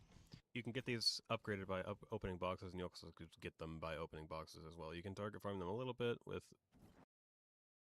186. I'll just put it like that, unlike PoE. So yeah, if I wanted to reroll over the melee damage and get something else here, like say, I don't know, maybe I want lightning damage to the gear, and by the way, to the gear means local. So 37% gear attack speed is attack speed for the sword, and 33% attack and cast speed is just a generic increase to my character's attack speed. Oh, hold up. I don't remember this. Unfortunately, they ruined this game with pay to win. I said paying is optional. I haven't spent a dime, and I honestly think anyone swiping for level 6 drop pets are just silly. Landis. I did the same until I reached the end game and noticed that you basically cannot really partake in the economy if you do not have a good drop pack spirit. Kind of bummed me out, not gonna lie. Also, the pack spirits give you insane and sometimes almost mandatory bonuses for builds. I had a good time playing it, but damn, the pay advantage is quite significant. This is just factually incorrect. I know because I have done it. The game is designed around paying. It's actually just not. So if Counter-Strike only let you use pistols unless you paid real money, then paying would still be optional, right? You can still kill with a pistol, guys. Swiping for AKs is just silly. What a stupid fucking argument. I understand your viewpoint. Oh, he's responding to this guy. However, I think it comes with a misunderstanding of the game works. Most of the strategies that make the most money right now are free to play and don't require any pets. Look, this guy knows what he's fucking talking about. Pets are not a great system. I'm not defending the game, defending it being the game. However, you can do all content with no pets equipped and be perfectly fine. Shout out to this guy. I never saw this.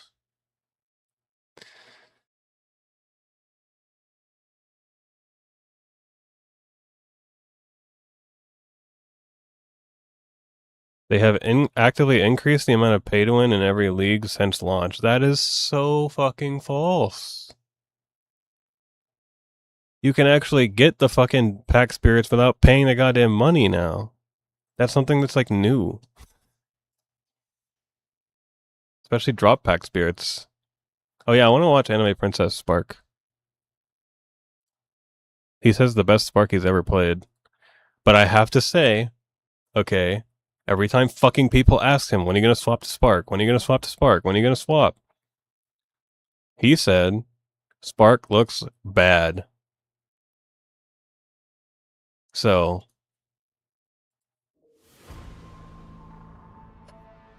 we'll see about that.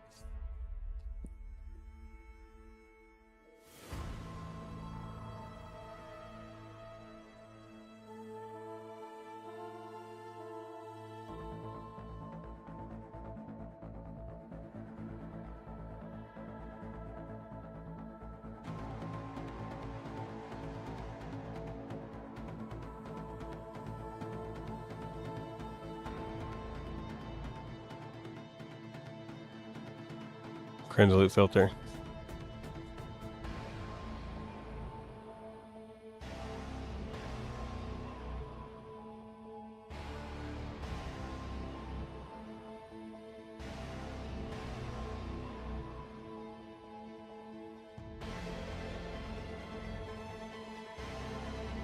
It is indeed.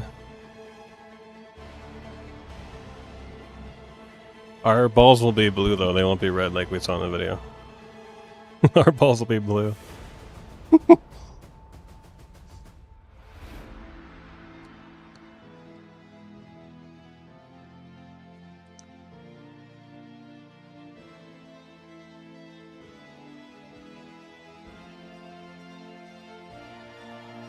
Okay, I just have to make fun of him for that. He just picked up a Hunter Influence Crusader plate. Bro.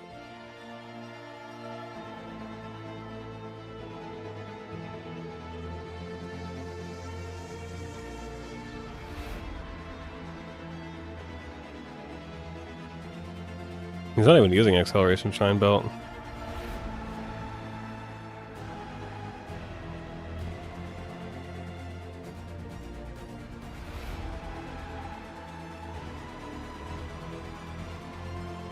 This is a dramatic intro. What's up, YouTube? It's your boy Anime. It's a boy AP.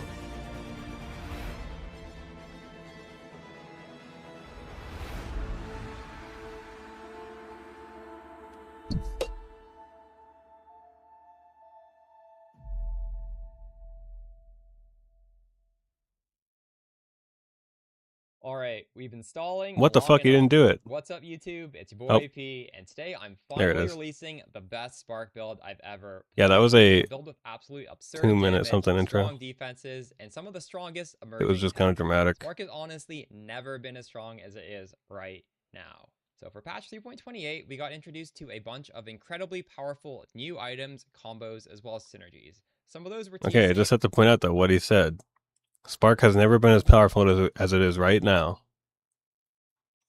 But every fucking time someone asked, intro B-roll. when and he's something rolling we'll into talk about Spark, later in the video. oh, it just doesn't seem Taking very good advantage right of now. a ridiculous amount of power creep, including tech that some of you guys have probably never even seen before.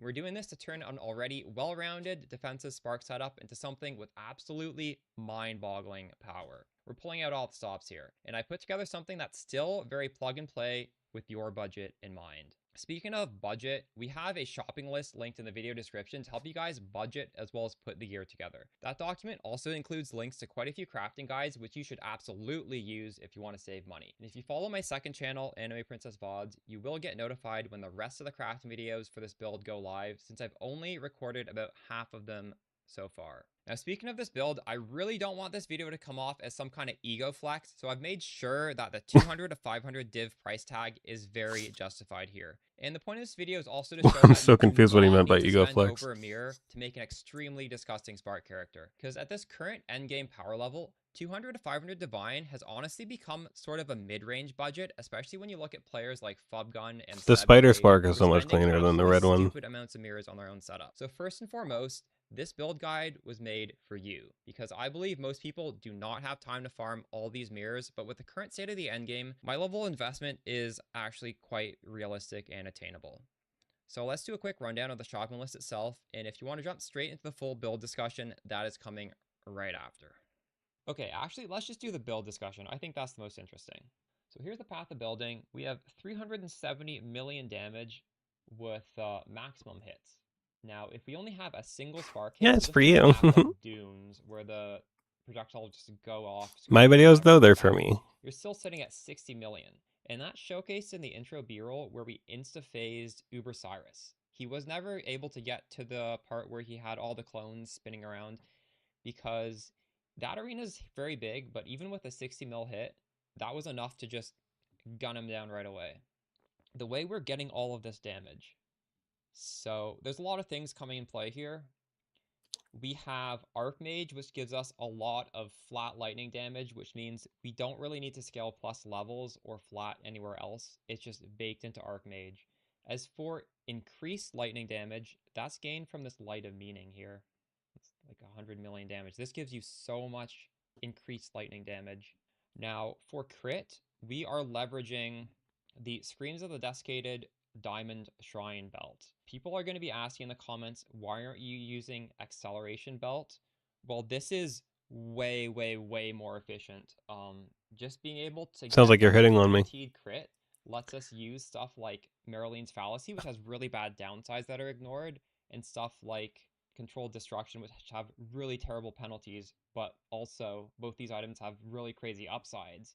And realistically speaking, all our projectile speed solved through Widow Hill already. I'm telling you, man, the Diamond Shrine is the 100% sleeper projectile speed, shrine which is on the belt. more than most builds that use the acceleration belt. So yes, technically we could use both and just have stupid amounts of My PoE projectile knowledge. speed, but there is diminishing returns when you can You don't want that. contrast it with simply having ridiculous multi-scaling. What bloodline is he using? With simply Nameless? Oh, we plus one have ring, obviously. ridiculous multi-scaling and ridiculous like guaranteed crits. So that's why we're doing this. It's to keep this build also cheap. The whole build costs as much as an Acceleration Shrine belt, so just bear in mind that's why we're doing that. Now, as for penetration scaling, that's a dead stat. You don't need to get it, and that's because of Unholy Trinity support. This does seem like a pretty This good gives setup us for the money. 7 times 6 more multiplier, so that's a 42. Wait, what's this? Support skills ahead and causing them to get mad. I forget what this does. Supported skills, ignore enemy lightning and chaos. Res. More multiplier, as well as completely ignoring enemy resistances as long as we maintain Unholy Trinity. So to maintain Unholy Trinity, you need to do half lightning and half chaos. Or more specifically, you need to high roll a lightning hit and then high roll a chaos hit. So how are we achieving that? Well, I if bet you look that at our quiver or that tooltip, fucking Widow Hell's like and then high 200D. roll 247 in bonus and faster roll a proj chaos hit. corruption. So how are we achieving that? Well, if you look at our tooltip, or actually we might as well look at the actual numbers in Path of Building. Spark has 270,000 to 560,000. So that's a really big range of lightning. And Chaos has 240. Where's he getting the chaos from? 500,000. As So gloves? those are both incredibly large ranges. And say the lightning low rolls and then the chaos high rolls, it's impossible not to have both. They're very big ranges as well as very big numbers. So how are we able to get this? The second part of this synergy is the Foulborn. Passives granting lightning resistance or all elemental resistance radius also grant lightning. Oh my god, that's cool. Cool tech. Blue Nightmare that gives us lightning damage converted to chaos based on the tattoos in here. So we have a bunch of. Oh, and use these tattoos. I love it. Converting enough of our lightning damage into chaos damage.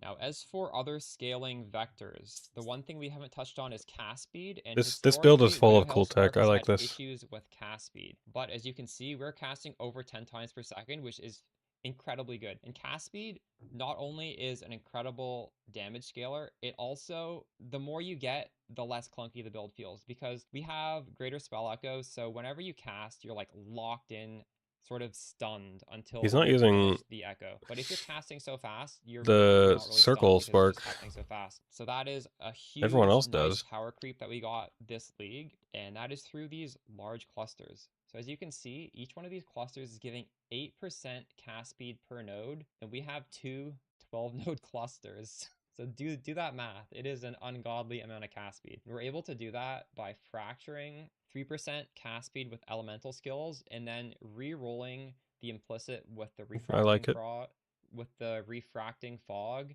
in order to get lightning damage, and then rolling cascade Nice. of lightning as well as Again, more cool Arcseeker's tech. effect. This is And like so these are full some of the new best tech. nodes in the game. So we're grabbing so much This is points like a off new of the tech actual build. tree, and the tree is honestly mostly just passing Everything about towards it. the giga nodes on the tree. We're not really taking too many wheels, and that's just a show of how crazy these clusters are. The clusters aren't that expensive to craft either. So yeah, in a nutshell, that is how we are getting the damage to just such an ungodly high amount. As for the defenses, we're using suppress. I do have suppress as lucky, and I think we're at like 98%. I have a suppress roll on the body armor and a suppress roll on the boots, and that's pretty good. I don't think we need to get to 100.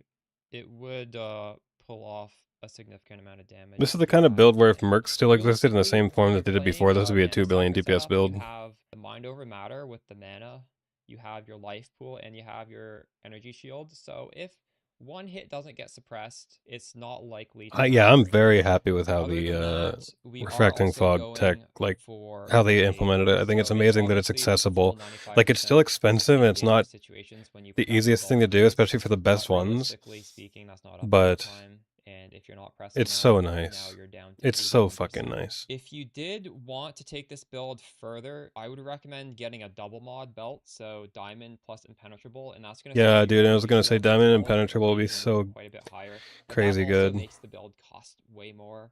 So I think that What is it, like 100D objective or something?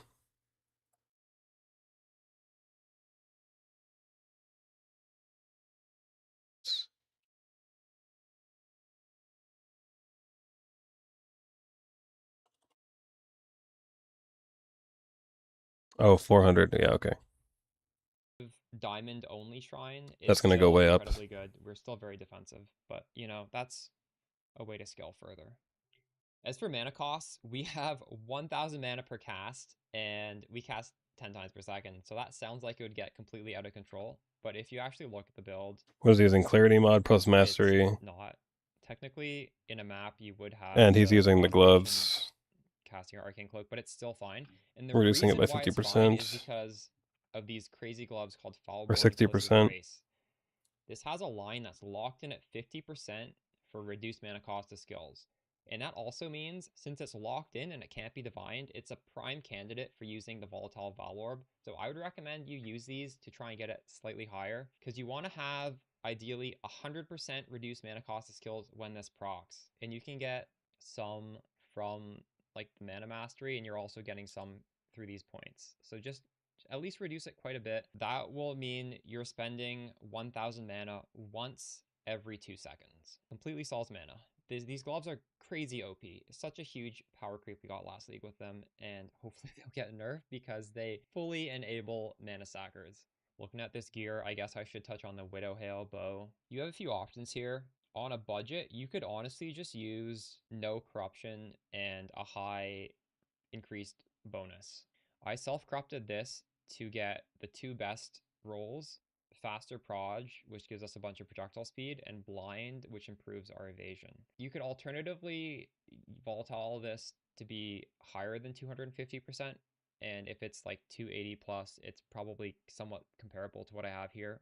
In order to color this, it's around 100 tainted chromatics. It's not too bad. And this is multiplying the quiver. Yeah, it's true. Crafting guide Warrens are being in the more video that we'll utilized cover. this league than they were This last build league. does make use of specters, and I have a standalone video on the specters, so that's probably just gonna be linked in the shopping list. But if But you that's wanna also learn partially it, because there was a lot of overpowered ones last league that aren't now, and so most of the focus was on the overpowered it's ones, like the configured. claws. It's perfect Spirit of Fortune, and it's giving us the Wrath aura, as well as making our spark damage lucky.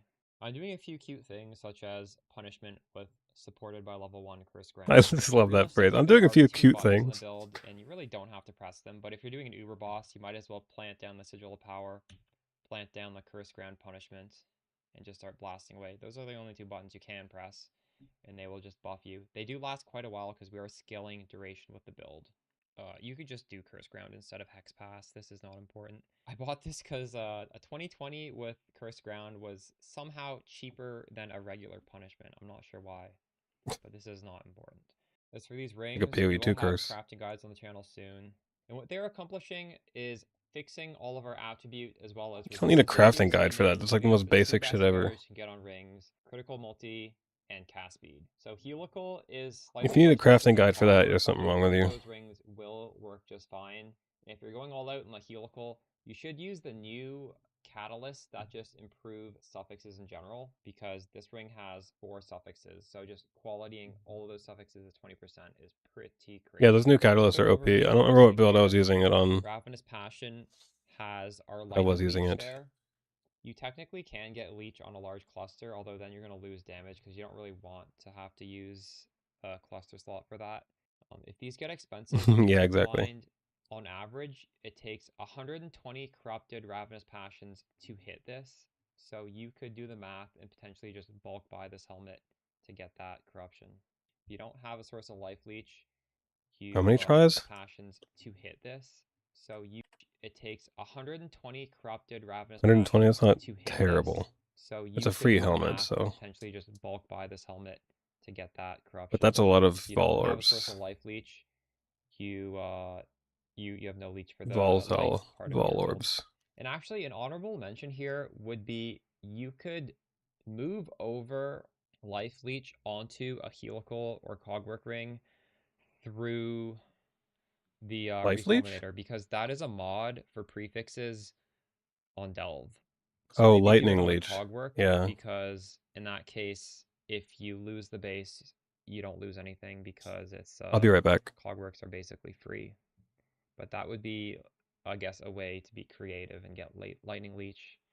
And you don't even lose a prefix on the cogwork because you have 2 prefixes there. So you could still get the mana there. Merlin's Fallacy. I guess ideally you'd want to Volatile Orb this to get even more crit multi. I have not done that yet. Kikazaru. You could also just use a rare ring. This is not required. The mana's pretty nice. Reducing effective curses is great as well. But if you need more stats, just get another helical or cogwork. All the mods in the quiver are mandatory, and there's a crafting guide in the Google Sheets in the video description. These boots are very standard element immunity boots. There's also a crafting guide in that spreadsheet. Okay, we can talk about Spark, supported by level 1 Pinpoint. Pinpoint is by far the best imbue because it is an 80% more multiplier when you combine it with the Caster Mastery that gains +1 intensity. And there's no real difference between level 1 and level 20. So you really do want that on the imbue. And realistically, when this guide comes out, they're going to be sold out. It's just what's going to happen. So you're going to have to make it yourself if you want to min-max it. Obviously, there are some alternatives to Pinpoint. You could use level 20 Pinpoint and then get level 1 Controlled Destruction. That's still going to be very good. And this is, again, so much overkill damage that you should just start off doing that. You could also get Power Charge on crit for a 16% more multiplier. But in order to make this yourself, I think there are around 36 options for Spark. So you do want to be leveling up probably 9 Spark gems in all white Widow Hail and an all white Maloney's Mechanism. And you're going to have to do that 3 full times, even more than that, to hit the imbue. It's tough, but again, it's just 80% more damage for a level 1 imbue is absolutely ridiculous. So that is a stretch goal you guys should have, and you will be able to do it. Hitting a 1 in 36 is not impossible. Also, touching on Spark Gem. People are going to ask Spark or Spark of the Nova. Spark of the Nova is going to feel better for mapping, especially if you're doing open maps like Dunes. We do have the damage to do open maps. Obviously, you're going from like 350 million down to 60 million, but that's still enough damage to do juice content and maps. If you're doing bossing, I would say regular Spark is better because you're just like shooting it straight into the boss and you don't care about the Nova effect. Also, if you're not doing Dunes, so say realistically speaking, the comfiest maps for Spark are stuff like the extremely meta map, which is Haunted Mansion. And Haunted Mansion is so meta because the Mirage basically duplicates the whole map, so you get tons of value off of this. That is small corridors, and regular Spark is going to feel just fine in there. And if you're corrupting 36 gems to hit level 1 Pinpoint, you might just want to do regular Spark because that's free. Spark of the Nova is going to be pretty expensive. So all my footage was recorded with just regular Spark. Regular Spark is great, but that would be the use case for both. Another question is going to be, do I use mirrored spark gloves or Kalissas if I have infinite budget? And obviously, we've already touched on why Kalissa's Grace is so crucial for Archmage, but I kind of want to touch on this in general, because over the years, I feel like a lot of my viewers make the mistake. They'll have a mirror for whatever reason, and they don't really know how to play Spark, and they'll just mirror a pair of Aura Stacker Spark gloves. I think those gloves are pretty shitty in almost every single situation, because what you're essentially getting from those gloves is 2 gem sockets, and Aura Stackers do need gem sockets, so I understand why they're doing that, but you have to realize there is a huge opportunity cost, which is you are losing 3 prefixes and 3 suffixes, or you're losing a very powerful unique glove. Losing 6 affixes, and it's not even that, there's like 2 pretty powerful implicits too, for 2 gem sockets. That is terrible. It's absolutely terrible. The damage increase is not even necessary. Sometimes it's a damage loss. It's a little bit of projectile speed and a damage loss. Those gloves are dog shit for 99% of players, and that's my opinion on Spark Aura Stacker gloves. Almost always bad. We also touched on acceleration belt early in the video, but if you guys were skipping around, the build basically costs as much as an acceleration belt. Diamond Shrine belt is a lot more power. Even if they were the same price, it's more power. Acceleration does give you the advantage of you can run around really fast. You don't have to be abusing this teleport. If you have a limit to your budget, I would say this is the setup you want to do. If you have infinite mirrors, sure, maybe you will have less damage on an acceleration belt. You don't have to teleport. So that's the difference there. And then it's a whole different build. You're not going to use Marlene's Fallacy. You're probably not going to use Controlled Destruction. Yeah, you can figure that out. I think that wraps up the meat of this video. So if you enjoyed it so far, a like, comment, and subscribe really goes a long way with boosting it in the algorithm. And if you think I missed anything, or if you're just interested in playing the build, I would suggest joining my Discord and use the PoE1 Mana Stacker section. We have almost 7,000 players in here, and it's pretty active, especially talking about Spark and Shock Nova.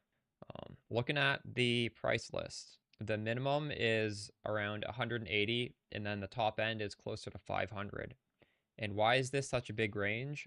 Well, realistically speaking, you can cut quite a few corners and still have a very powerful build. So the low end is assuming you are not buying like perfect gear like I have, and the high end is also assuming that maybe prices go up slightly, as well as maybe you have some bad luck crafting. So that would explain the range. There's some crafting videos for some of the rare crafts at the moment, and I'm going to get the others up on the VODs channel, hopefully in the next couple days. So soon this will all be filled out, and we have some POBs down the bottom, link to the Discord. I should be streaming this every day up until Gauntlet, so I hope to see you guys live on twitch.tv/animeprincess, and I'll see you in the next one. Peace.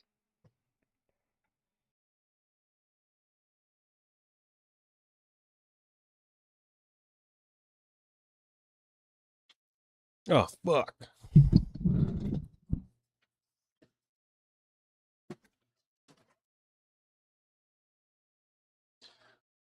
I didn't even get to see AP finish.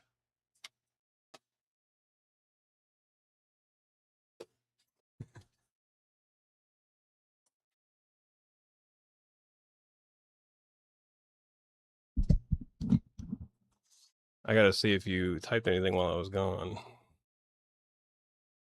My thumbnail for the stream is just a fucking AP video. See if you typed anything while I was... Okay, you're out of here. Gotcha.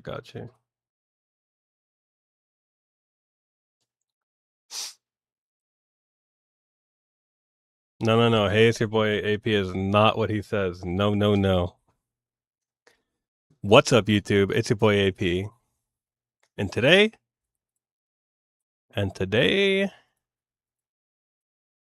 we're not playing PoE. What's this? So I get a little preview of the nodes.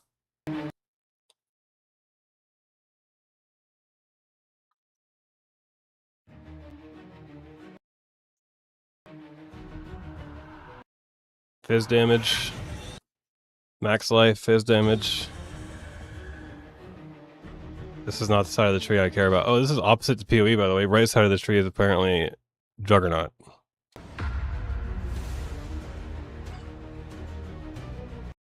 What'd that say? That one's got 25% chance to deal 150% area of effect damage on bleed tick. That's cool. Yeah, I'll stream it. There's no reason I wouldn't be able to. It's not even going to lower FPS. This game is so simple. 40% increased splash damage to monsters around the target, so that's like Tribal Fury. Except it's only 40% damage, so not as good. 40% increased melee damage dealt to monsters at long range, but deal less damage to monsters close to you, so that would be like cool for a few builds, I guess.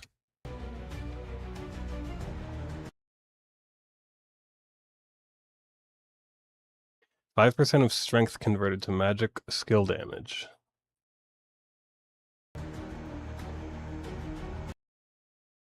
15% increased melee damage to monsters far away from you. 5% of strength added as increased max life.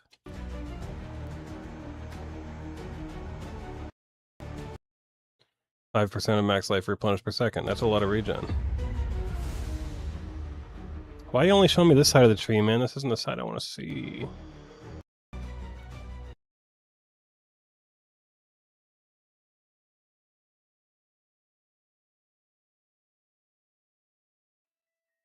Hello, everyone.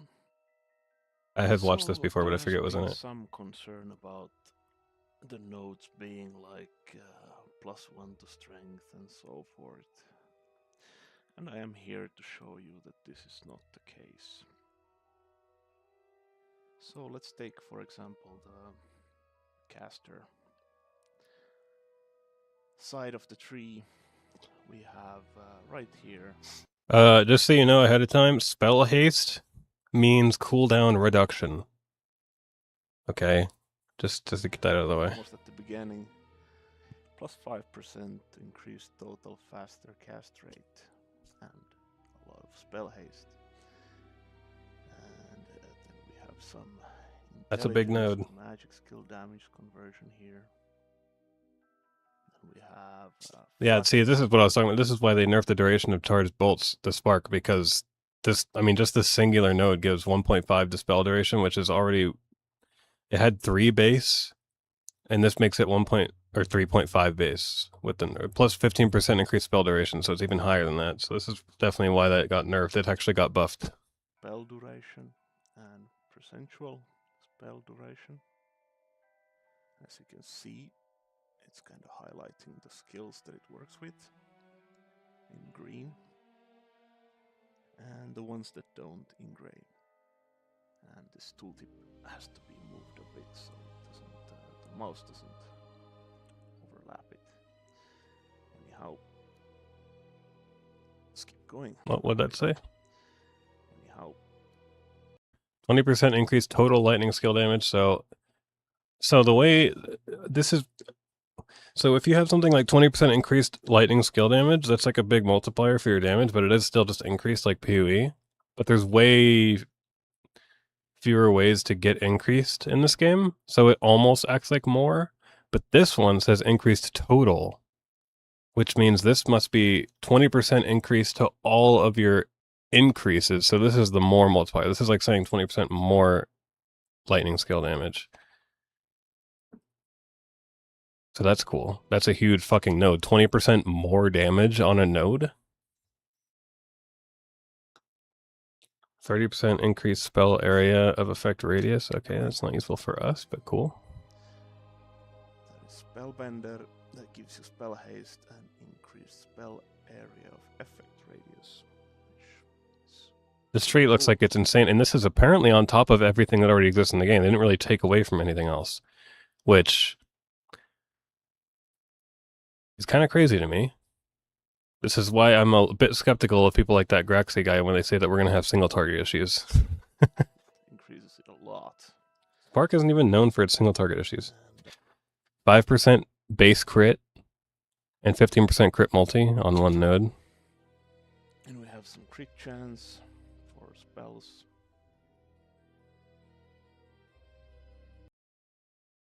Okay, that's like a totem. I didn't even know there was totems in this game, but this must be what it is. Sentry, 50% more totem damage, but you can no longer do damage yourself. And here we have some sentry stuff. Yeah, this tree's not going to be hard at all. This is the total sentry. I'm not going to follow a guide for the tree. I'm just going to click what I think looks good because it's not that complicated. Deals 300 million, but you can no longer deal damage with attacks and stuff that is not sentry based. It also increases the duration of the sentries. So I didn't want to just add 15% movement speed, 15% damage mitigation when phasing through monsters. That is a weird one, like but a 15% movement speed is cute. stupid tree that gives you stats. It's not that much in this game, I though. wanted to It's actually add, not that like, much. Nodes that can completely enhance or change certain builds. Melee enhanced damage?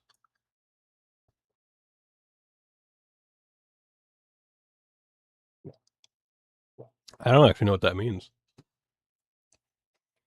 If it means what I think it means, that means base damage on your weapon if it's a melee weapon?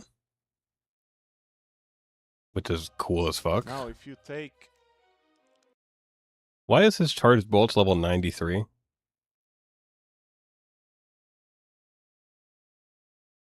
Something is not right. that incarnation tree, the nodes. Wait, there was 3 presets? You saw that? I didn't see that. Oh, you're right. Just understand that when you see plus buttons like that, that pretty much means you gotta pay for it. But you only gotta pay for it once. And it's not expensive. Now, if you take that Not that I'll incarnation need tree, fucking more presets, I don't give a shit. nodes, and then you apply all the different big Yeah, so each skill has its own skill tree. Sort of like Last Epoch. nodes for the skills, the actual skills. But in this game, if you want to change stuff, you literally, there is no cost to respecing these sub-skill trees at all. Yeah, I saw it looks like we get at least one free skills extra one. sub-nodes. You can create pretty interesting builds. The beta players have clocked hundreds of hours so far. They're still playing, still finding stuff. There is so much to do. Wait, what was that thing he just hovered over so there? much to do. Black hole? Does that mean, is it going to be like the gateways on the Atlas skill tree? Where you can go click the black hole and it will take you to the other side? It is actually amazing. That would be cool. And we have this auto pathing thing, so you don't need to add points like this. You can just shift click. Dude, I'm sure any life stacker builds in this game got fucking giga buffed by this tree. There are life stackers. Here and get all the nodes. And it will always find the most optimal road. Hold on, I want to see what that one was too. I gotta see all the ones that you'll show me. 8% increased total melee enhanced damage, so that would be 8% more damage on your weapon. That's To wherever you plus 100%. Wait. Plus 100% you can now dual wield two-handed melee weapons. Is this some kind of like translation error or? But that's cool. You just have 25% less attack speed. want to go. This is something that makes building the tree much more fun. Then we have the black holes. Okay, black hole. These are connected to each other. So you can literally pick any side too. It's not like it has to go to one specific Swap spot. them. Nice. And if I want to path here, it will use the black hole on the bottom. And it will also work with the auto pathing. It looks like there's a jewel socket too. So yeah, One on each side. here's just a little teaser of what's coming. Hope you guys Well, this casting side looks fucking insane. Oh my fucking volume. It is the same. It functions the exact same as PoE. Season 9 of Hero Siege drops April 3rd. There's even This projectile isn't just a speed normal season purposely reset, built two into the brand new passive skill progression tree, trees completely or like change one of the how passive skills you can spec work into on the and storm endgame. chick that we're gonna Biggest play issues the game has is had for years are also fixed. prod speed. This video covers For that everything reason. actually matters going into season 9. Let's get into it. So spell duration and First projectile up, speed is the really good. Incarnation tree. The old hero tree is completely gone. In its place is a brand new passive skill tree. Oh, the with hero tree over thing is gone. Okay, good, because that thing 1,600 sucked nodes. ass. You gain points through hero levels just like before, but the scale of this tree is on a completely different Oh, level. okay. So this is This is like once you've hit level 100 is when you get access to this tree. I understand. That's why it's so fucking powerful. More nodes Okay, so we won't means have it while more we're ways to leveling. specialize your build, more synergies to find, and a lot more build via It's okay. You really don't need it. If you felt like season 8 And you hit level was 100 built before on the a handful campaign's even of over. meta builds, that changes in season 9. The Incarnation tree is the single biggest reason why. Next, the Ether tree. Think of this as an Atlas tree like from Path of Exile for your farming. You allocate points into specific mechanic nodes that boost and customize how your endgame farming works. This means you can tailor your farming style instead of everyone defaulting to the same one or two methods. It directly ties into the farming meta shift we'll talk about in a moment. But the short version is, endgame farming in Season 9 is yours to shape. New content, the Architect of Rune. This is Season 9's new Uber boss. To spawn it, you collect fragments of existence from specific legion monsters across each act and combine them into a signet of existence. Beyond that, the patch notes don't give us much concrete details yet. We know it drops boss-only specific items, but how strong those items actually are remains to be seen once the season is live. What we do know is that it's designed as a high-end challenge with high-end rewards to match. Finally, the new class and free DLCs. Season 9 adds a brand new class called the Prophet. On top of that, 6 classes that were previously paid DLC are now completely free. Samurai, Paladin, Amazon, Demon Slayer, Demon Spawn and Shaman. If you're jumping in for the first time or coming back after a while, you now have access to all of those. Wait, is the Stormweaver paid? Before we get into Oh no. Stormweaver costs $8. No fucking way. the meta changes, let's talk about something that's God damn it. arguably more important than any single patch notes. Two of the biggest problems Hero Siege has had for years are finally fixed in Season 9. First, performance. The game has been optimized on a fundamental level. Texture pages have been reworked for peak performance, lowering CPU overhead. If you've experienced frame drops or performance issues in the past, Season 9 should feel noticeably better. Second, the economy. This one is huge, especially if you've played for a while. Items are now handled server-side. What that means...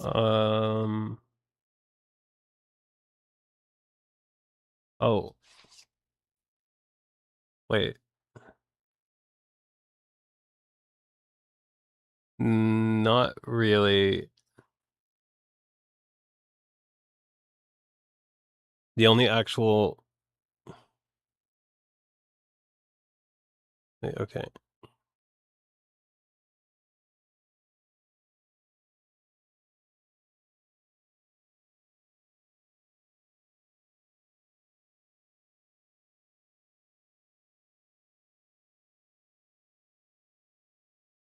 Fuck, there's like a fucking expansion to get to.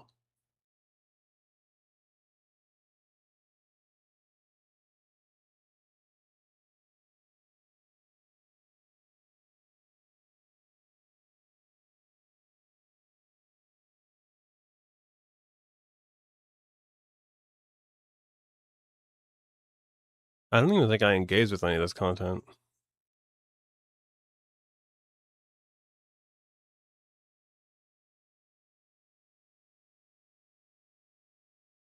I mean, I'm not gonna say no, bro, if you're down.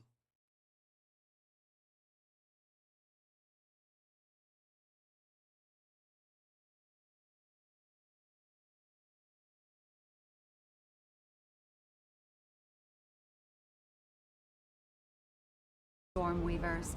My bloodline has controlled the climate for centuries. Nice voice, nice The voice, man. tempests are at the tip of my fingers. All I need to do is snap.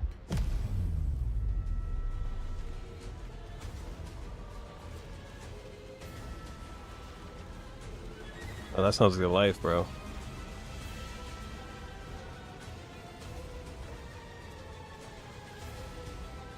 You're my first sponsor.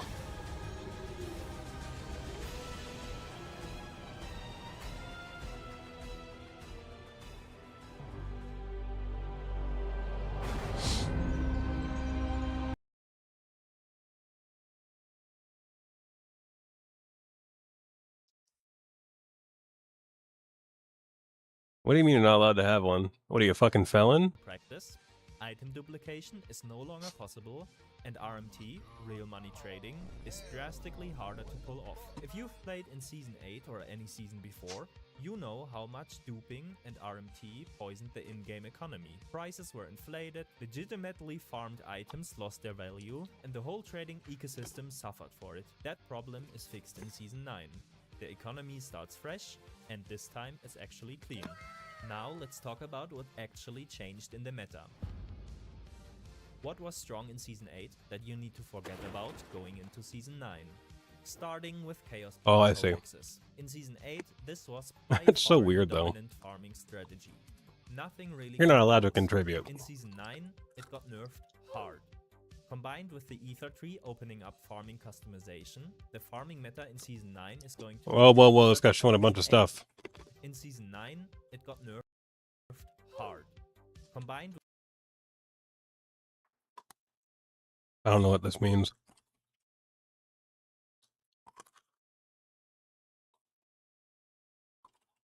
I don't know what this means. Actually, I do know what this means, but...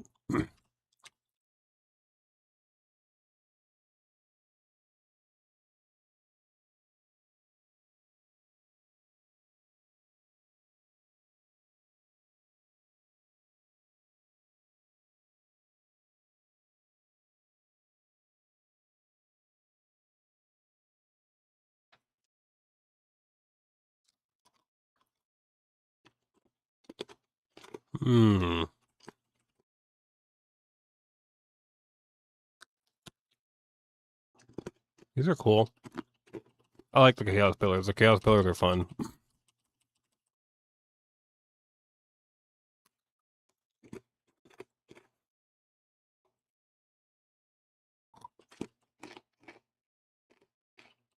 I don't know very much about what this is. This is like the Atlas tree.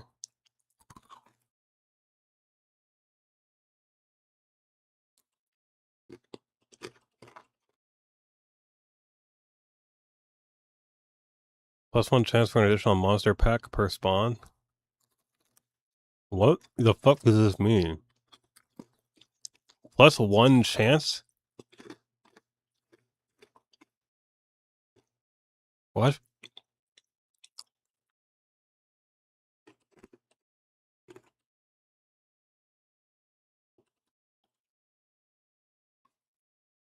+1 additional pustule per spawn?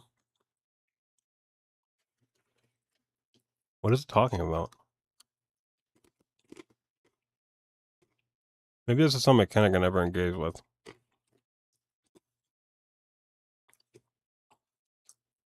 To clone Sung Li inside Eternal Battlefield's what the fuck does this mean?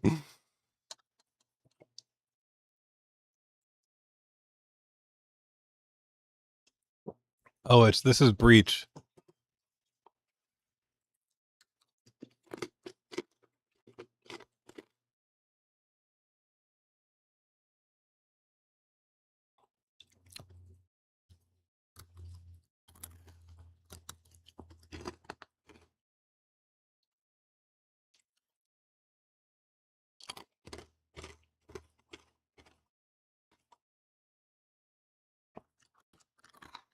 Okay. What the new optimal strategies actually are, we'll have to figure out that once the season is live.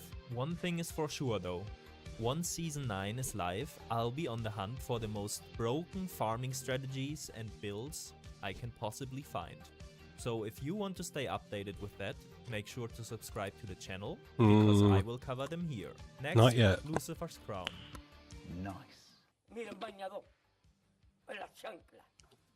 Yeah, there's only like 7 or something.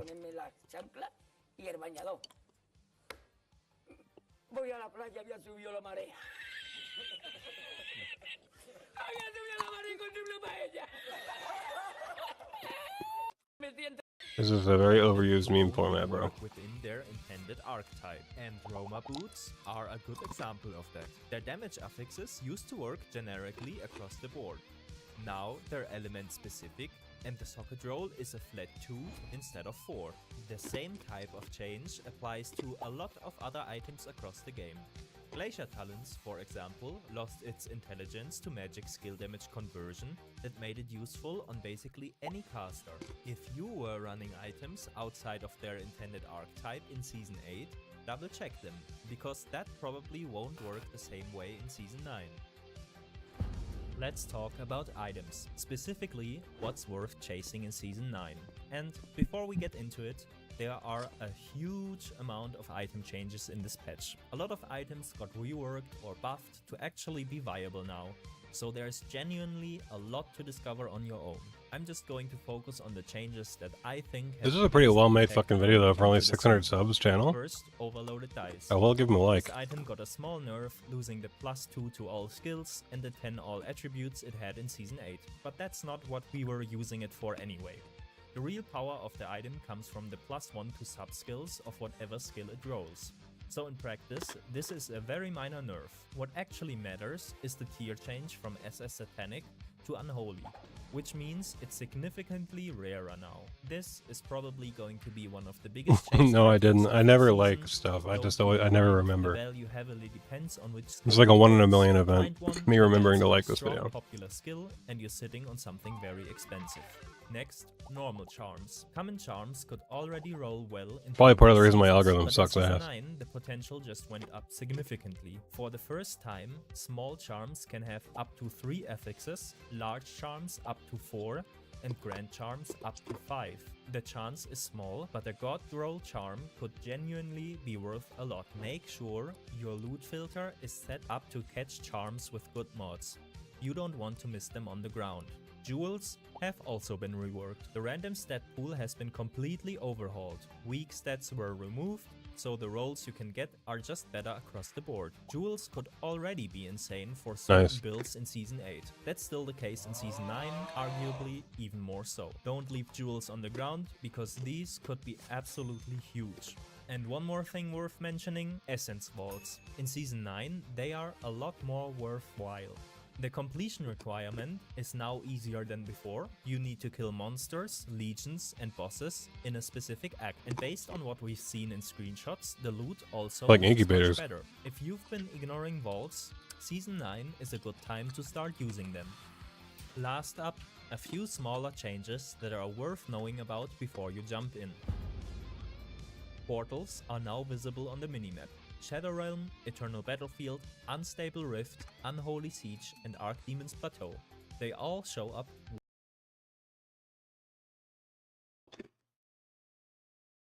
Hello, This guy's cool.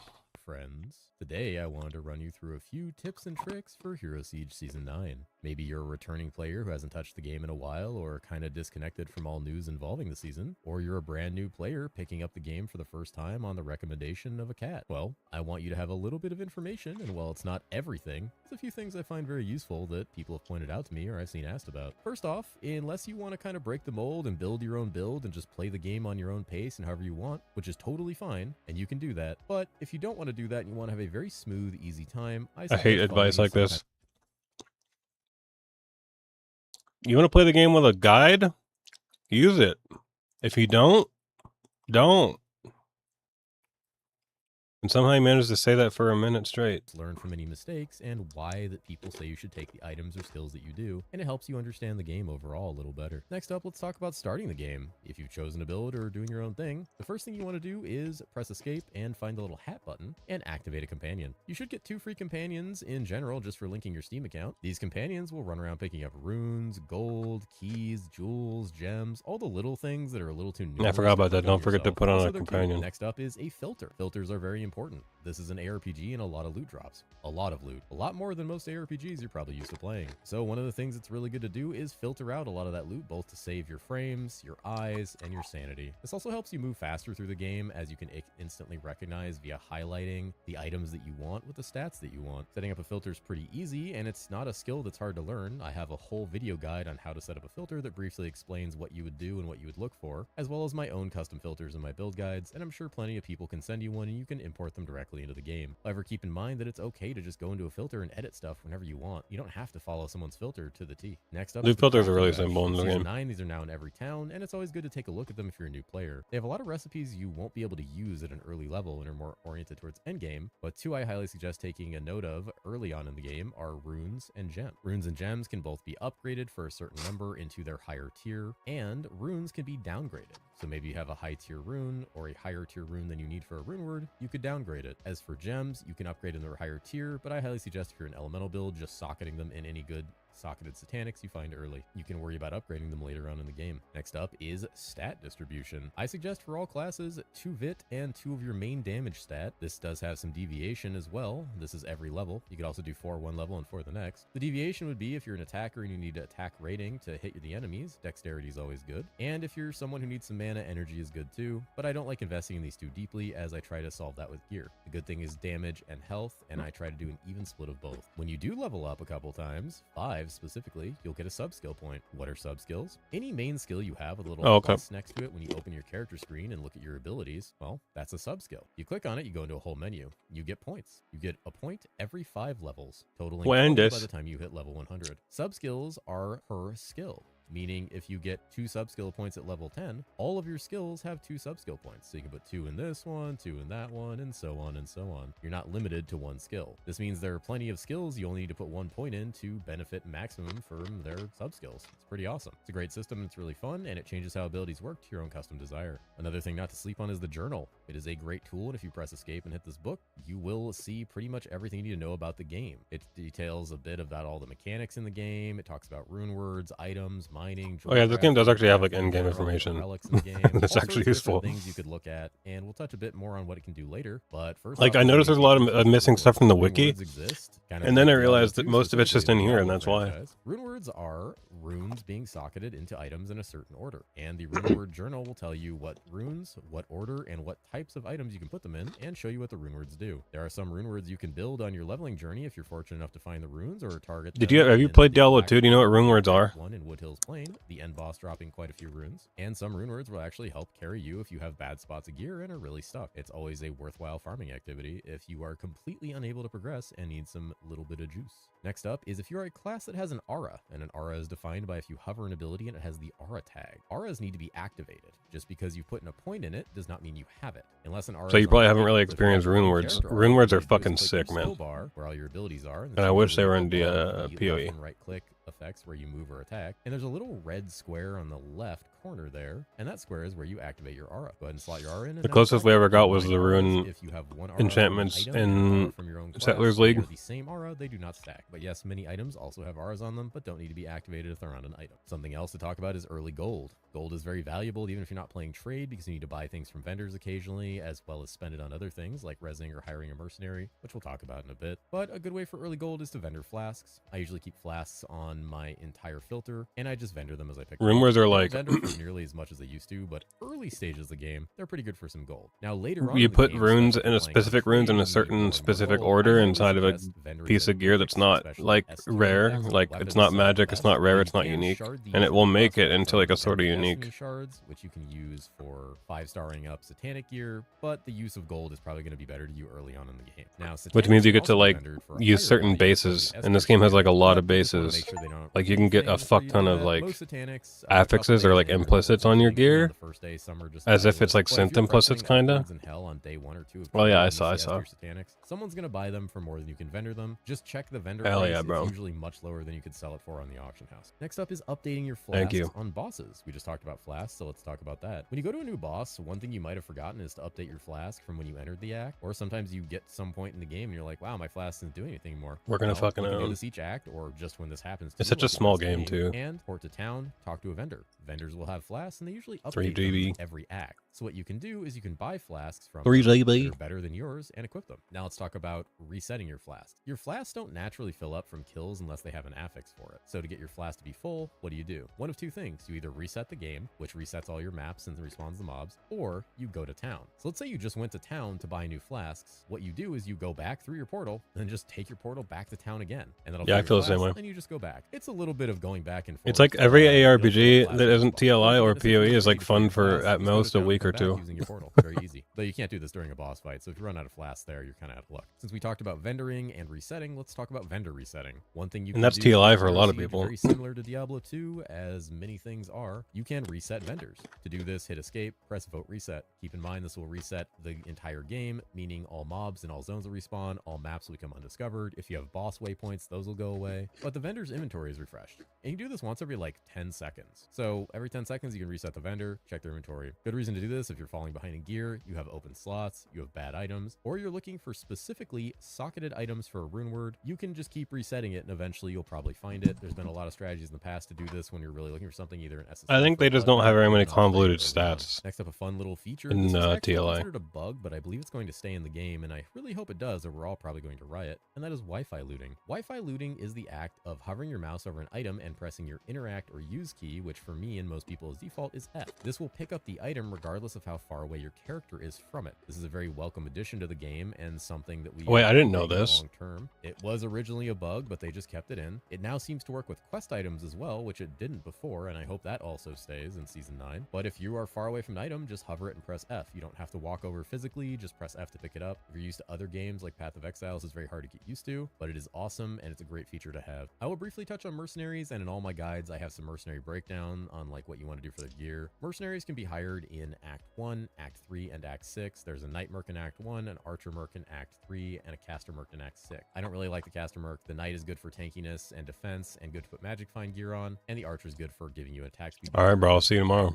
Mercs I don't I'm about to end the specifically stream, go to suggest bed early anyway, unless so. you're plush on gold or you feel you can keep them alive by handing them gear. You can keep some spare Satanics to put on them. They do cost a chunk of gold and an even higher chunk of gold if they die, but they are a very useful tool. There's a lot of things you can do with them late game, like give them aura items. You get 100% of their MF at all times, depending on what they're wearing, and some of them are attack steroids like the Archer Merc. Using mercenaries is something that you'll get used to very quickly in the game, and one tip I can give is if they're about to die, you can portal a town and it heals them to full. Let's talk about mining and jewel crafting. This is more just a lesson of the game than a full-on tip, but with mining and jewel crafting, these are very lucrative professions that people tend to skip over or not notice, especially because mining now gives EXP as of Season 9, so there's a little bit of advantage there. You'll see mining nodes almost immediately upon walking into the Act 1 outskirts of Enoia. You're probably not going to touch them at first, but what you can do is either do that later in the game after you've maybe got some ether tree nodes evolved around mining, or you can just do it on your journey. Depends what pace you want to go at. Leveling mining increases the kind of ore veins that you can mine into higher tiers of higher tier ore, and once you reach the cap, you keep leveling mining, and every certain breakpoint of mining you gain, you get more ore from every vein. On top of this, you can prospect that ore. Prospecting the ore levels your jewel crafting, and if you look in the journal, you can see all the things you can craft. Some of them are very impressive, and some can even be useful on your journey and don't have a very high level requirement. So if you're going slower and want to buff up your character and have open sockets, this is a great method. It's also very lucrative on the trade market because people want ore to level jewel crafting, and they want the jewels to socket in their gear. People who just blast to endgame without touching mining will pay handsomely for these kind of things, or the materials that the ore prospects from, as some of them are rare. Now, as for my next tip, if you are a new player, I want to tell you that there's a bit of philosophy in this game, and the intent is that you are level 100 before you go to hell difficulty. This is different from other games with multiple difficulties, kind of like maybe Diablo 2, where you would normally be walking into hell far below the level cap. Hero Siege works differently, especially considering there's hero levels that start at 100. The intent is now that you level to 100 before hell. Many classes and many people can go to hell before that, depending on their strength or gear, and you can too, depending on your knowledge, skill level, or gear or character. But I would suggest you level to 100 in Nightmare. Definitely level in some of the later zones, Event Horizon, Subconscious Mind. If you have the DLC, head over to Forest of the Slain, and you would grind to 100 there. It's usually more effective because the faster you kill monsters, the faster you get EXP. You do get more EXP in the hell difficulty, but the faster you kill monsters, silencers is just better. Next up, a little tip is charms. You will want to include charms on your filter. Definitely filtering for very specific ones. A lot of my starter filters have high life and things like that to highlight. Charms really early, getting a lot of life is really powerful because it lets you invest more in your damaging stat and less in vitality. You can swap those attributes around freely for basically no cost. Other than that, charms just have a lot of value. If you look at my trade filter from my trade guide that I'll get posted, it'll show you some of the valuable charms and what they can do for just like being lucrative amounts of money on trade market, or they could just be good for you. Part of your loot filter is filtering proper charms, ones with good resists and ones that help you progress or defensively. Next up is do not do every quest. If you are a new player or a returning player, do not do every quest. The most I suggest you do is the Act 1 quest to get the coffee, the Act 1 quest line to get the Raven's Feather, and the main Act 1 quest line because it drops Satanics and is kind of a straight line and just picking up some items. Yes, you'll have to deviate to kill the Colossal Pumpkin and Pumpkin Patch. Yes, you'll have to deviate in Outskirts of Annoya to kill Fragrat. And yes, you'll have to do the Black Tower, but the rewards are very much worth it. The Feather being a very nice charm you'll use all the way into Hell and for quite a while until you replace it. And the Coffee being basically the Quicksilver Flask from PoE and letting you move super fast while resetting pretty often. These are the only quests personally I think are worth doing. You can do other quests if you want for the random Satanic rewards. If you really want runes, you can do the Act 1 Nightmare and the Act 1 Hell quest, but those are the only quests I suggest doing. You don't need to do quests in this game until much later when you're in Hell and doing the Ether Tree quests and things like that. Next up is when you do reach Hell in level 100, use the journal to target farm. I'll have a whole endgame video talking about this, but use the journal, go to the item section, look up the items that you need, maybe suggest on a build guide or good for your character. They will have a little descriptor of a zone under them sometimes. That zone shows their bias drop rate. Bias drop rate is the drop rate highlighted in teal. The left number is the chance to drop, so 8 or whatever number out of, and then the right number is kills. You'll notice that in their bias zone, the teal, they have a much less kill threshold required to get the item. And then next up, the final tip for Season 9 is to stay alive. This means collect high HP gear, keep survivability at a maximum, don't do anything stupid, and try to stay alive as long as possible. EXP is now more valuable than it ever has been in Hero Siege because the hero levels are so valuable. Hero levels of the Incarnation Tree are essentially a new form of power that is not dependent on RNG or gear, so dying and losing your path to that power is a very bad thing. So you want to try to be more defensive than ever before in any season and stay alive. If you're a hardcore player, you're already trying to do this, but softcore players, I'm talking to you. Keep yourself alive, use more life charms, use more defensive items. I've started suggesting the Defender's Justice Heroic Shield on almost every class that I play because you want hero levels. Those are my little tips and tricks for Season 9. I'm sure I've forgotten about a dozen that I'll remember or be told about or talk about in my stream pretty soon. However, some of these were probably helpful to you, or I really do hope they are. If you have any further questions or want any further tips or information about the game or just want to learn new things random. All right, if anyone's still watching, I'm turning off stream, going to bed. Have a good night.